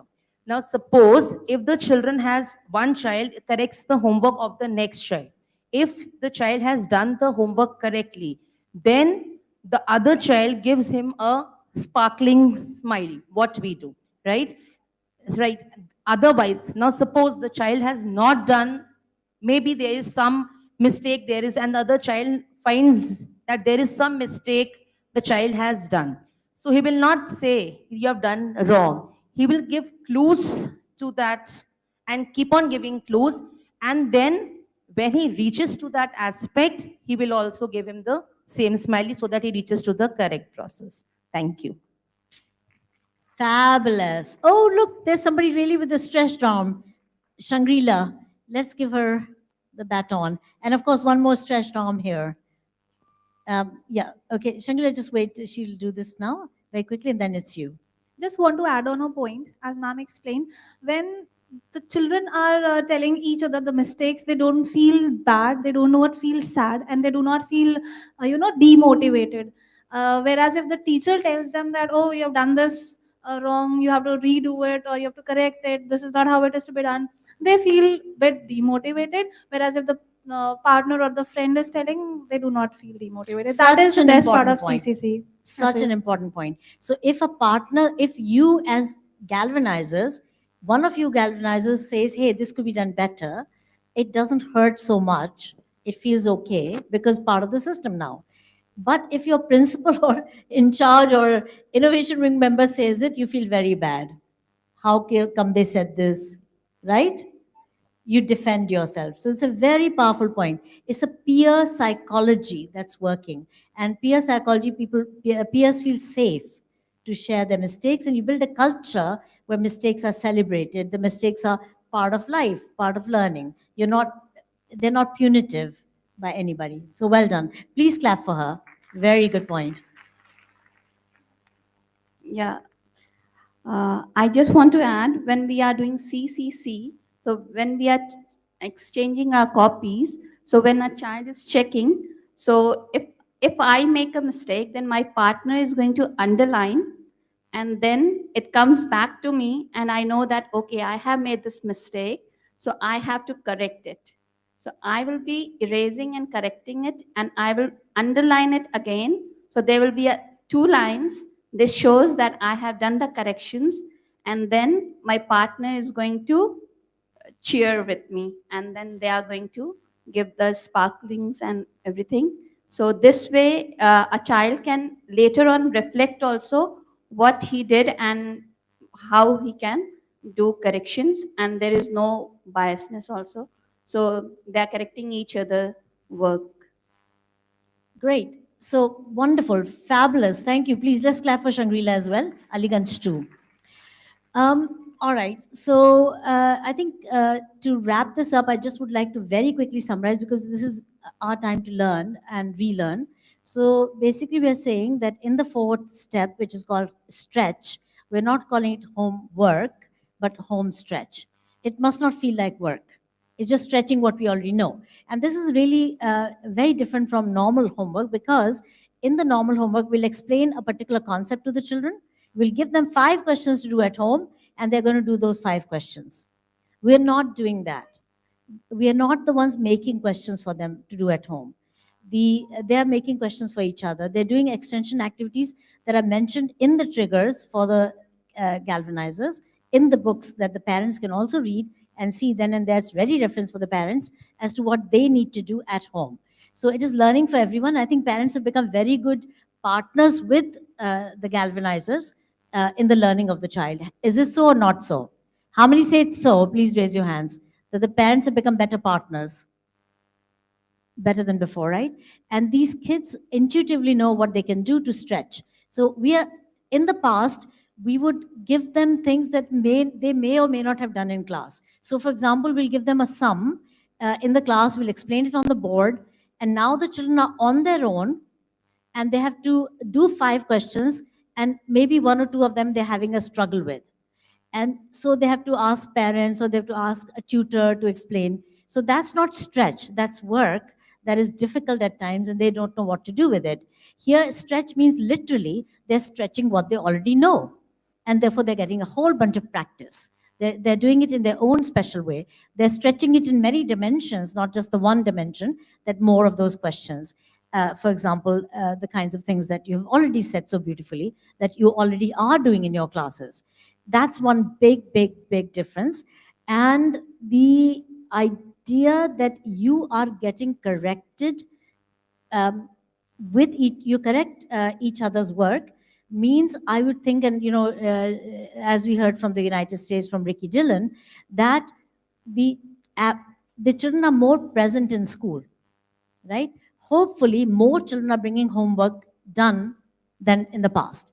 How many say that your homework, not just quality, but quantity or number of children doing homework has improved? Please raise your hands. If your more children are bringing homework done. Yeah? Not that side? Are you sure? So I'll take another view later on. Ma'am, in your case in Kanpur Road, are more children bringing their homework done? So please raise your hands if you think so. Okay, I think my question was put in a jittery way. It wasn't clear. All right, so now we are saying that it should be, of course, refined, further refined. We keep fine-tuning, tinkering. You keep fine-tuning, tinkering, thinking of ways in which can I get all my children to submit their homework. Now, to the extent the homework is not done by a child, what do? We can tell them off. Do we do that in ALfA? No, we empathize. We ask. The very first thing we do, if we have to ask, we ask. Otherwise, don't worry about that also. Because we are not playing such a big role. The children are playing the role of the control of error, as in the Maria Montessori version of things. It's a control of error. So I come with my homework, or I haven't done my homework, and I'm sitting with Ricky. She's my partner for the day. And she is saying, hey, you didn't do your homework. What happened? Right? This is the kind of question we should be asking. What happened? We don't ask. We say, Phir nahi laye. What do we say? Phir nahi laye. Huh? Again, you've not brought. What have we just done? We damaged the child's sense of self. Right? We are just immediately telling the child you're not responsible. Indirectly, we're doing that.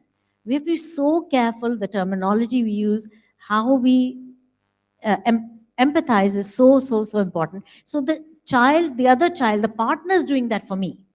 She's saying, hey, what happened? Why didn't you do it?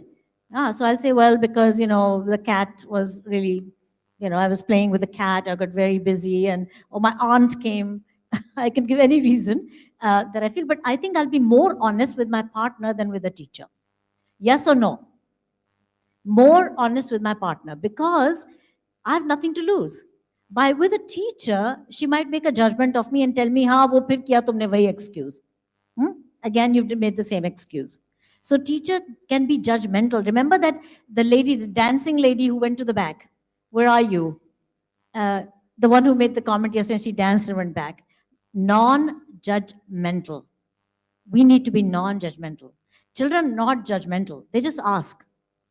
क्यों क्या हुआ क्यों नहीं किया चलो हम तुम्हें मदद करते हैं let me help you right so that's where we need to have that empathy shown that okay let's do we have said that look if a child has not done their home stretch the other partner will work with that child that's me for a minute and will ensure that that home stretch is done right so we work with each other. It's practice for her also and for me also.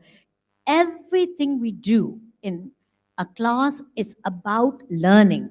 It's not about anything else. It's about building the self-esteem. It's about creating that responsibility in the children through the processes that we have unleashed. It's not about reprimand. It's not about showing anybody down. Of course, that's too far away from the ALfA ideology, but it's also not about any kind of feeling of hurt or self, like I don't feel good about myself because I didn't do it. No guilt feeling. It's about making resolve. Okay, tomorrow I'll bring, and next time I come, and my partners, let's say next time is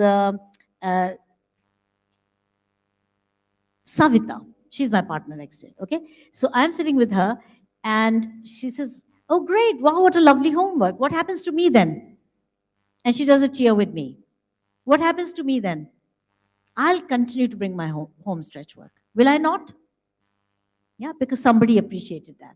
I think this appreciation we cannot give. We as galvanizers have no time to look at every single person in the class, and you have 55 children on average, thanks to CMS being very popular. Many of you, and CIS also, we have some classes 48 children, 52 children. So the idea that you have a big classroom, it is very difficult to point out to a child and say, well done.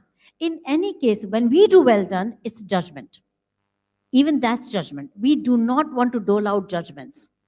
We don't want to be the external evaluators. We want the appreciation to be genuine and regular and far more frequent than we can ever give. And not just for some children, but all children. We cannot do that with the old way. Here, constantly we are appreciating each other. All day long, your children are doing high five, well done, good job. How do you feel? I feel amazing. I heard in this class, Shivangi in Indiranagar campus. It was just awesome. These kids are saying, I feel stupendous. Now that's such a big word, huh? The Montessori kids, I feel amazing. So these, feelings that we're generating are really the nurturing that the soul needs, that the person needs to be able to take that next step forward in their own journey, not just learning, of becoming who we are as human beings. And it's all about becoming, because when we become the idea being that we are developing intrinsic motivation. अंदर से निकल के आ रहा है, मुझे करना है, मुझे कुछ और करना है. That grit, that determination, that the propelling from within that I want to do this. I know I can, especially that feeling, I know I can. If I put my mind to it, if I put some effort into it, and I can do it, and in any case, I have the entire class as my friends, they'll help me do it. I don't feel restrained. You see the problems in grade 10 in Singapore, many places I've been talking to educators. In Singapore, I was told that children don't share their work with each other because they fear that somebody else might get good marks from their work. So the kids who are doing well, they hide their work. They don't share. A teacher may force them, share your work with so-and-so, but they don't like to share. They don't like to collaborate. What kind of a society, see, going back to my mother's point, what kind of society are we going to create if people are competing in that manner, where we're always thinking of marks, we're always thinking of, very divisive ways of even getting marks. We're taking shortcuts to getting marks. We're not thinking of the life itself as a journey towards some kind of perfection, a goal, service to humanity, and so on. And especially with ALfA, we can imagine. ALfA is not one word. ALfA is a philosophy. ALfA is not just static. It's not today a blueprint. It's a set of guiding principles, and it's evolving. It's an evolving system. It's not set in stone. And we need to continue to evolve ourselves. We need to continue to evolve ALfA so that we have the version. I said yesterday 4.1 is actually 3.1. It's the third year. So it's ALfA 3.1, the version.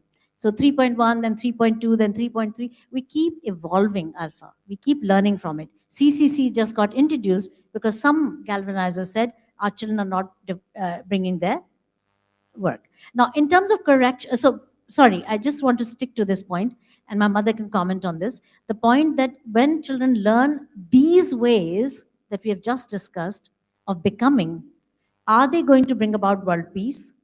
More likely, and work on reducing differences among people, empathize with people of different cultures, colors, backgrounds. Are they going to create a better world free of poverty? Yes or no? Are they more likely to do so? Yes.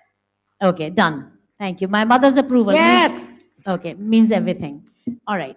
So then the detail of it, that when they come back, if they find that, if Ricky finds that I have done something, wrong, she has my copy, I have her copy. So in that, she will make a simple pencil underline where the mistake is. I will make, if there's any error in hers, I'll make a simple underline. Then it comes to me and she gets hers. And I make the correction. I don't rub out, by the way, Shangli, a little minor change. Don't rub out, because that's my reference point for my personal diagnosis, right? Though you can see there was rubbing out, but we try not to. So we keep the underline.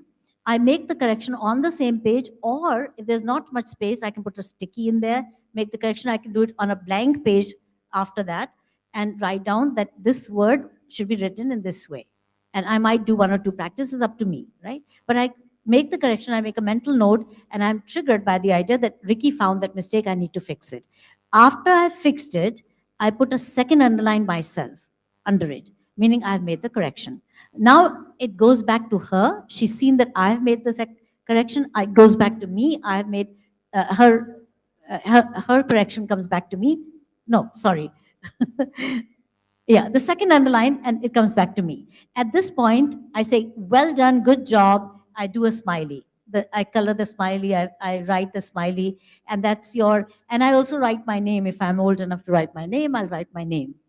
And so imagine 10 years later, Ricky and I, or 15 years later, we've joined some corporation, and we come back and meet each other. And I've kept this from years ago. I've kept this, correction by her, where she has given me a smiley.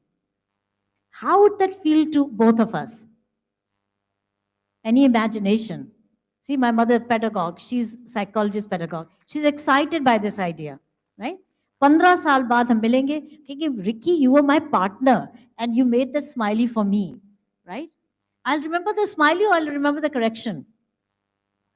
Smiley, right? So such warm feelings it will generate, not just for today, but for the future. So we are creating a better world if we continue to understand why we do what we do.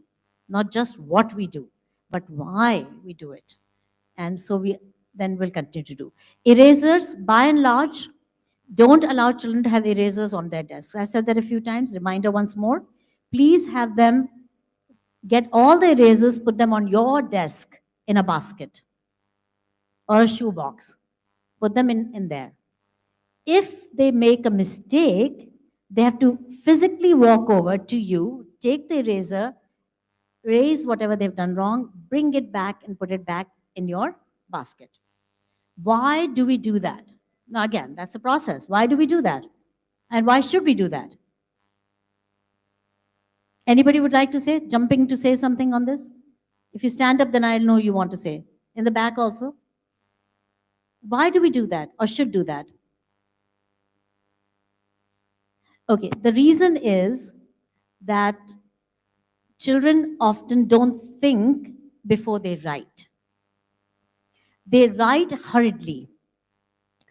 And we want them to think, because if they write, if they know that they have to go to the desk of the galvanizer to pick out an eraser, doesn't matter whose eraser it is, it's in a basket. They take that eraser, they'll say, oh, let me think before I write so I don't have to rub. Right? So we should think before we do something. We are teaching them life skill, another life skill.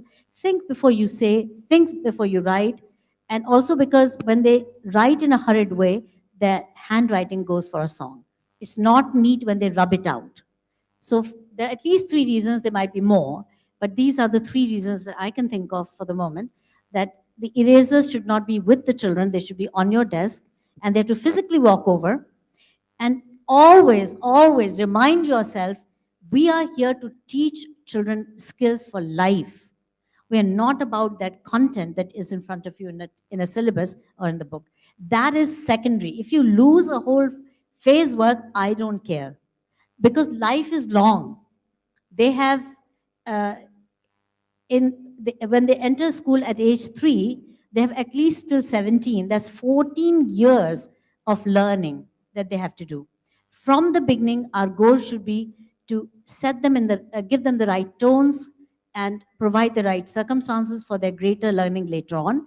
And if they know these mechanisms, they will benefit for life, not just for that particular year.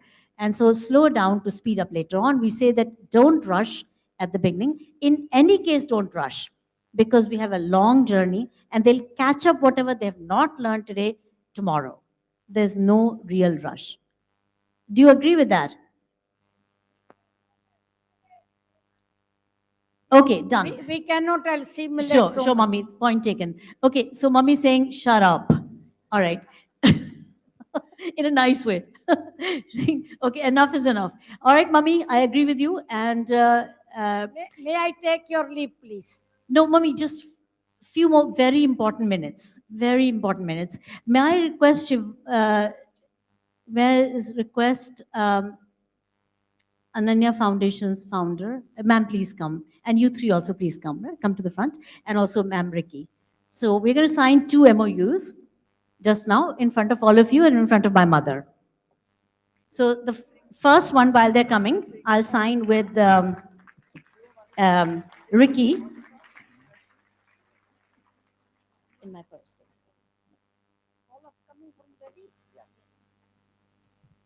So this is with Kepler Neighborhood School in Fresno, California. A school that has just received confirmation of their 4-year-olds being in the 98 percentile, earning their marks in the top 2% of children in grade 1. 5 of these children. And the remaining 5 are in kindergarten level. They've excelled at kindergarten level. So 4-year-olds have mastered kindergarten content. 4-year-olds 5 of them have mastered kindergarten content, and the remaining 5 have mastered grade 1 at 98 percentile. That's in the top 2% of California children. Correct? Did I get the facts right? Okay, brilliant. So yeah, I'm so honored to sign this MOU with you. You're so super tired coming all the way from California just 3 days ago, and then from Chandigarh to here. It's awesome to have you. Okay. No, it's okay.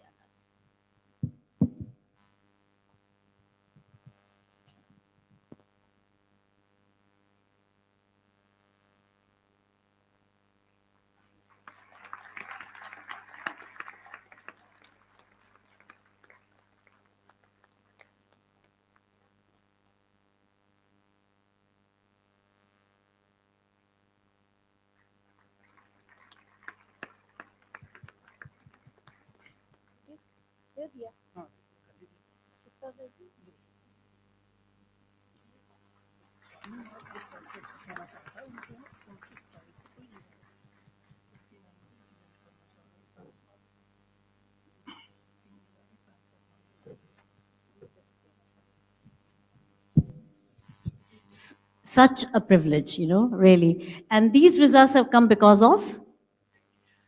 Miss Dr. Gandhi. No, No, they are because of you. no, it's because of you, actually. The reality is, um, it's the user who believes. And for me, that's everything, literally. Because that gives courage to us to continue, and it allows us to make it possible for more children to get. And you are the true pioneer. Totally. Honestly. Thank you so much indeed. Wonderful. Okay. Thank you. So now we'll be signing an MOU with the founder of Anandya Foundation and a collaboration called ALfA Anandya. So may I ask you to please introduce yourself in a better way than I would ever?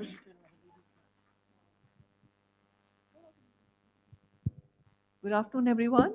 I'm Jayashree Goyal, founder trustee Anandya Foundation. And just like Sunita ma'am here, Sunita ji here, we have been working in the area of literacy, foundation literacy for the last 25 years. And our endeavor is to see every child read with joy. And we are working towards it. We're joining hands to also, again, make this a reality for every child in India here.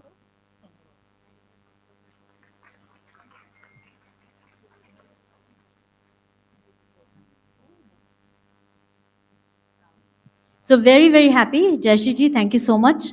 It's an honor and a privilege. You're such a, I mean, with her, I can say truly that she also is a relentless worker, working towards empowerment of the underprivileged. She's been working with schools in many parts of India. She is providing meaningful libraries, beautifully set. If we got those libraries, we'd be so delighted as well. But we are working with the underprivileged children and those government schools. And I think you've done about 500 libraries already. 500 libraries they've already done. And now we are tying hands to do, in the first phase, we'll do many more, of course, 100 schools, 50 from her side, 50 from our side. So that's the commitment, the very first phase of our collaboration. And so we'll be teaching them the skill to read, and she'll be providing them the books to reinforce their learning and the storybooks. So that's the collaboration. Thank you so much, all of you, for being here. So we'll now sign. Sir, you will co-sign with me, and Jayashree ma'am. Jayashree ma'am first, or I'll sign. Okay. Come. I've done. You can sign over here.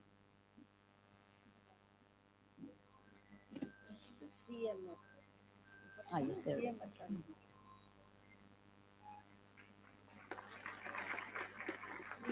Sir, can you sign it first, please? So Nixon sir, as the group executive officer, so happy to have you sign. Thank you so much. This is historic. Yeah, let's do it. Sure.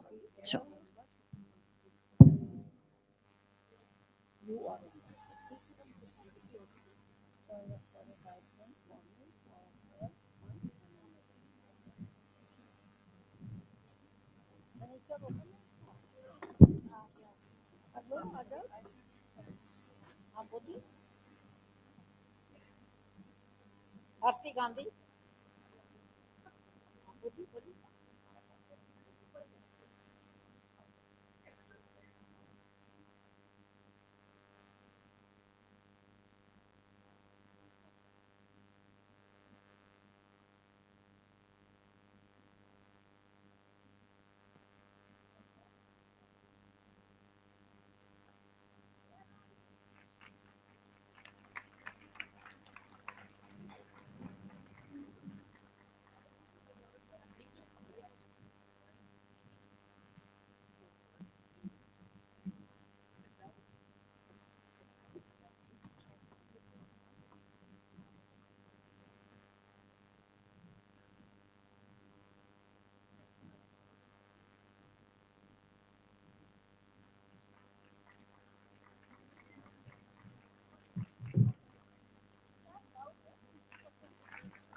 Okay, so may I request Chand Prakash, sir, to just give 2 minutes of hello to my crew here. Please come, sir, and then we'll just sit down and talk with your friends after this. So Chand Prakash ji, being a very important member of Lucknow community, who is highly networked, who is respected by everyone in Lucknow, and who is the cultural icon of Lucknow. I'm happy that he's here with us, educators. You want to say a couple of words? He's been providing books to you. He's also an educator. All your children go to Universal. You are our provider of books. Universal Book Depot, Hazratganj. Yes. And in the past, my mother used to have lots of loans from him. You know, books de dijiye, paise baad mein denge. But now it's okay. Right. Thank you, sir. Can you say a few words, please? दीदी प्रणाम, बहुत बहुत प्रणाम आपको. And Sunita ji, I'm touched by your kind words. It's a matter of great pride to be associated with the CMS family. I've grown up, in fact, hearing stories about Jagdish Gandhi ji and Bharti Gandhi ji from my parents. They were absolutely in awe of them. And it's actually a tremendous achievement what they've done for not only this state, but for the country. I think if there's one person who has talked about improving, increasing the tourism in this state, I think it reflects to City Montessori School. Just one family has made such a drastic change in the educational the field of the state. And hats off to all of you. Sunita ji, I feel very, very proud always to be standing next to you and taking Didi's blessings all the time. Thank you. कल 12 बजे सुधांशु जी का जा रहा है plane. कल 12 बजे दोपहर में हम लोग वहां से यहीं से सी ऑफ करेंगे, इसी ब्रांच से. Thank you. जय जगत. हाँ, लेकिन हम लोग होंगे गोमती नगर 2 में. थोड़ा श्री शफलिंग हो रही है, वहां पे हम लोग वीडियो पे देखेंगे उसको होता हुआ. ठीक है, बिकॉज यहाँ पे वैसे भी सब लोग फिट नहीं, हम लोग भी वीडियो में देखेंगे वहां पे. हाँ बिल्कुल मम्मी. कहाँ पर? Gomti Nagar 2 extension auditorium. 2 extension. हाँ, तो मामा you'll be there tomorrow. ठीक. Right? Okay, so mommy is going to be there with us. ठीक. In solidarity. Good. Thank you everybody. Now what I'd like to suggest is that watch out for any WhatsApp messages, last minute changes. Don't assume that it is going to be what I've just told you. We'll check on it and we'll get back to you. Now you can go for lunch and go home from there. Mr. Right. Sorry, mummy is saying, wait. चंद्र प्रकाश जी को बहुत बहुत धन्यवाद आने के लिए, time देने के लिए. Okay, can you please clap for each other? Big clap for each other and yourselves. Tap yourselves on the shoulders. Well done.